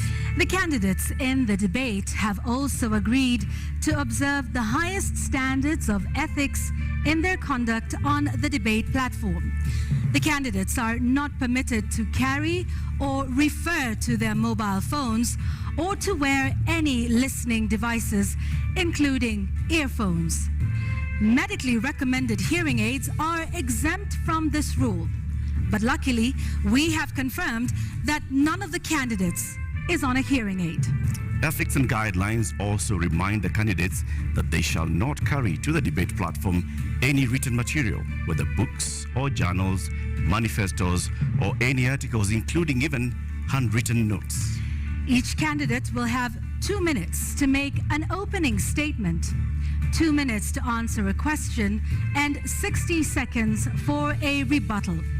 The topics have been carefully selected after a thorough assessment of the state of our nation and the sentiments of the Kenyan voters in various parts of the country. In line with the debate rules and best practice, the questions we shall be asking tonight have not been shared with any of the campaign teams, neither were they discussed or formulated in conjunction with anyone. The questions we shall be asking tonight are entirely our own. An invited audience seated here in the auditorium has also agreed to the debate rules.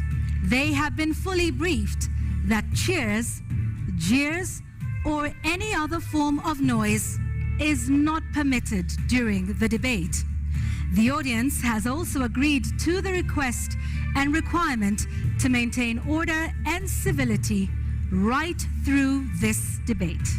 This debate was to feature 2 leading presidential candidates, Raila Odinga of the Azimio la Umoja One Kenya Party and William Ruto of the United Democratic Alliance, UDA.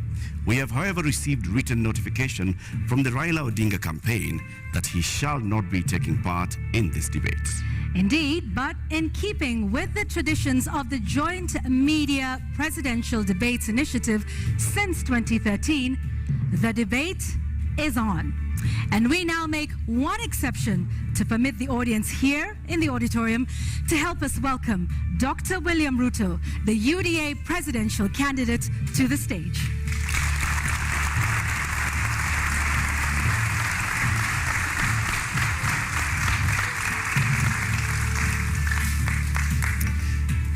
Your Excellency Deputy President, Honorable Ruto, thank you very much for honoring Kenyans with this appearance.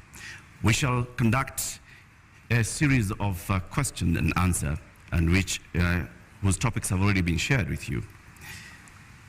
We'll give you 2 minutes to begin with your opening statement before we go to the main thrust of the questions tonight. Thank you very much.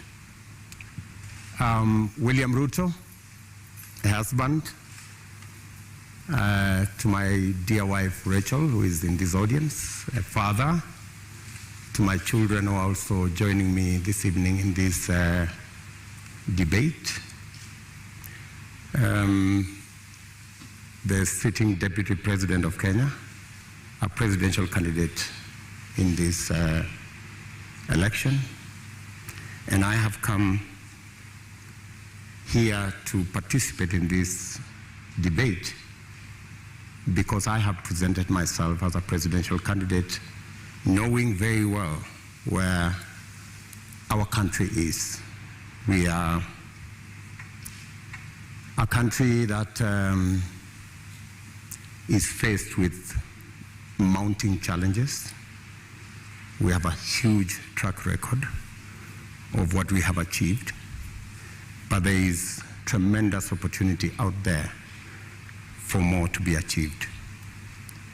I believe that this is a Mama Mboga moment. We have 5 million young people who are not working. We have 15 million Kenyans who today are blacklisted in CRB. We have 10 million citizens who have no access to credit in the micro and small enterprise sector. And I believe I am the candidate with a plan to be able to get Kenya to the next level. Thank you, Honorable Ruto, for your opening statement. Let's get right into the first topic of discussion here tonight, and that is the cost of living, something that many Kenyans are concerned about tonight. At the moment, Honorable Ruto, we currently have 3 subsidies in place on fuel, on unga, on fertilizer, all aimed at dealing with the cost of living. Do you believe that subsidies are the way to go and are the right approach at this moment to deal with this issue? I believe that subsidies can alleviate the problem to an extent, especially when we find ourselves in the situation where we are. My position is that we find ourselves at this port because there are certain things we didn't do right. We had a Big Four plan because we foresaw this situation. We were here in 2017. We decided then that it is proper to formulate a plan that included matters food security. If you look at the 4 pillars of the Big Four plan, one of them was agriculture and food security and nutrition. Unfortunately, that plan fell apart. It was actually sabotaged. So we find ourselves in this space because, one, we didn't capitalize our agricultural sector. We actually removed the fertilizer subsidy program that existed, which we just reinstated, I think, 3 months ago. Why did we withdraw it in the first place? Because to deal with the cost of living, you just have to increase agricultural productivity. And to increase agricultural productivity, you need to do 3 things. Number 1, make sure farmers have access to inputs, fertilizer, seeds, pesticides. Make sure the farmers have the necessary capital to be able to do the farming. And 3, make sure they have access to markets that are not rigged. Unfortunately, we didn't do that, and that's why we find ourselves in the situation we're in. So that's why in our plan, as Kenya Kwanza, we have set out with clarity what we need to do. We have put in place a 30 billion revolving fund to make sure that farmers have access to inputs. We have added a 12 billion shilling expenditure on agricultural extension, because it's not just enough to have inputs. It's also important for farmers to use the latest information on how to get our farming right and increase the productivity of every farmer. And the statistics show, with access to fertilizer, with access to certified seed, with access to capital, a farmer who produces 5 bags can produce 15. So we can actually double, if not triple, our agricultural output.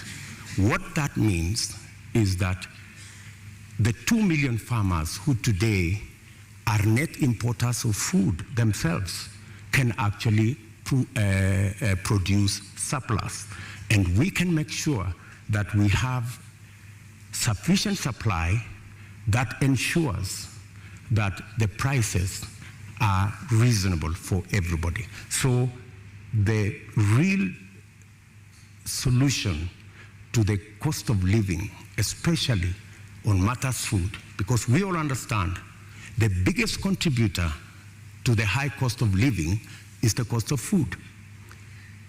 The average expenditure of families is 52% of their income. In fact, poorer families spend between 60 and 65% of their income on food. So dealing with the cost of food significantly deals with the challenge of high cost of living. Honorable Deputy President, if I may just interject, what you said today has also been said by you before.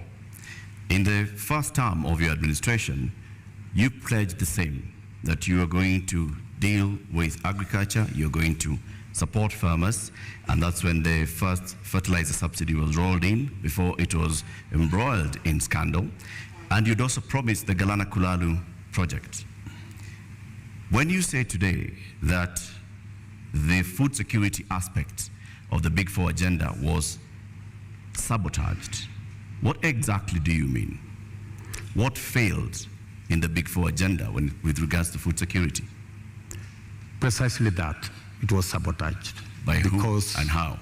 Because you know as well as I do that we never got to implement that plan. Immediately, we changed course, and the whole Big Four plan was shelved. And we went on a tangent because of the handshake equation. We went to handshake, to BBI, and the rest is history. We didn't get the time to do what we had promised the people of Kenya to do. In fact, immediately thereafter, I tried, like has been tradition for me, to support my boss. And many times, I tried to push the Big Four plan to the extent that my boss, the president, asked me that he wanted to do things differently. And he requested that he wanted to assemble a different group of people to help him deliver on what he wanted to be the legacy of the fourth president. And unfortunately, the Big Four suffered a big blow because the whole of that program did not take place. Galana Kulalu project, Honorable Deputy President, was launched during the first term. What happened? What went wrong? Why did it fail? The Galana Kulalu project was conceived. In fact, what happened is the first 10,000, the pilot on the first 10,000 program took place. In fact, the first harvest of maize in that program came into being. And the recommendations from the trial on that project was we needed to build a dam because the water from the river was not sufficient to do the Galana Kulalu project. We needed to scale up now and do the dam so that the water that was available, because the soils research and the trials showed that the soils could actually support the production of maize and other cereals. Unfortunately, it didn't move from there because we didn't get the dam sorted. And you know that we had actually 57 dams that we would have wanted to do.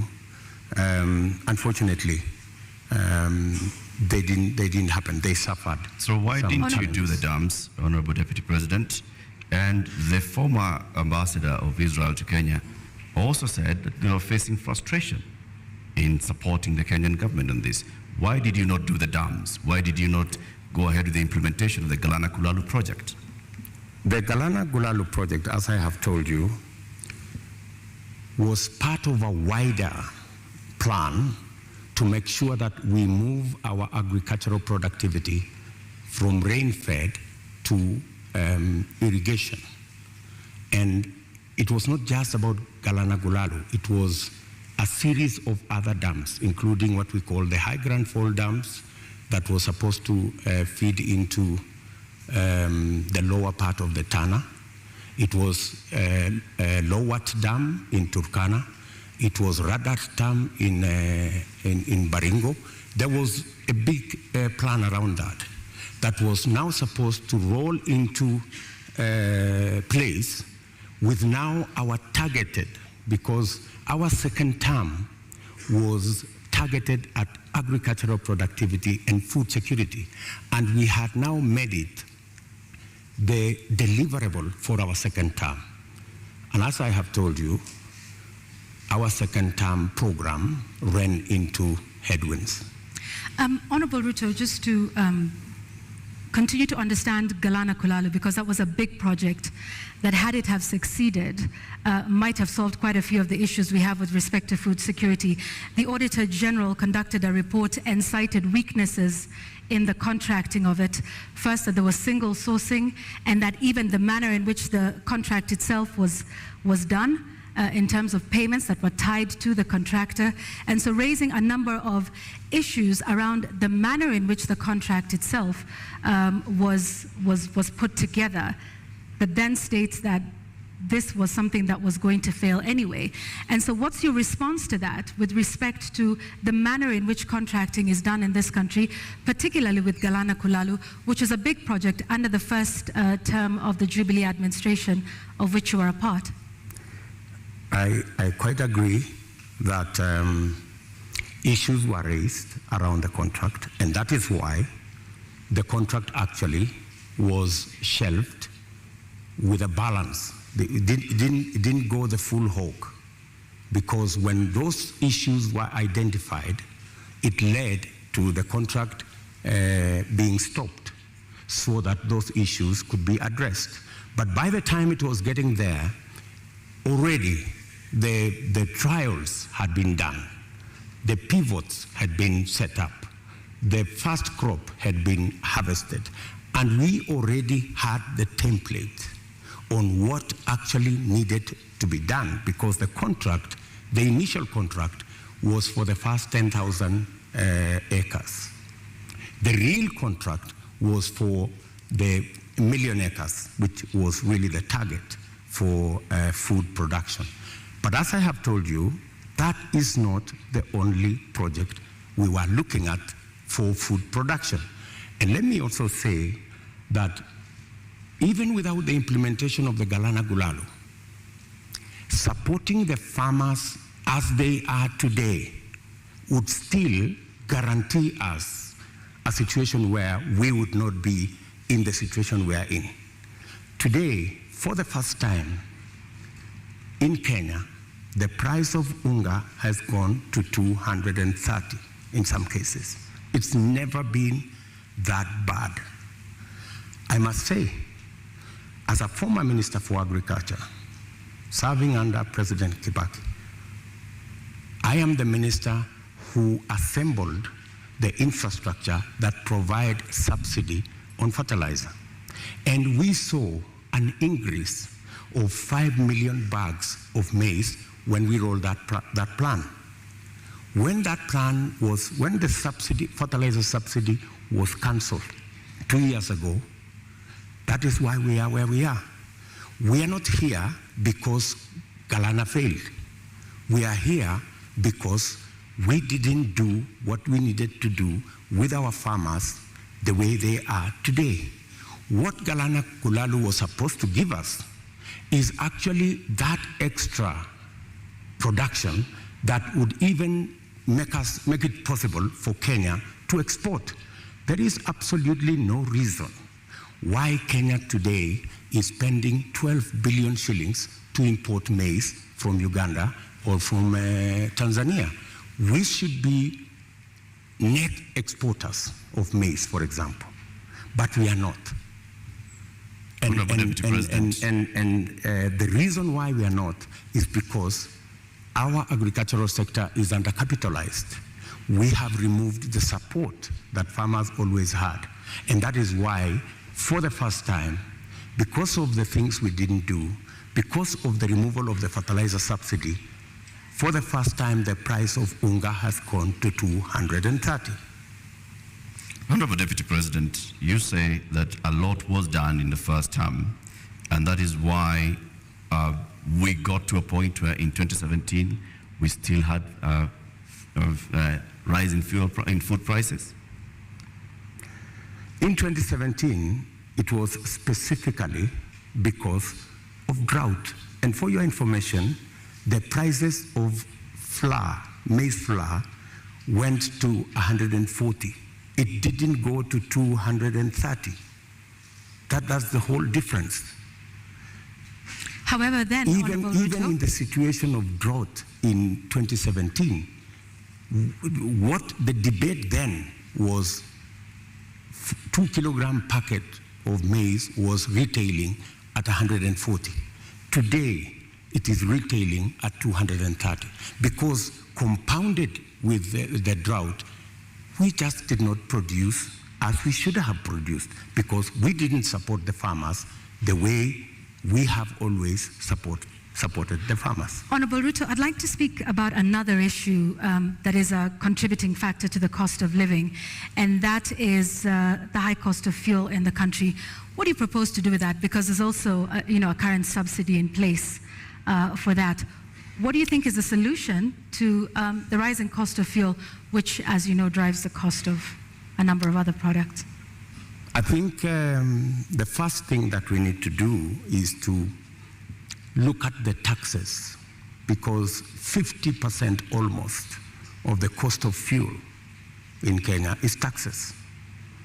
I think it's time, as a country, we looked at, I think there are 15 different taxes on fuel. And I think it's time we relooked at how else do we raise revenue.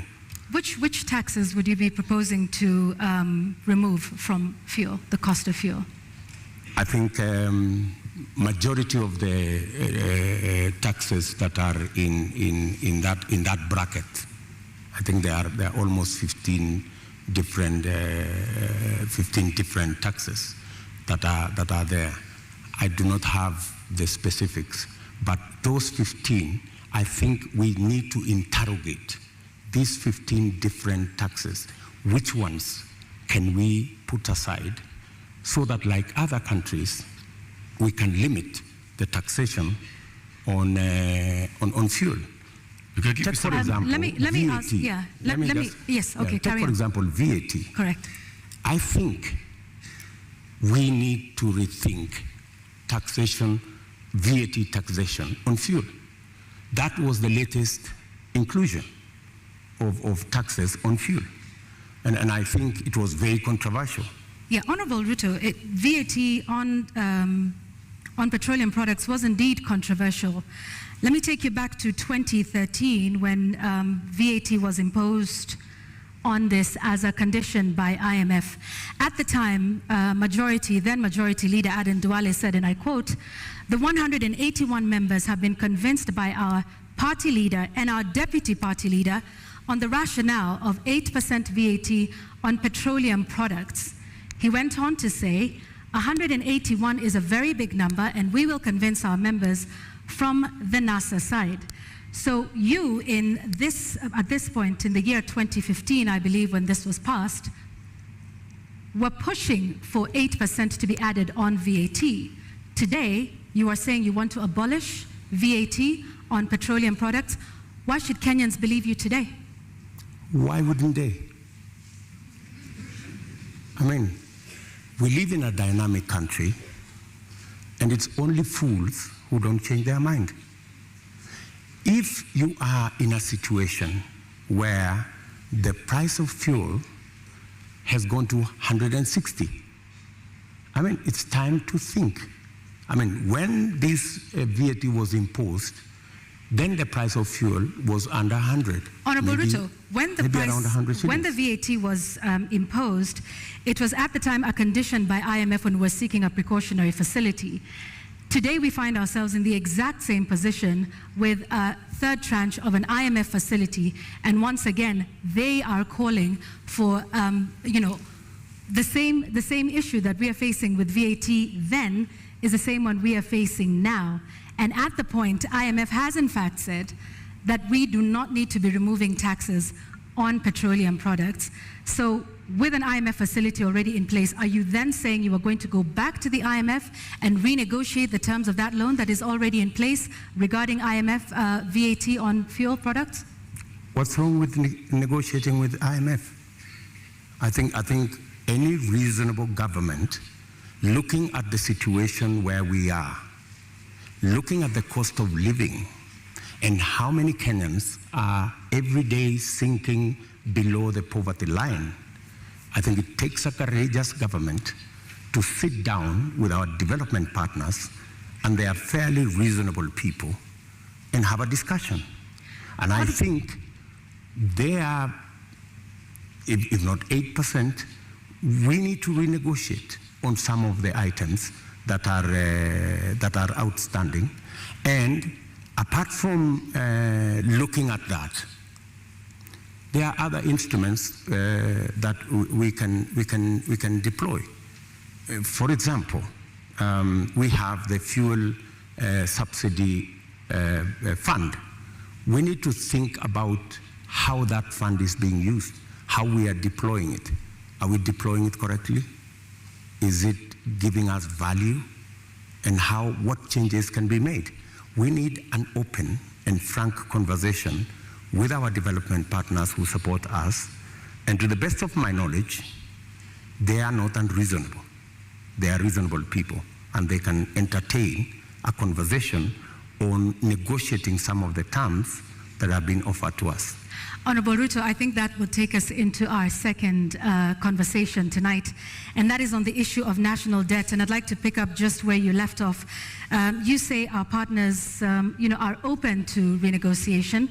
However, on the matter of renegotiating our debt, Honorable Ruto, you just last week in an interview with the international press said you will not be entertaining discussions around renegotiating our debt. In fact, with respect to your competitor who is not here with us today, when he brought up the issue, you in fact called his statement on that condescending and reckless. Mr. Deputy President, are you tonight changing your position and saying you will renegotiate and seek to restructure our debt? Not at all. I still believe, as I stand here, that it is reckless for anybody to say we cannot pay our debts. I believe that we have what it takes to pay our debts. And mark you, what we were discussing about VAT is very different from negotiating our debts. But it is tied to the IMF facility, which is a loan. It's completely different. How so? What we cannot entertain as a country is a position that we cannot pay. We are in a position that we can't service our debt. We cannot. We need to go out there and renegotiate our debt. I think that would send the wrong signal. What I would do on matters to do with the debt, we have a plan as Kenya Kwanza on how to manage debt. Number one, we have said we will first slow down, put the brakes on borrowing. Number two, we will put brakes on unbudgeted projects. In fact, that is the biggest source of our problem. Projects that are not within the budget, so that we cannot keep our fiscal deficit at what we have committed, 5% or 5.9%. Number three, we need to raise our revenues. And I have said openly that we have areas that we believe that we can raise our revenue. For example, we collect 52% of all collectible VAT.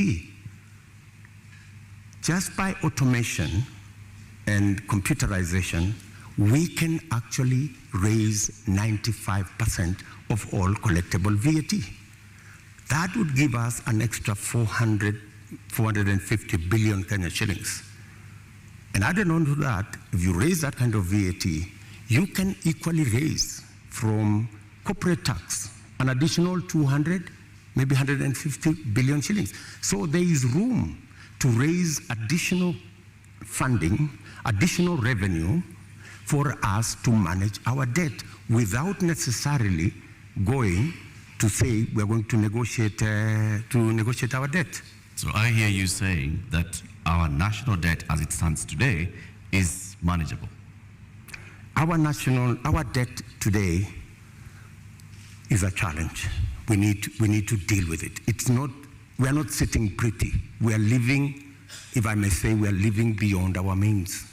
And that is why I am saying that we should stop this borrowing spree.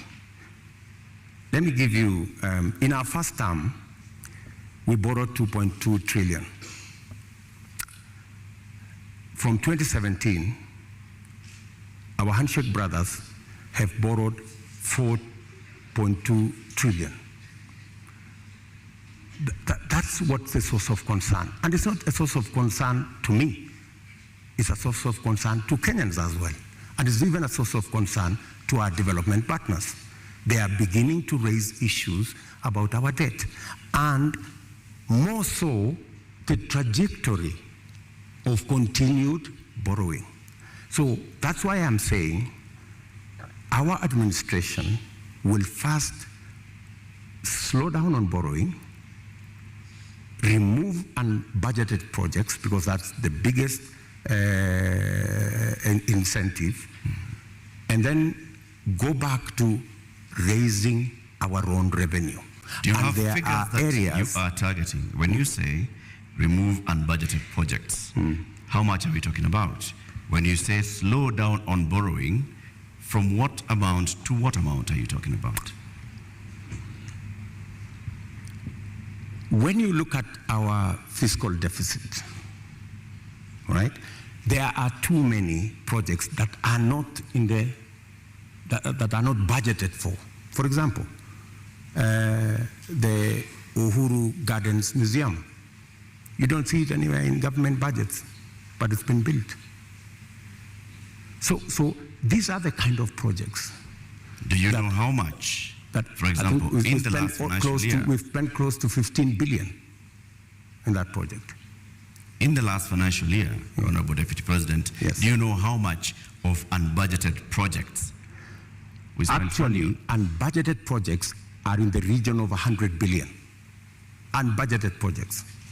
And that is what is spiraling our borrowing.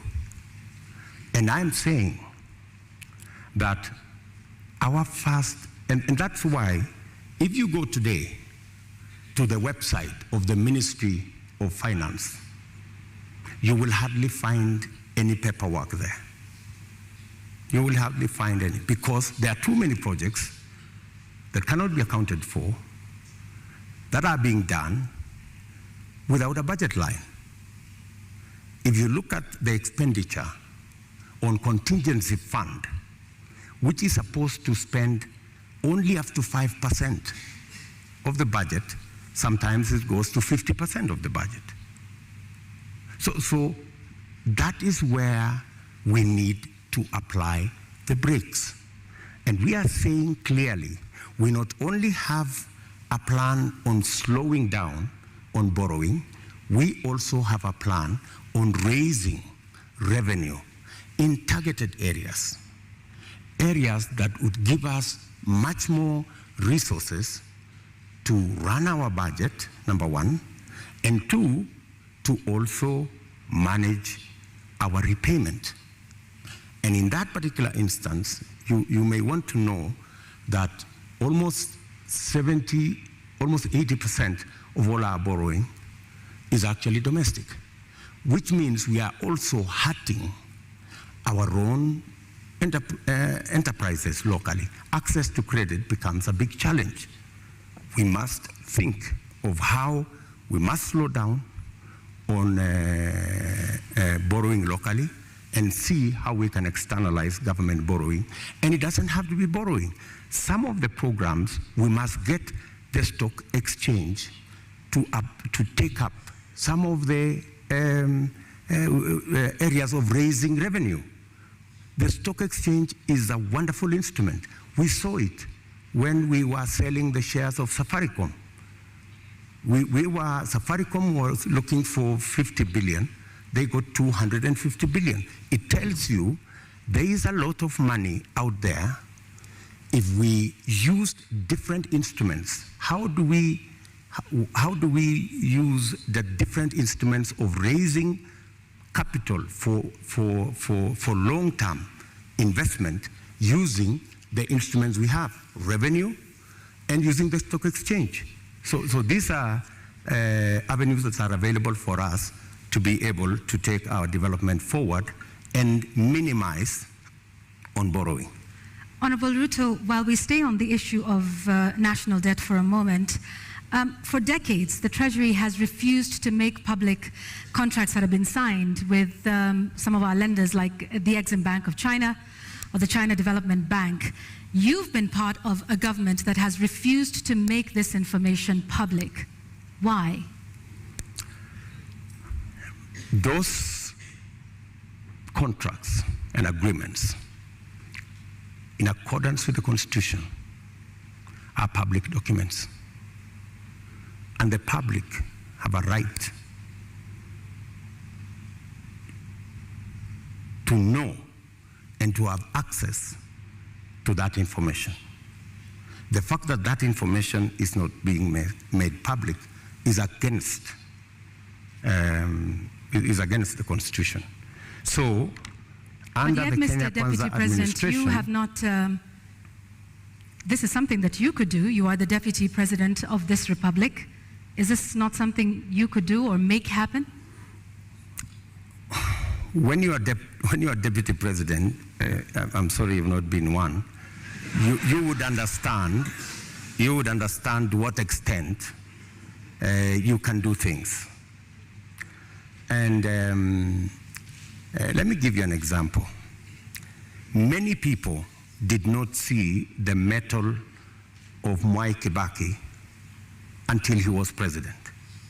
When he became president, he made a sterling job of being president.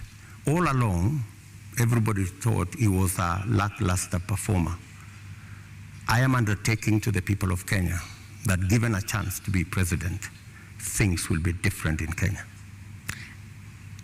So let me ask this just one more time. You are the sitting deputy president of this. You say this should have happened constitutionally, but it did not. Was this not something that came up in cabinet meetings? That at least we've not seen you protest about this particular matter, because debt transparency and debt, what we owe and who we are paying is something that taxpayers should know. So if you are saying this is something that should have happened but didn't, why would Kenyans believe you when you say that this is something you will do if elected president? Because I have never been president before. This is the first time I'm vying to be president. And this is the first time I will occupy the high office of president. This is when the buck will stop with me. Are you saying, Mr. Deputy President, that in the last 9 years, you have sat in cabinet meetings and expressly said that you'd like the contracts details to be released to the public? I will not tell you whatever discussions took place in cabinet, because we are seeking to understand, Your Excellency, because is what role you played it is not in making sure that the government that you serve is actually adhering to the Constitution and several court orders. Whenever it was available for me to take a position, I have always taken a position. and I have taken many positions, sometimes that did not look very popular, if you may. And I have taken very firm positions in cabinet, and I have taken very firm positions in the public. And I think people of Kenya know me not as a coward. They know that I take what I believe in, and I take positions.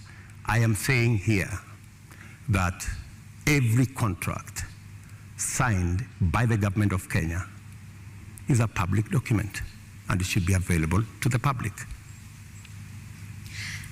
The question of the SGR contract was raised even in the first term of your administration. It has never been made public. Mr. Deputy President, you don't have any record, any public record of you saying that these contracts should be made public. Why? You see, as Deputy President, there is so much that you can do. In fact, my role, my oath of office has 4 functions. Number 1, I swear allegiance to the people of Kenya and to the Republic, to discharge every responsibility given to me by the Constitution and the law. And number 3, to advise whenever required. That's the language of the Constitution. Whenever required, the President on matters that he requires advice. And number 4 is to serve people equally and fairly. So I have discharged that responsibility to the best of my ability. And I have made my position in regard to the contracts very well known to the right officers. It is not a matter I would have wanted to take it in public for purposes of making sure that government is functional.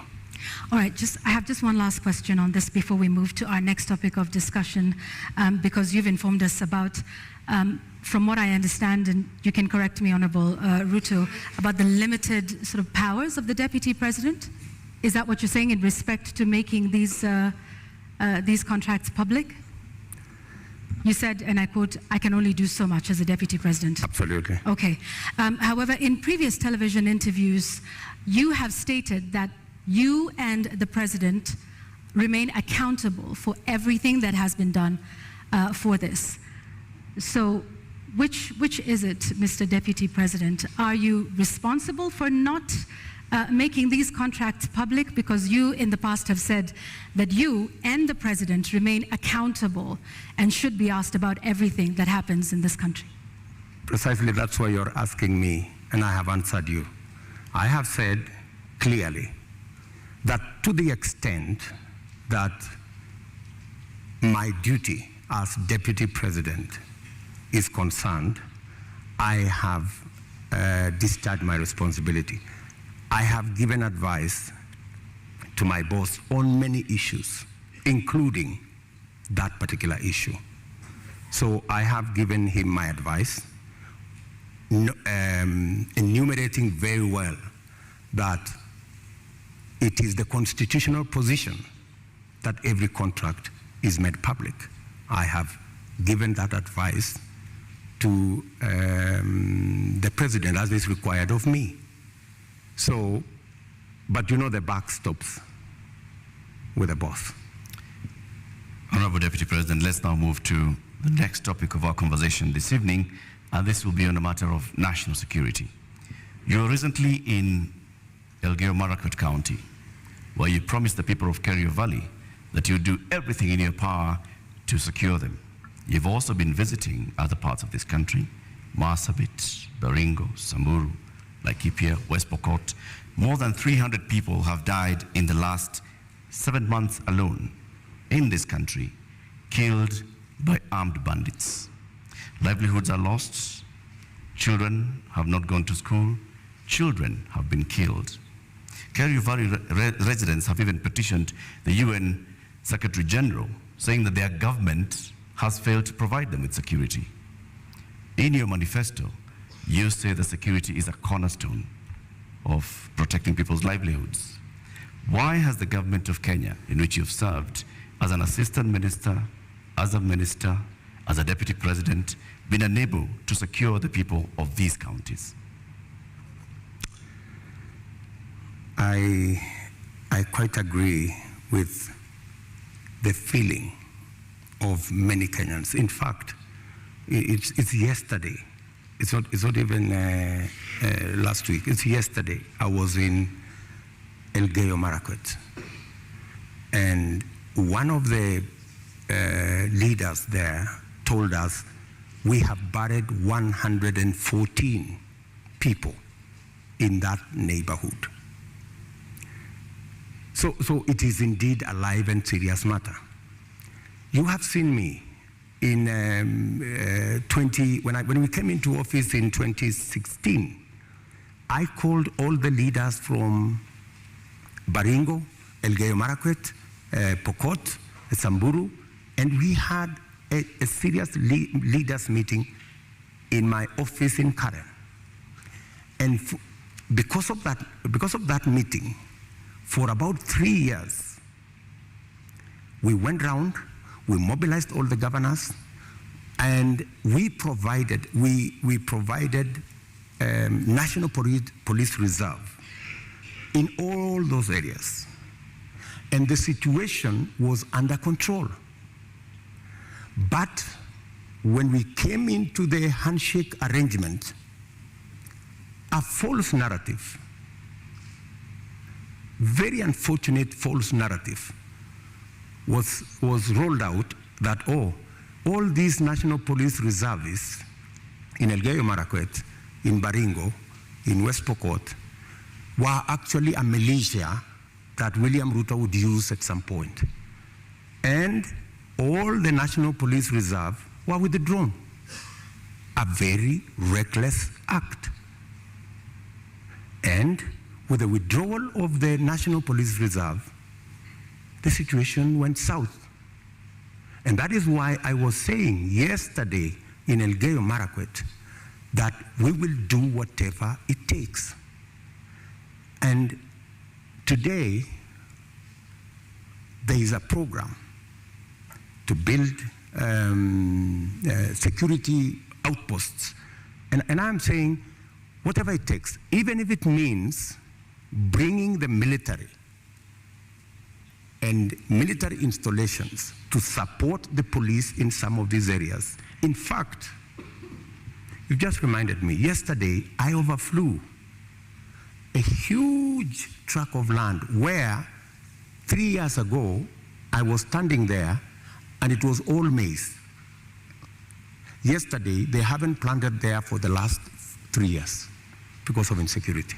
So insecurity is not only causing our children not to be in school, it is causing starvation, it is causing death. Yet, people want to treat it casually. But Honorable let me tell you, let me just allow in me the last 3 years, Mr. Deputy President, you have not spoken out about the issue in Kerio Valley. You have not said anything about the killings that have been taking place, like they told you, 150 people buried this year. You spoke about it only yesterday.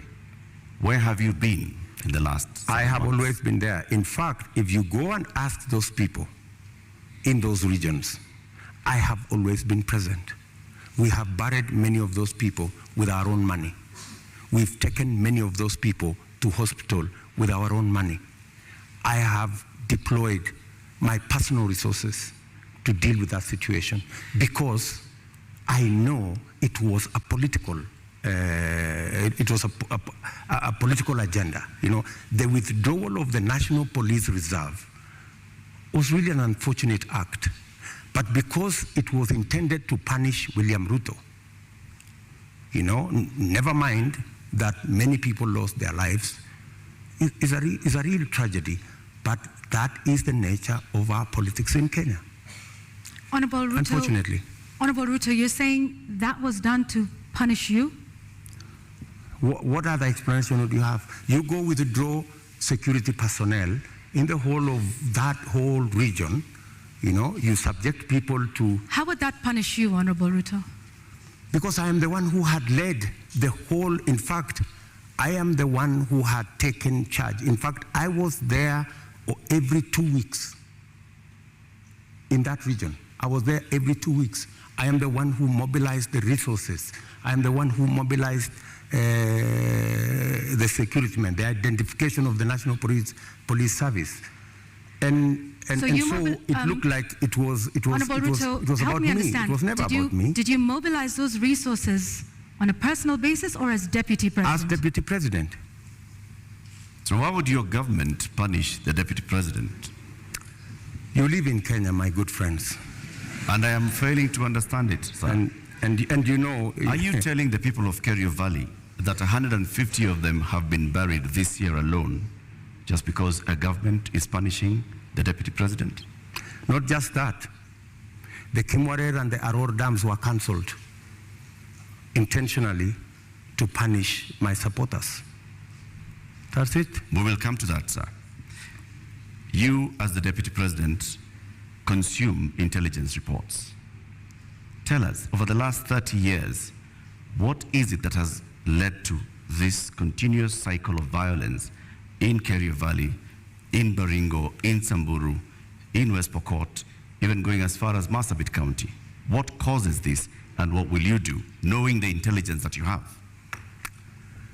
The biggest contributor to the situation we have in those regions is competition for resources, competition for water, competition for pasture, general matters of education, and precisely the reason why we had a plan on Radat Dam to provide the water for the whole of that belt.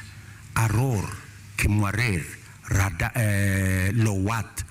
These are dams that my thinking was, if we provide water in these areas, we can sufficiently roll out irrigation. For your information, that whole Kerio belt where people are fighting, it is a granary.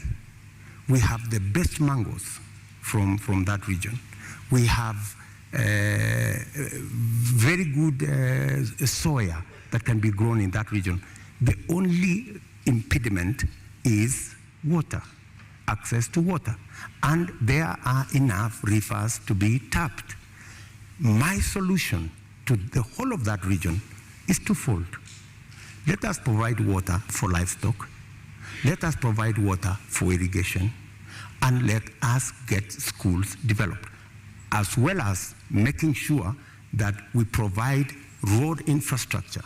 That's why we rolled out the road from Parbelo, cutting across that region, to come out on the other side in a place called Marich Pass, through Tot, through Chesongoch, and now there was also the road that was supposed to connect Kapedo from the other side of Turkana, coming to Nakuru. Opening up that area is the solution. Opening up that area in terms of infrastructure and opening up that area in terms of water infrastructure will provide the solution. Unfortunately, there are people who don't see it that way. So you say that the Aror Mwaure Dam, you've recently said that you are going to complete it should you be elected president. Yes. Why did it fail? I will. Yes, I will. It didn't fail. It was meant to fail. I mean, let me tell you. As a deputy president, sorry, sir, to just interject. As a deputy president, and like I started by saying, you've been minister before, you've been an assistant minister. We are talking about violence that has been taking place for decades, not just in the term that you've been deputy president. So this is not about you being punished now, unless you're telling us that for a long time, there are people that have been scheming to punish William Ruto by killing the people of Kerio Valley. That's not what I'm saying. I am saying we had a solution. We had close to 5,000 National Police Reserve. In fact, we have we'd even moved a step forward to provide armored vehicles to make sure that we can follow whoever these criminals are, right? We had a plan. Unfortunately, that plan was frustrated. And you know, the plan was, let's provide a National Police Reserve. Then let us construct the roads. Then let's provide water infrastructure. And then let's provide school infrastructure. That way, you ease out people from that situation where they are today to a new environment where they appreciate education, they have food to eat, their animals have water and pasture, and then you can develop that region. In fact, in my mind, that's where the future of Kenya is, because we have huge tracts of land in that region. And the fact that people have been fighting in that region forever doesn't mean that they should continue fighting. We should find a solution. Honorable Ruto, let's go back to the issue of water, and you've mentioned the Mwaure and Aurora dams. And you say that as well was cancelled to punish you? That was cancelled for political reasons. For political reasons. Well, some of the allegations that have been made by the DPP in court is that payments were made contrary to the law, they were not processed through the consolidated fund, that in fact, this was all done to ensure that there were kickbacks, that the government made advance payments, including 11 billion shillings in excess of unnecessary debt to, this is what they're saying, which prosecutors say were to go to, friends and co-conspirators of this scheme. If this is what you allege, are you alleging tonight, Honorable Ruto, that there is a big conspiracy between the DPP, between the courts, and also politically with respect to the Aurora and Mwaure dams that are now in court? For your information, Aurora and Mwaure was signed at the same time with other government projects, signed by the same companies, funded by the same financiers, and they were signed not with me, witnessed by the President of Kenya. So these are not projects that were cooked at night or in some dark corner, right? How come that the only projects that did not go through is Aurora and Mwaure? All the others went through. That's number one. Number two, today, the government of Kenya is in court because the contractor, with all those allegations that have been made, the contractor has gone to court to demand payment of another 12 billion shillings. I mean, that should concern everybody. There are also suspects in court, Honorable Ruto. Pardon? There are also local suspects in court over the matter. Forget about the court matter here.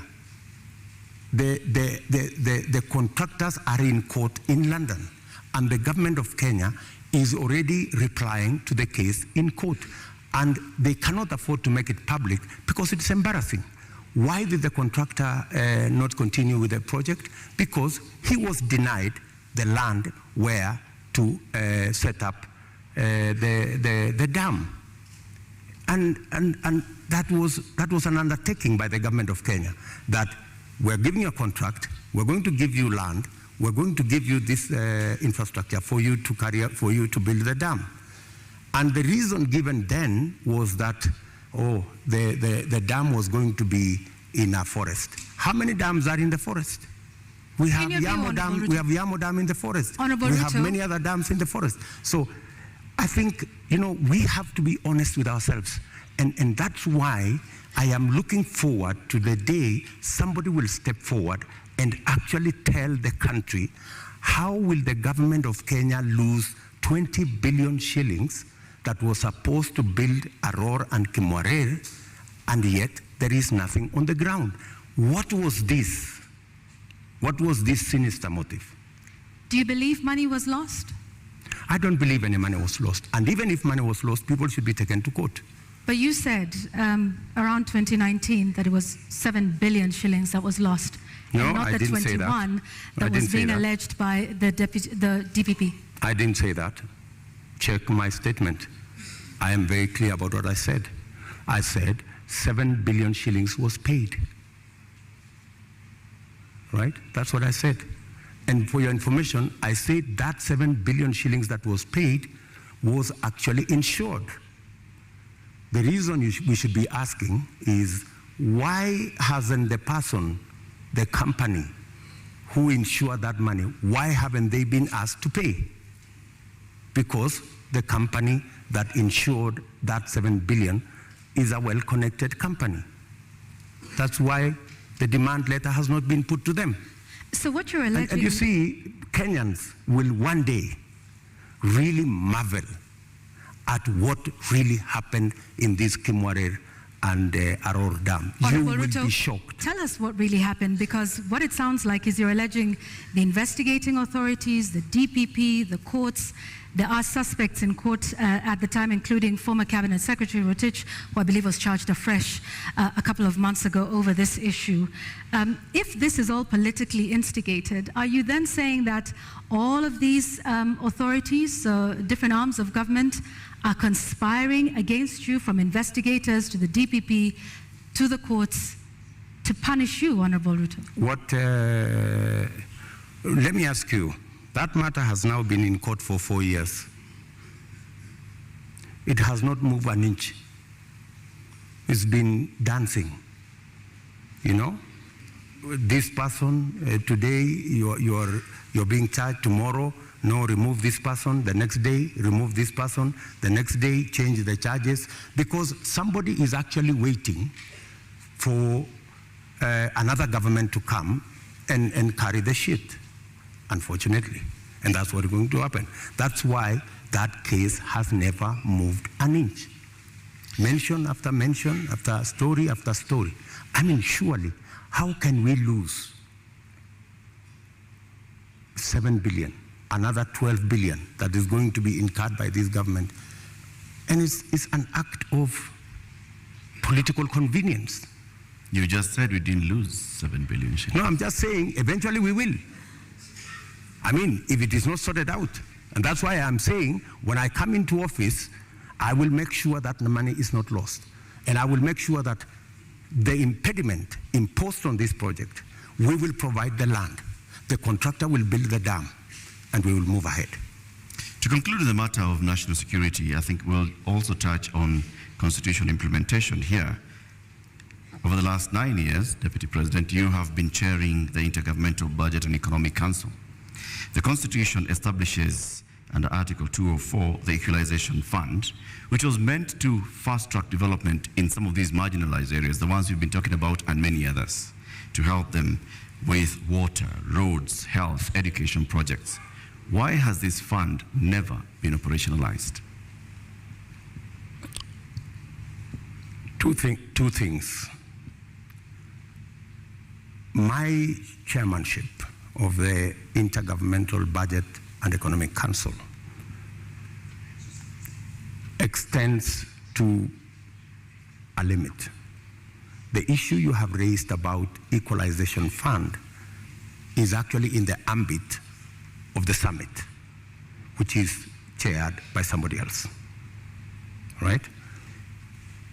As chairman of the Intergovernmental Economic and Budget Council, in fact, governors listening to me today, they know that we did a perfect job, especially when it came to transfer of functions, a function that was supposed to take 3 years. We made sure that we worked day and night because we wanted to get devolution rooted and moving. We completed that exercise in a record 1 year instead of 3 years. We have since worked with county governments, and many of the governors will tell you that I have provided leadership as chair of the council on every matter, whether it was grants, whether it was matters to do with conditional grants, whether it was making sure that there is a balance between what goes to national government and what goes to county governments. the whole of that trajectory, whether the issues to do with settling matters with the former local government authorities, assets, liabilities, I have been working on that with many governors, and we have made tremendous progress, including the final one that we concluded the other day, where counties now, as entities, can borrow money. As entities, like Kipia County is the first that is going to have the leverage to borrow money. So I have a track record on what I have done. Thank you, Mr. Chairman of IBEC. Now let me ask the question to the Deputy President. Why has the Equalization Fund never been operationalized 12 years after the promulgation of the Constitution? The It has a Equalization 20-year Fund, window. as Deputy President I can answer, the Equalization Fund, halfway through, there was a big argument between who will implement this Equalization Fund, because it was under the national government. The counties argued that because there are 14 listed counties to benefit from this fund, why don't we give this money to the counties? Then there was a problem of trying to get the regulations on how this fund would work out. And it dragged on the contestation as to, and some projects were implemented, some water projects were implemented, some road projects were implemented. But the argument continues to be who should. At some point, the law was actually changed to include counties beyond the 14. And that became another big argument. And I accept that we should have done better on the Equalization Fund.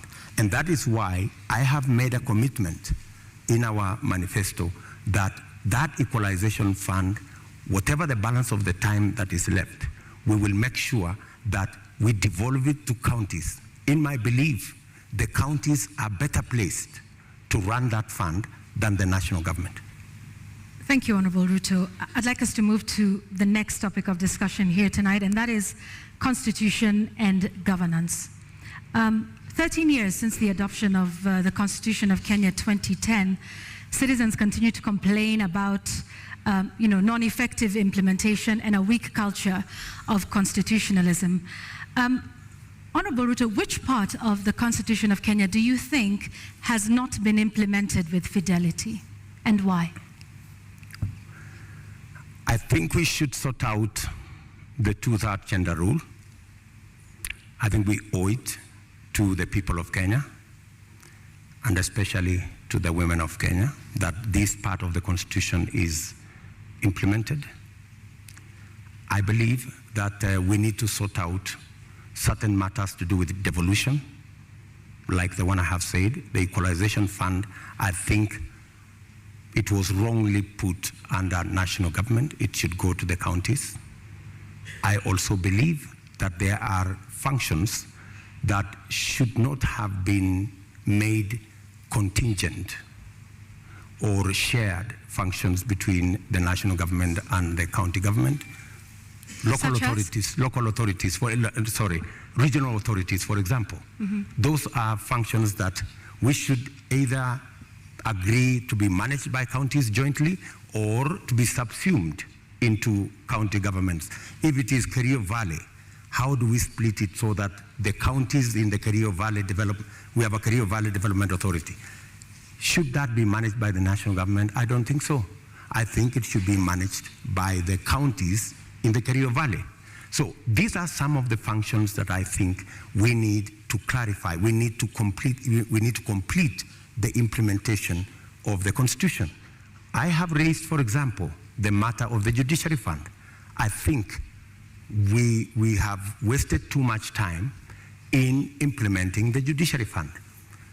After I pushed so hard, this year, 1st of July, the Judiciary Fund was operationalized because I have been talking about it for the last year and a half.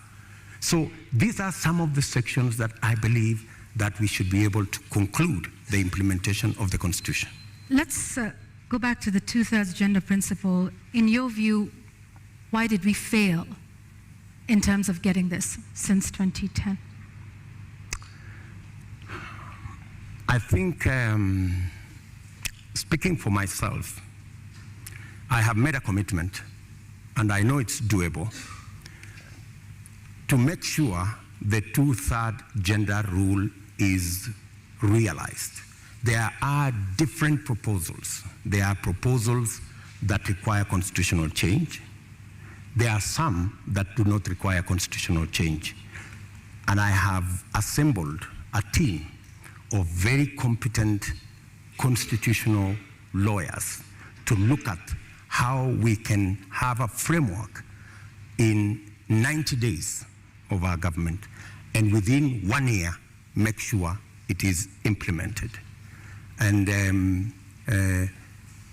it's not necessarily for purposes of the women of Kenya. It is for the benefit of everybody. The fact that we do not have as many women leaders is actually a negative for us. There is something we are losing. The women leadership component that is not in our arithmetic is actually taking away from us. I believe that having women leaders would actually enrich our governance and our leadership as a nation. And that's why, for example, when these matters came up in the BBI discussion, I vehemently opposed the fact that women were being removed from the National Assembly, where the substantive financial issues are being decided, and they were being relegated to the Senate. So I was wondering how a right that had been given to the women of Kenya in the National Assembly could be withdrawn, and they are hoarded into the Senate. So that is my commitment to the women of Kenya. Also, on the Judiciary Fund that you've mentioned, you said you will operationalize it. But the judiciary is, by dint of the Constitution of Kenya, independent. So what is this exactly that you will do that operationalizes this fund? You see, independence can be undermined by financial resources. The reason why the judiciary has been raising this issue over and over is because, much as they have their independence, their financial requirements are still subject to other pieces of legislation, which is against the Constitution. The Judiciary Fund is supposed to draw resources directly from the Consolidated Fund. Once approved by Parliament, that should be it. And in fact, because of the push that I have had on the Judiciary Fund for the last 1.5 years, it was actually operationalized in June. So you do have some influence, Honorable Ruto, within this government. If you look at, I have been pushing in the public, because that's what I said. When I said I'm going to set up the Judiciary Fund, I think somebody decided to say, this fellow is pushing too hard. Let us implement this Judiciary Fund so that he loses this card. He cannot take it to the people of Kenya. So you do have some influence. We have achieved it anyway. So you have some influence, Honorable Ruto, because previously, in this conversation. Of course, I have influence. But in this conversation previously, you have said there's limits to what the Deputy President can do. I have influence nationally on pushing agendas. I may not have, such as disclosure of SGR as Deputy President. I didn't push the Judiciary Fund as Deputy President.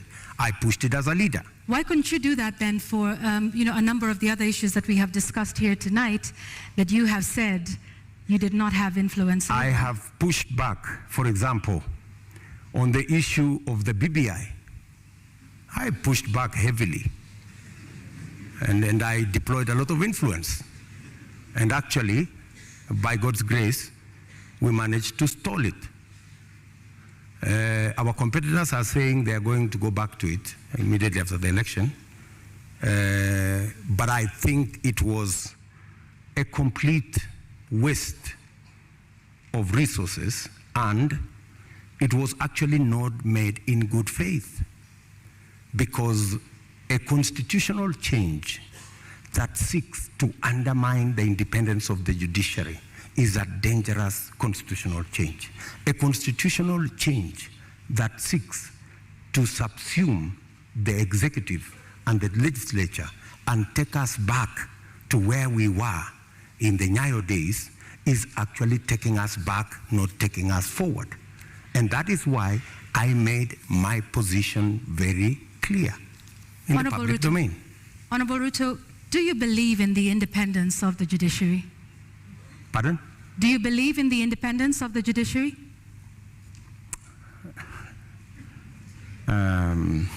I don't know how to answer you. In fact, if there is one person who has fought for the independence of the judiciary, it is William Ruto. I am the only person with a few of my friends who stood up to the so-called ombudsman that was supposed to be injected into the judiciary, appointed by the executive to supervise the judiciary, something I totally disagree with.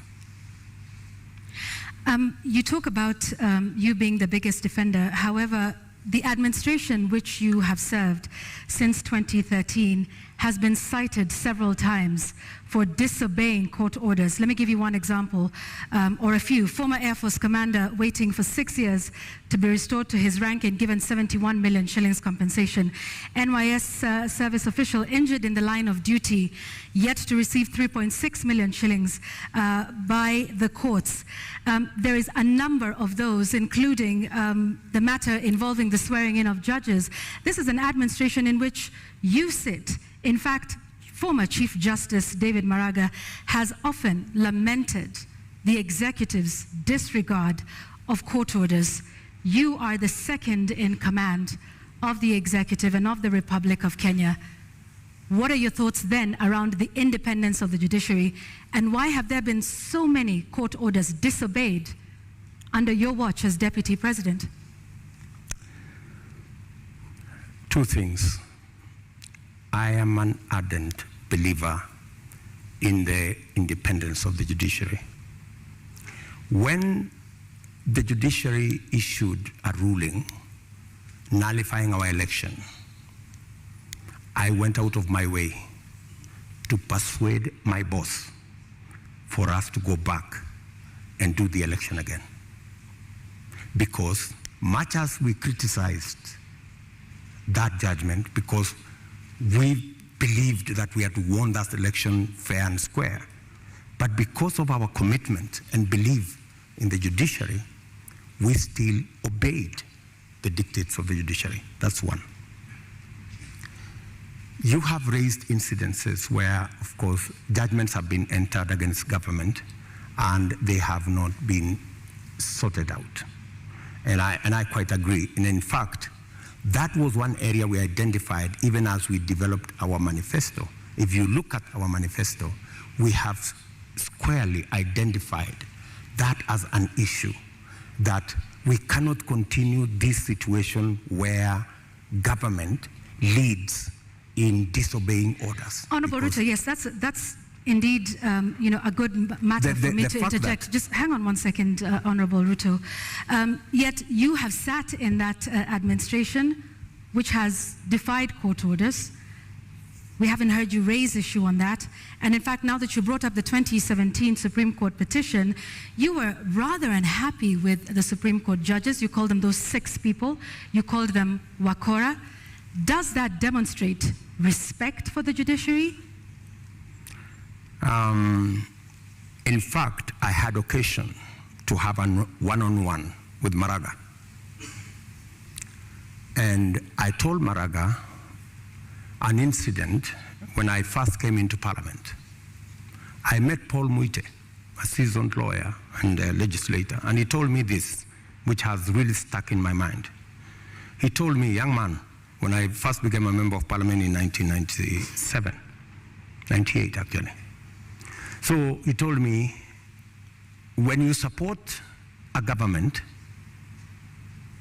it also includes criticizing that government when it goes wrong. So part of supporting a system is pointing out when you think they are not doing the right thing. Criticizing them is one thing, Honorable Ruto, but calling them wakora, which means conmen, do you believe that the Supreme Court judges of 2017 were con men and women? I would want to understand in what context that wakora thing you have mentioned, because I have, if there is any respect for the judiciary, is to comply with the decision of the court. Did we comply with the decision of the court? Yes, we went back to the election. But you haven't in many of the other court orders that we have cited here tonight. We went back to the election. And the admission that the fact that there are so many outstanding issues and the fact that I have singled them out and they are part of what I intend to sort out is actually halfway the solution. I don't think if you look at the manifesto of our competitors, they have recognized that as an issue.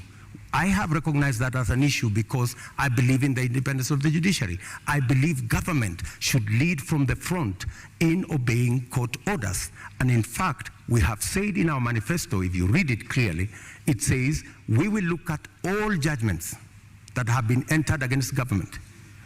And we will develop a mechanism to make sure that within 1 year, we comply with all judgments entered against government so that even as we drive the country to obey court orders, we lead as government from the front. Let's talk about something else, Mr. Deputy President, and this is with regards to leadership and integrity. Your opponent, who did not turn up tonight, said he could not come to this debate because he did not want to face a man who has no regard for ethics, public morals, or shame. How do you respond to that? Do you sincerely believe that that is the reason why he's not here? I don't think so. I don't think so. My competitor is not here because he doesn't have a plan. He doesn't have an agenda. He cannot articulate anything to the people of Kenya. That's why he's not here. Secondly, my competitor is not here because he doesn't want to answer difficult questions. You know, he's been part of this administration, the handshake administration, for the last 5 years.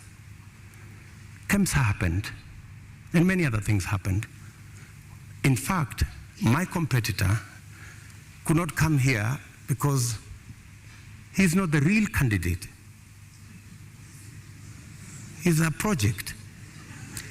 At this moment, Honorable Ruto, just one moment, just to remind our members of the audience that they agreed to abide by the rules of the debate, and that involves no cheers, no jeers, no noise. Honorable Ruto, I'm sorry I interrupted you. Please carry on. Sorry. So, I mean, that's the reason. So these are just scapegoats. You know, he's dodging difficult questions. He doesn't want to answer. His allies, the handshake allies, Mr. Deputy President, there are expectations that are laid out in the Constitution and in law with regards to the character and the values that a leader should have. Do you think when you go out in public campaigns and you use terms to describe your fellow leaders, that demonstrates you as somebody with great values, fit for leadership? I have tremendous respect for all Kenyans and all Kenyan leaders.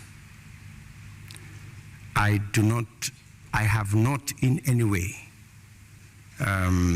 undermined the public standing of any leader or any person or any Kenyan for that matter. I have not called anybody washenzi. I have not called anybody takataka. I'm just a... Kitendawili? Huh? Kitendawili? I mean, is kitendawili an insult? Ganga? Huh? I think we have all come to understand what kitendawili means. Mr. Deputy President, there's public perception that associates you with a rather good appetite for acquisition of property, particularly land. And this has been mentioned many times. Questionable acquisition of land, this has been said publicly, Taita Taveta, in Transmara, the former Vice President's house, the late Joseph Murumbi, and others. In fact, there was a conviction in court with regards to 100 acres of land that you were ordered to surrender back to its rightful owner and also pay some reparations. Does this public perception affect you? For your information, that's why I am proposing in our manifesto to deal firmly and squarely, institutionally, with a fight against corruption. Because allegations are made, left, right, and center. Any piece of land that I have is legally acquired.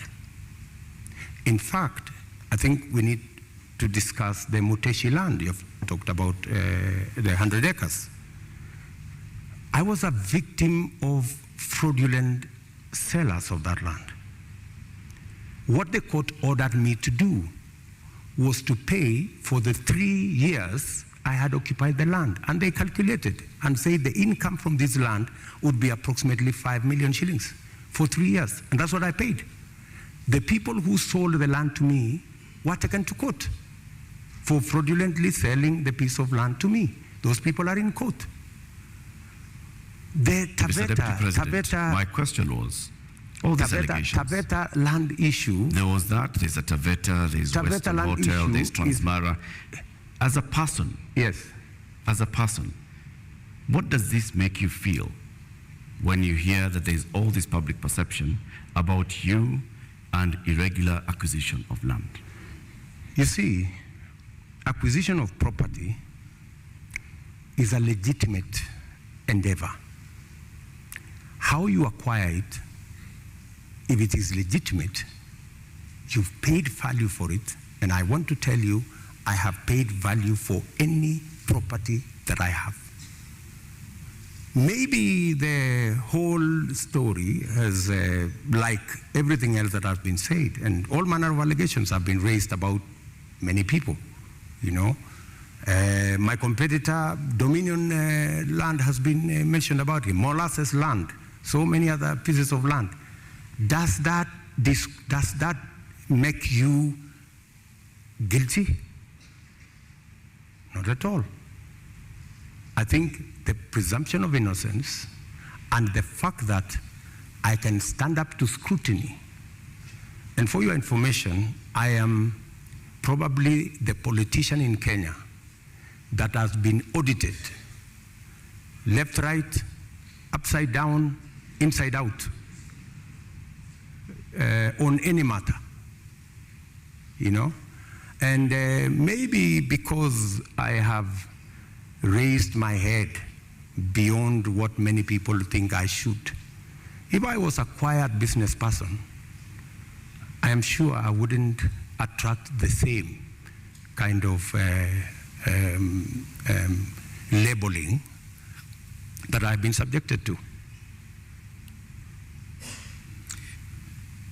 How much is enough? Enough is enough.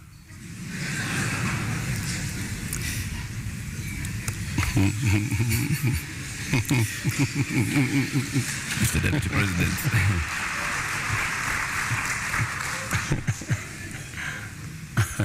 Mr. Deputy President, we'd like to conclude this conversation with the election preparation.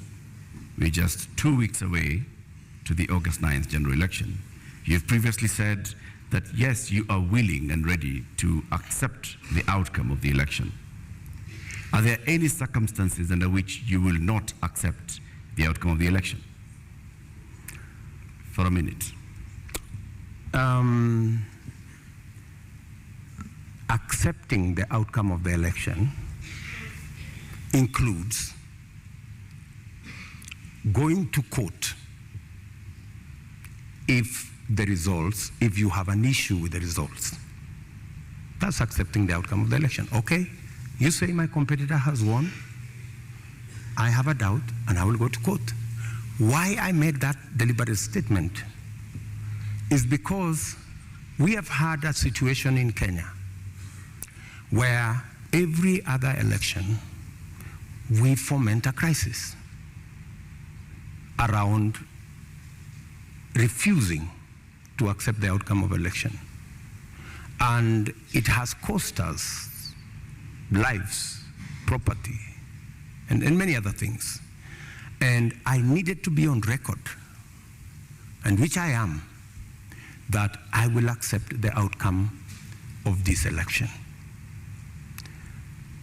I know that the people of Kenya will make a choice.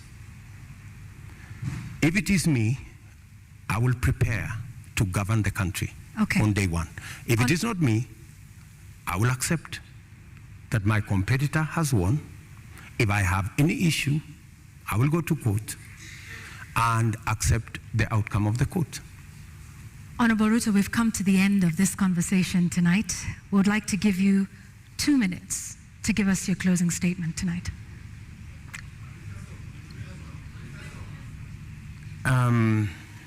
I think it is very important for us to look at this election against what is the competition. Our competitors have run away from this debate in total contempt to the people of Kenya, because it's not William Ruto who is going to make this choice. It is the people of Kenya that we are speaking to. They have very little regard for the people of Kenya. They think the deep state is going to make the decision. They think that the system is going to make the decision. I want to tell the people of Kenya tonight that they are the ones who will make the decision on the 9th of August. Their vote is what will make the next government happen. And I want to encourage them to disregard the propaganda, the mobilization of chiefs and all these people and the provincial administration and the whole of this contempt and madharau, and tell them tarehe 9 mwezi wa 8 wa Kenya, ninyi ndio mtaamua serikali ambayo inakuja. Na mimi nawaambia serikali ya Kenya Kwanza itapunguza gharama ya maisha. Tutahakikisha kwamba watoto wetu milioni 5 wako na ajira. Tutahakikisha kwamba kila mmoja wetu anaweza kwenda hospitali na kuwe na bima ya afya, na tunaweza pia tutahakikisha kwamba kuna maji na watoto wetu wanasoma. Tuko na mpango. Tarehe 9 mwezi wa 8 waamuke, wapige kura, watengeneze serikali, tuende mbele pamoja. Shukran sana, Mr. Deputy President. Honorable Dr. William Ruto, thank you for making the time for us tonight. Thank you very much. That's right.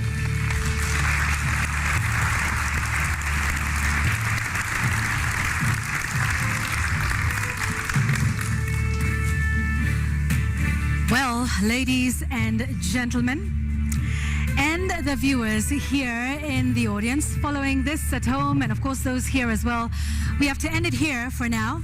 Our appreciation to Dr. William Ruto of the United Democratic Alliance for honoring voters with this duty to a public televised national debate. We thank you again. And indeed, that marks the end of the 2022 Joint Media Presidential Debate Series. The next presidential debate shall come to you without fail, and inshallah, in July 2027, at a date to be announced by the Joint Media Presidential Debate Secretariat. We thank you for watching. My name is Eric Latif of Spice FM and KTN News. And I'm Yvonne Okwara of Citizen Television. Good night.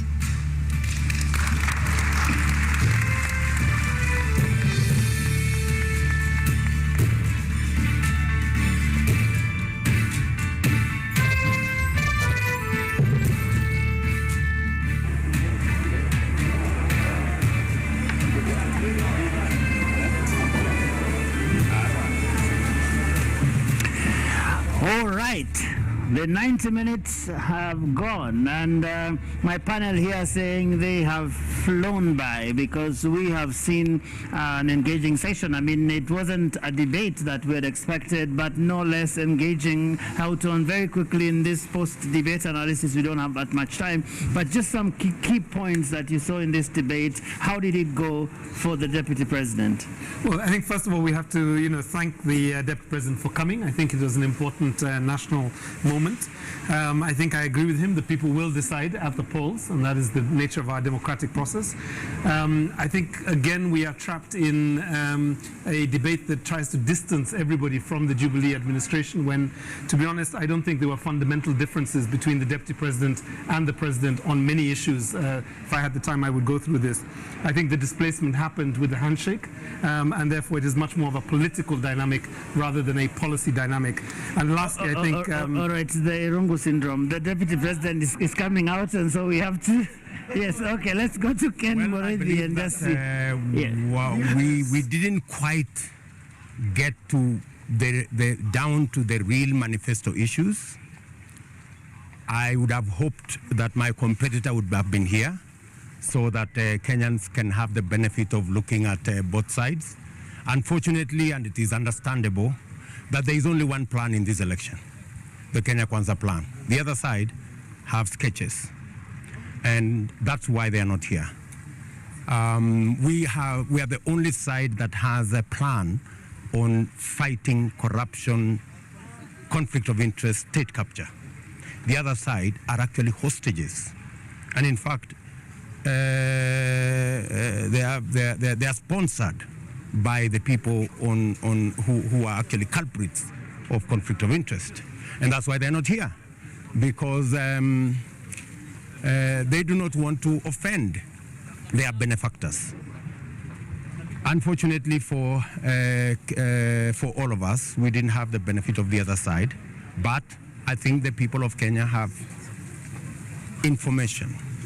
They know why they will go to vote on the 9th of August. Now, how would you describe this decision by your competitor not to be at this particular debate? Now that you're saying that you've gotten the opportunity to articulate your issues, but yet you believe that he should have been here, how would you describe his not being here? As I have said, he's not here because he doesn't have a coherent plan. He cannot support a coherent discussion. He cannot sustain a debate on issues because even in the public space, the only conversation is about the Kenya Kwanza manifesto. There is no conversation on the other side because there is none. They don't have a plan. The other issue is my competitor is running away, literally, from any discussion on matters corruption, matters conflict of interest, matters state capture, because they sponsor him. And everybody knows that he's a project. In fact, nobody knows who the real candidate is. Maybe when you people send the invitation, you didn't specify. I think there must have been a problem as to who you had invited to come to this debate, whether it was the real candidate or the project. Well, also there was the appearance that was made by Mr. Mwaure, and he actually debated and took issue with the number of the number of issues that have been there, and also presented his manifesto. What would you say about the other candidates that you're running with now that you've enumerated more about Raila Odinga? Well, I did not listen to the discussion with Mwaure, so I don't want to really get into that. But I think the people of Kenya have a choice. I mean, I'm sure they've listened to him, they've listened to all the other candidates, and the people of Kenya will make an informed choice on the 9th of August. Thank you very much, sir. That is UDA presidential candidate Dr. William Ruto saying that this time round he believes that he has articulated his issues, but he believes he would have been given more time to articulate, now that he says that there are some issues that they believed that have not been asked. But he has described Raila Odinga, and he is not showing up for this debate, as running away from the real issues, running away from the debate, actually going as far as insisting that we we as media might have sent the wrong invite, insisting that he is someone's project. But right now, I'll take it back to you, Joe, for the panel discussion and probably to get deeper into what Dr. William Ruto has said at this particular exit press conference. Very well. Kennedy Moredi, thank you very much. And very quickly, Houghton, I promise you there'll be no interruption this time. There's no one coming, there's no one leaving. Please finish your thoughts. So my thought was essentially that there's been this attempt to try and route everything back to Jubilee. And I think that's not helpful. I think we need to look at the policy platforms of each of the parties on the strength of the parties and the past performance of the candidates who are coming before us to rule.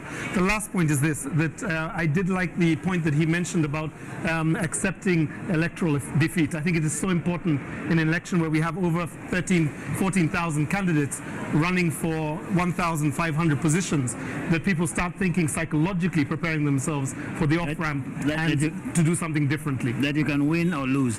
Now, Dr. Emmanuel Manyasi, Executive Director of USAWA, you came at the tail end of this, but we are glad to have you nonetheless. Not so much about education, which is your pet subject, but a lot of things about equality, which I am sure you're also very keen about. What stood out for you in this conversation that has just ended?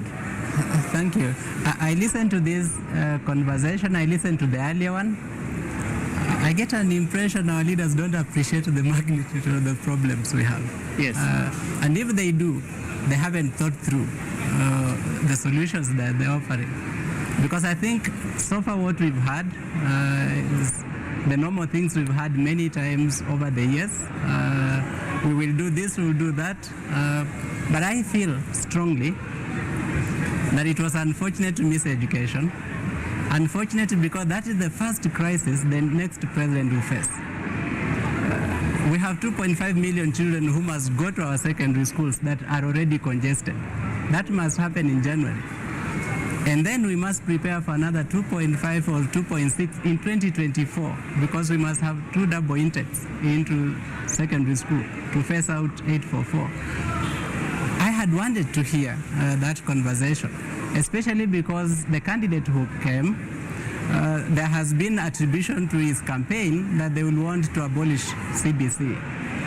And so a lot of head teachers, a lot of owners of private schools out there who are being encouraged by the current CS to put up the secondary stream to accommodate CBC are anxious. They don't know whether it is a good investment to make. It would have been important that the candidate responds to that, because I hold the view that the candidates who didn't turn up are actually eventually going to respond to what has been discussed today. Yes. And so any issue that has been tabled today will exhaustively be discussed by even those who didn't show up, because they're going to respond to it. And so it was a big miss for me, but I'm happy that this discussion has begun. I hold the view that it will continue, and I invite Kenyans to engage with this discussion beyond today. All right, Professor Witi, what did you hear or did not hear? How did this go tonight? So first off, I want to congratulate Deputy President Ruto for showing up, and I want to say to Raila Odinga, shame on you for doing what they did in 2017. When they didn't show up, you're basically paying back with the same coin, but the people you're spiting are the Kenyans who are going to troop to the polling stations to vote for you. So this is a problem. Now, I find this conversation to have been very revealing. We've now seen the many dimensions of Ruto, and I counted 4. Ruto the victim, Ruto the powerless deputy president, Ruto the limited deputy, and then Ruto the person who wields a lot of influence. So I think this duplicity in terms of how Ruto presented himself is problematic. He was very incoherent on fundamental policy questions, especially around agriculture. What is the focus? It seems to me, and it is very disconcerting, that all these candidates think that the solution to solving the productivity problem is to throw fertilizer to the soil. That's not the solution to agriculture in this country. It also marginalizes the fact that a majority of the producers in the space that we have for productive utilization of land actually are pastoralists who are in the very devastated semi-arid and arid lands that are completely underinvested. And Ruto was not very clear on that. On the question of debt, he thinks the solution is to stop borrowing. the solution is to cut spending and right-size government. There's a revenue cliff as well that he also doesn't talk about. So I think he was very flippant, and it was just really difficult to understand how it is so easy for William Ruto on the campaign trail on a stump speech to be extraordinarily articulate and to be completely rudderless when he's subjected to questions. And I think his lack of mastery or an understanding of the granularity of running government is worrying, given the fact that he has tremendous resources and a team around him that should have prepared him much better for this. So I think this was a bad night for for presidential candidate William Ruto. Sheila, there was some conversation about what you said is your pet subject, the whole question of integrity, leadership, corruption, and all of these things. What did you hear, and did this conversation give you some hope that perhaps it might be dealt with if Dr. William Ruto takes over as president in the next 2 weeks? On leadership and integrity, he talks about, in terms of the approach to fighting corruption, he says is to institutionalize the fight against corruption. I think that has already been done, and that's why we still have a problem. We focus so much on legislation, on policy, on building institutions, but we're not looking at the real meat of it, which is ethics and what we're talking about earlier. And both sides, I feel, I've heard Azimio speak about this as well. You know, they're very uncomfortable with the issue around leadership, with integrity, ethics, morals, because in both camps, they're surrounded by people who have certain questions. And I think that's why, for me, the Deputy President didn't articulate himself well on that aspect. But on the questions around his acquisition of property, what I would have wanted to hear from him is a commitment that he will subject himself to a lifestyle audit. I think these are valid questions that people have had in terms of how he has acquired property, and not just for him, but even for any other presidential candidate. We wouldn't expect less also from Raila Odinga, that they should actually promise that they will subject themselves to a lifestyle audit. Uhuru Kenyatta did, remember, in 2018. That never happened, but we need to actually ensure that this is done so that these public positions don't become an opportunity for self-enrichment, because it has, yeah? And I would have actually wanted him to even go ahead and promise to table documents in terms of how he has acquired that property, but we need to make that demand for both candidates. One last thing, I think it was important that we backpedaled, you know, to his time in office, even when he says when he was active and when he was not active. I mean, I thought he felt almost as helpless as I am as a Kenyan, but I think that he has to be held to account for his time in office. You can't just take credit for the good things and then try to evade failures of government. All right, Wanjiro? I think I'll pick up where Sheila has left off, and I agree. Well done to Honorable Ruto for coming today. Well done to the Kenya Kwanza team for, you know, having a manifesto that's been built based on public consultation. Ironically, this manifesto does not then go on to enshrine the right to public participation, and we are not sure if we'll continue to see the kind of questions raised by the media presenters to the Deputy President being done as a culture, because the culture of answerability is about public leaders being answerable to the public and the public being able to ask difficult questions. And I think the one issue that comes out here is of trust.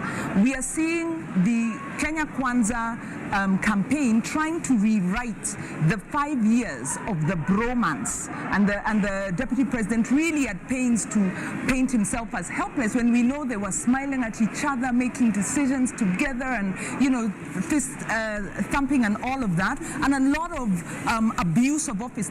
We counted 19 corruption scandals in the first 3 years and we have run out of time. Right, would you believe it? Yes. All right. So ladies and gentlemen, it has been a great night here. Lots of conversations, not just here, but those that will continue for the next few days before the election, and perhaps even after the election. And we are beginning to wrap things up here. And so we are going to make one final location call to our men and women on the ground all around this campus. And I'll take you right now to Kennedy Mwaure and Rita Tinina.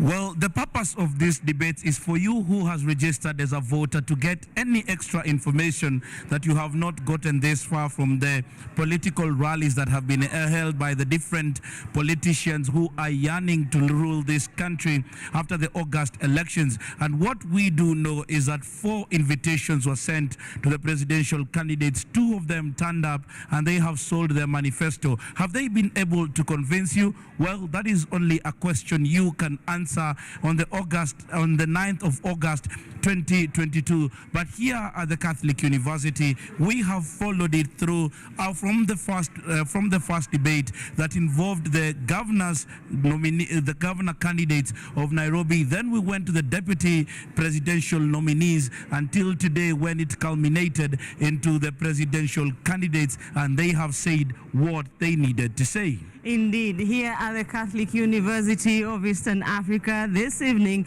the 2 candidates, Agano Party presidential candidate Mwaure Wahiga, as well as the Kenya Kwanza presidential candidate, Deputy President Dr. William Ruto, have had the chance to articulate their policies. And this is away from the jeers, the cheers, and what you call theatrics of the political campaign rallies. And here with the thorough interrogation of the moderators, of course, without their well-scripted speeches, they have had that chance to reach out to you as a voter at home. Whether or not the absence of the other candidates worked for them or against, or how they performed this evening, will no doubt be a matter of debate, especially on social media. From this end, at the Catholic University of Eastern Africa, thank you for being with us. I hand it over to Lulu and Rashid. We haven't said our names. My name is Kennedy Mureithi of NTV. And I am Rita Tinina of KTN News.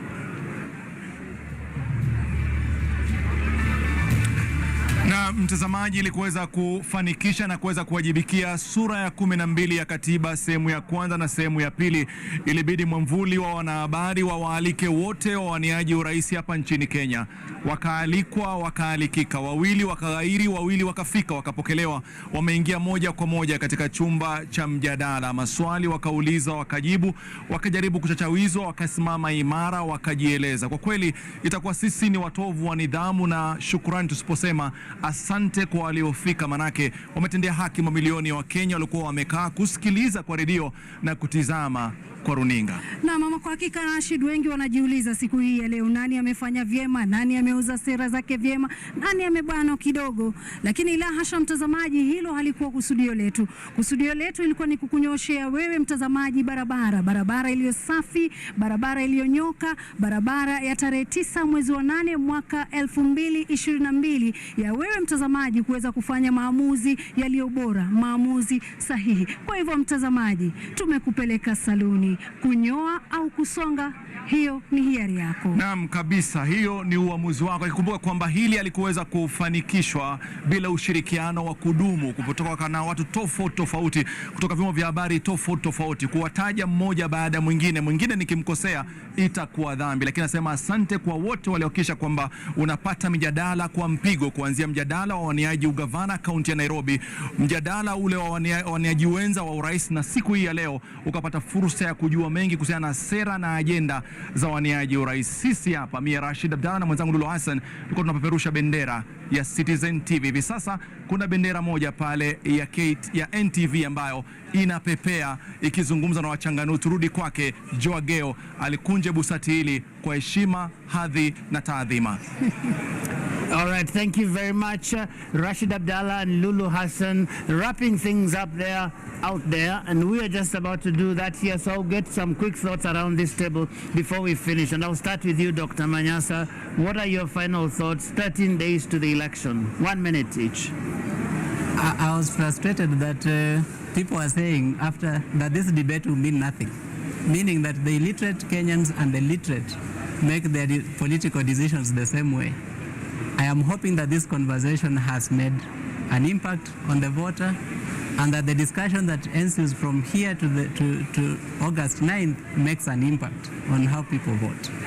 Thank you very much, Sheila. We have various challenges as a country, and so obviously the next government is going to inherit a lot of problems. And I would have actually wanted to hear more about what's their plan for their first 100 days in office, just to be sure that we'll have a good transition, looking at all the challenges that we have now. But that aside, I think we have just 2 weeks shy of the election. What I'd urge citizens who are watching is that it all depends on you. All these challenges that we have can only be brought about by solutions brought about by leaders with integrity. Houghton, your final thoughts? 40 days from now, Kenyans go to the polls. I hope all of you who have registered, you will actually go to the polls and you will choose carefully your leadership, not just at the national level, but at all of the levels, county and constituency as well.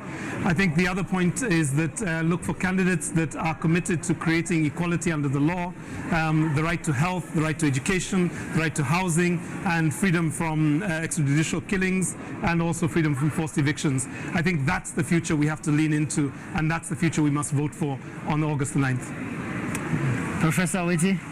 I think this, like many people have said, is a defining election.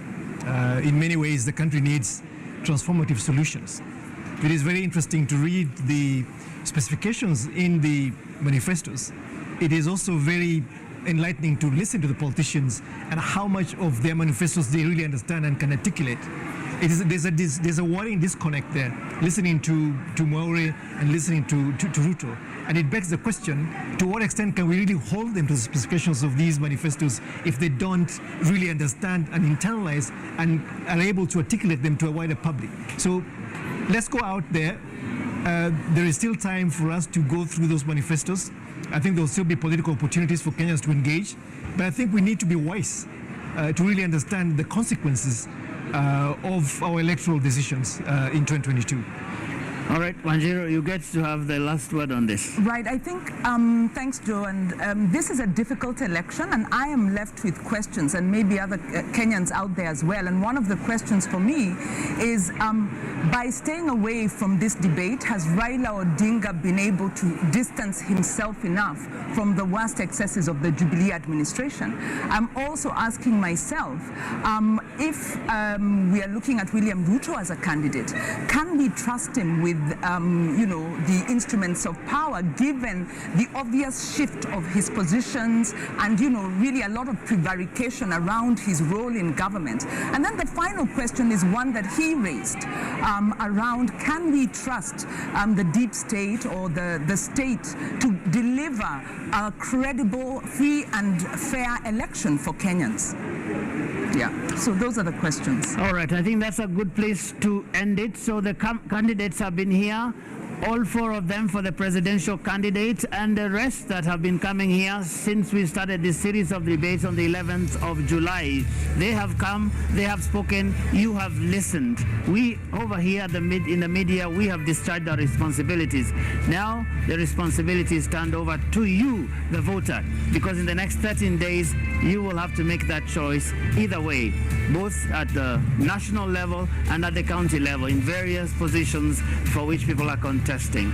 That has been our responsibility, and we now turn it over to you. Thank you very much for being with us throughout this debate, for taking part in all the discussions, for sending us messages, and all the wonderful things that you've done to make this a success. We want to thank everybody who's been involved here, and we just want to say, let's go and have a great election. My name is Joe Agay of NTV. Have a lovely evening, and God bless.